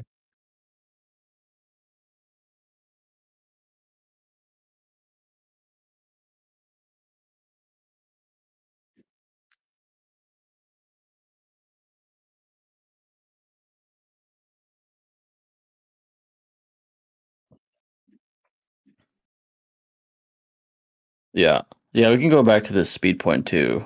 We can like put a pin on it and then continue that one once I've like thought of how to. Well, once we have obviously like schedule it, and then I could think of how to better articulate like a counter for that too, or for that specific, I guess, claim you guys made about the like the average speed statement and stuff like that. Sounds good. Yeah. Okay. Anything else? Yeah. Or judgment or whatever. I don't know if Batman had anything else or not. Should I go here in my mouth? Is that Batman? You got some more? Or... Okay. Yeah, it was just. Oh, we also covered the conscious versus The unconscious thing. One, yeah. Forgot we did that. Oh yeah, I guess you can give a take on the judgment on that. Well, out of curiosity, did Lee take life-threatening damage or not? Oh yeah, when we're debating whether or not Lee had life-threatening damage or not. Or was he going to?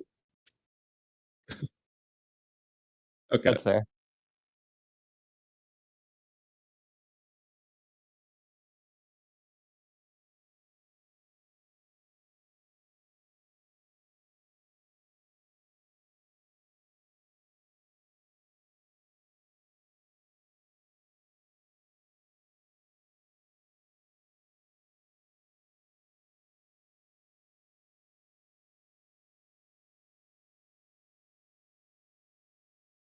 No, it was a lot. Yeah, It was a yeah. lot. That was one of the earlier points as well. So I get that. Yeah. No, yeah, that was a lot. Okay. Yeah, that was that the IQ part, or like whether or not Sasuke was stupid. The And yeah, wasteful. that one and wasteful. Yeah, and wasteful.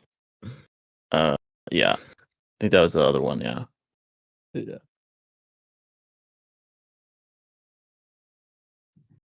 Right.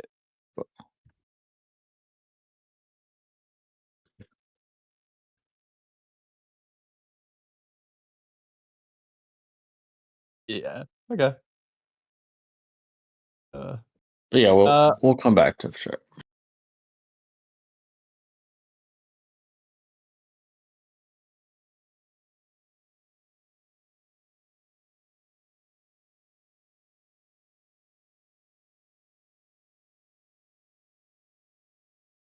Appreciate that. Yeah, we got.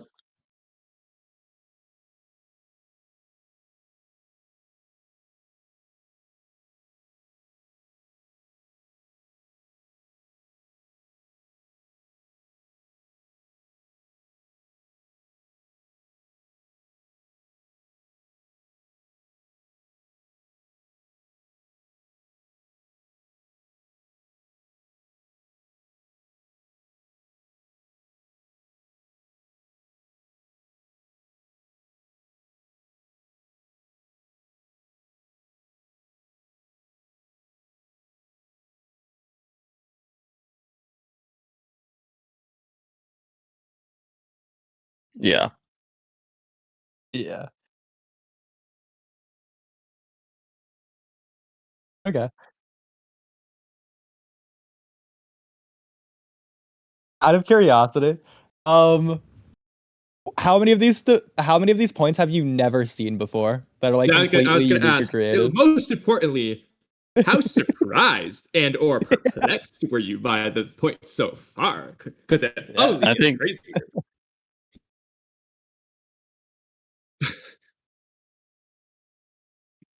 Yeah, me either. Yeah, yeah.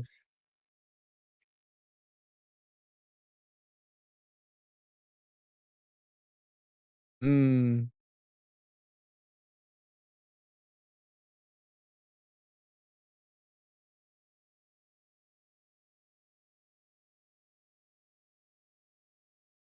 yeah. Yeah. Okay. Well, One Jay, more for your question. perspective, Oh, which okay. argument, caught you the most off guard? The most perplexing when you're Uh, like, hold on, I gotta think about what I'm gonna say to this. Probably the let's see. Out of all the arguments, probably I'm trying to think which one. Maybe probably the speed, the average speed one, or the one about the Chidori's like the force with the Chidori included. Probably one of That one was those. actually just I- on the fly. I was pretty proud of my yeah. efforts. That one, yeah, those two I think were the most where I had to think the most, like how to like counter those. Well, I'll also Um, clarify, like the unconscious one, it didn't go to the way that technically we could bring this back, but we don't have to. But the way that I ideally would go would be that if your argument's that Lee's gonna get knocked out, well, he's just gonna get stronger now. yeah. Oh yeah, That's exactly. the reason for that one existing. Yeah. I think No, we'll that come one back was to that surprising later too, but too. Yeah. yeah. Okay, Yeah, it's definitely okay. the speed So stuff. regardless if you think it's a good or bad point, or if we argued it good or not, what was the most off the wall point that we had? The thing that would cause the most outrage. Probably the most outrage would probably be The first one. maybe that he's stupid. I don't know. Maybe that one would be Yeah. the one. Especially Probably the that way he's it was stupid, written. Yeah, stupid and wasteful would probably be that'd probably be the one people would march for.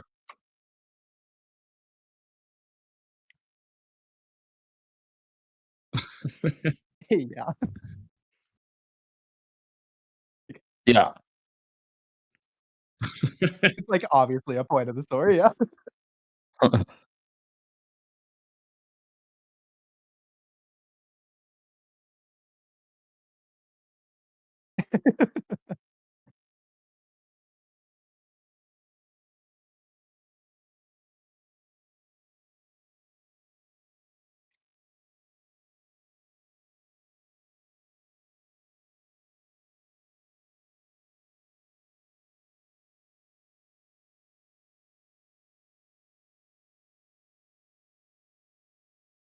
That's true. Yeah, it would.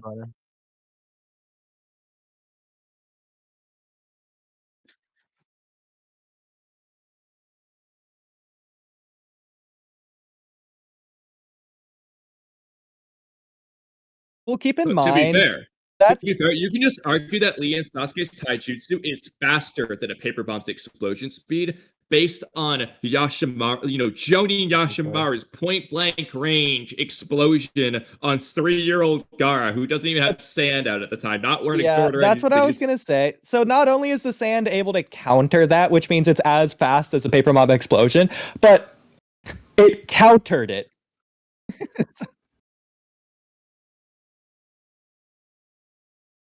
No, that's our point. The sand wall.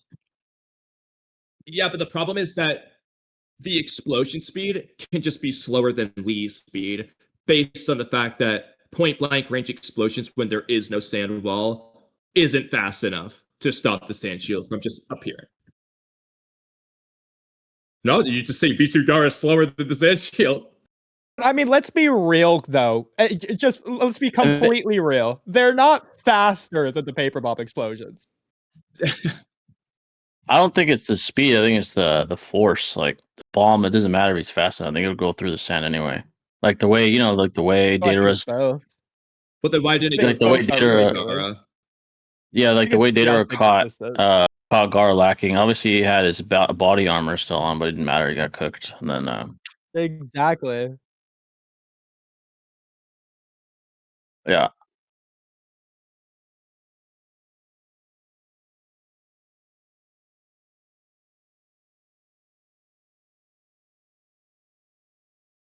yeah, just get yeah.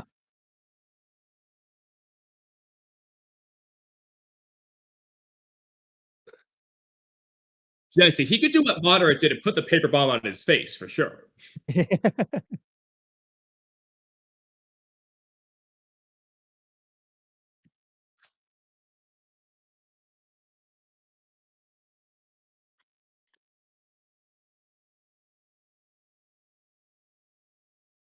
That would catch Yeah, him. actually, Yeah, real quick, this is kind of off topic but related. yeah. Yeah.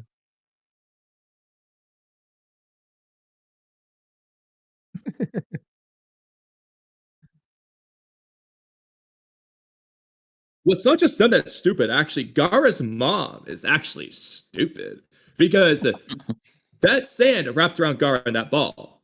It's sand. Like Gaara's mom can just move it. It sees Data as spiders and it doesn't rush in front of Gaara, meaning it's stupid enough to not think that's a threat. Yeah. It did nothing. Ridiculous.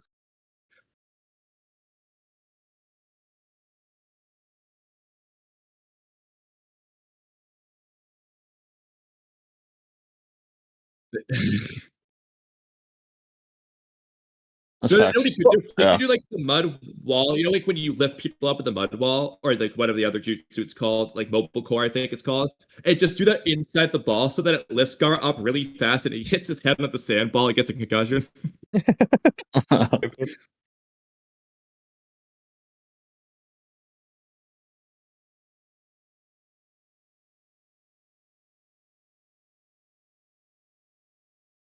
Yeah.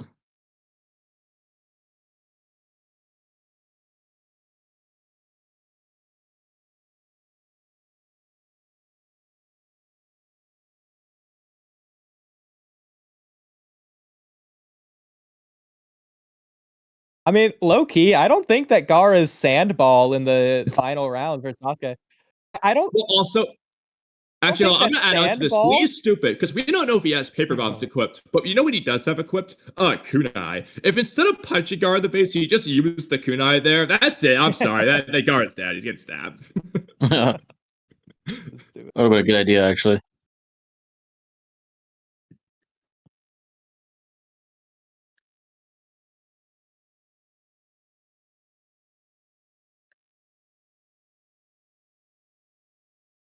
Yeah, so actually, we're gonna get to that later on.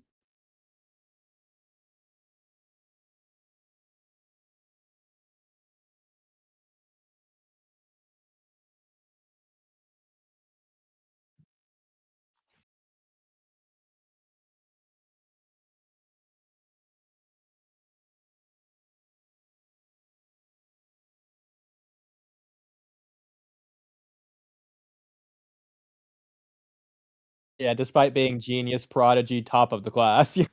It's like the Indra reincarnate. Exactly. To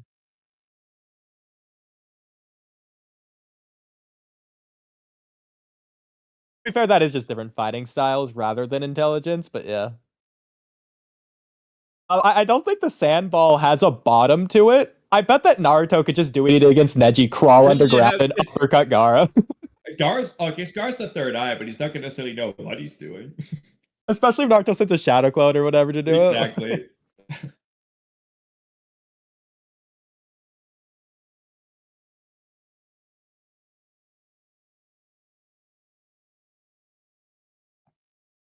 Yeah.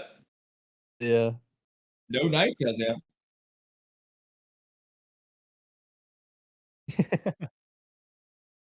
Well, I guess we've proven he's faster. He outspeed the sand shield. Yeah, well, also, yeah, that's another example. Gaara's mom didn't stop Naruto's punch there for no reason. But like, also, it's not just the data explosion. Also, yeah, I don't know why that would stop Gaara's mom, but Exactly. Like, probably. ironically, it doesn't stop Gaara, but it stops his mom.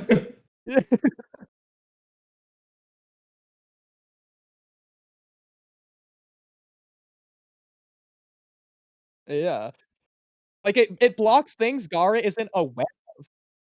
Well, it's also inconsistent because it does stop Gaara's sand at first, and then Gaara just like turns it back on.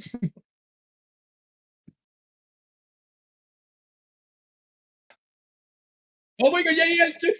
Gaara's sand armor cracked, but Shikamaru didn't.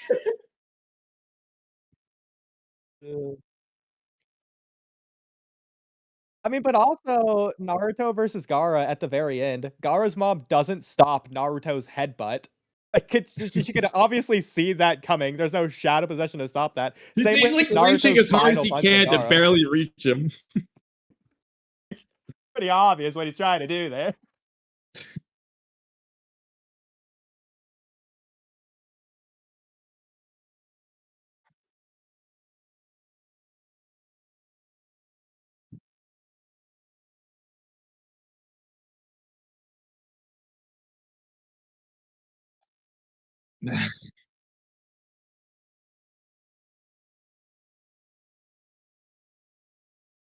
Yeah, that's true. Yeah, that's true. For that one,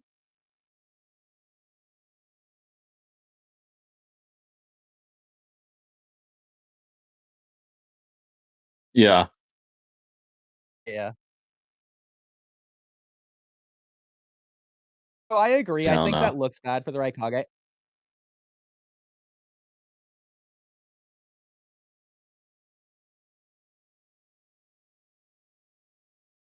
Well, with the right context. He's meant to be hot-headed, clouded by anger here, so Exactly. it's a little more there. That's what it is. It's not an intelligence feat. It's not that he couldn't think of that. I do think narratively, it's because he's so disgusted with Sasuke. They're both monsters in this fight. I think he knew he could have done that and chose not to do that out of anger.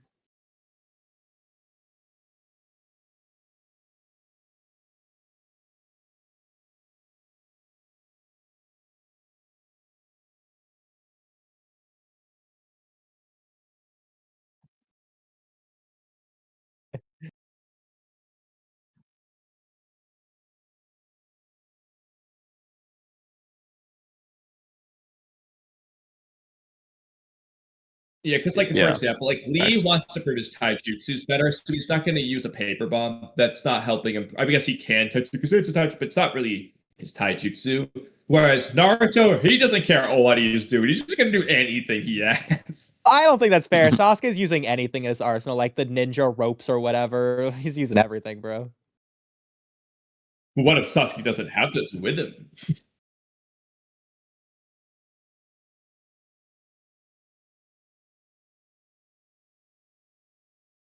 That's fair.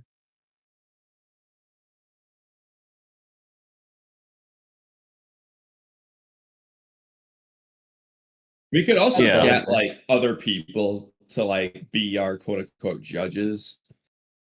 If you want to, yeah. I mean, again, it's not really like it's an official thing. It's formal, quote unquote, but like we're chilling. It's like it's not the end of the world or whatever. Don't have to be fancy with it necessarily. But I do think now that we've done this part one, as much of a pain it is to schedule, let's probably try not to wait like 3 years to do the part two. Well, to be fair, that Friday, since we did today, we can always just do that Friday, right? If that works. Oh yeah.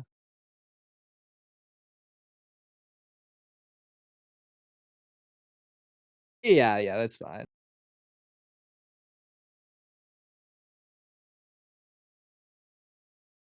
Yeah, nothing official. If anything, honestly, I was just asking out of curiosity because I wanted to personally know. Yeah. It's not for official judgment or whatever.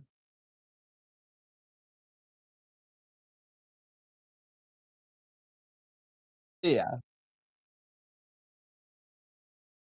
I think the funniest thing is we just make polls. We just each put up a poll who won. That's fair.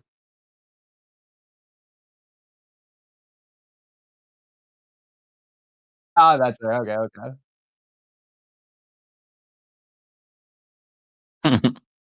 Yeah.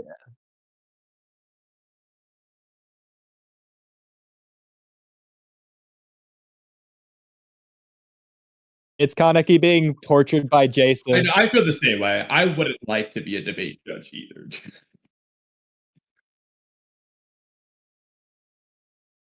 It's Jason asking Kaneki who doesn't live, but who dies. All right. Yeah. Wow. Look at the time. Damn. Yeah, it's late as fuck. Yeah. I guess we'll have to end it there. Yeah, we'll get back to it, folks. We'll reconvene when we get a chance. Go back to we'll put it on the speed, but we'll come back to it, and we'll continue from there. All right. Sounds good. Well, I appreciate y'all doing this. I don't know about you guys, but I had a blast.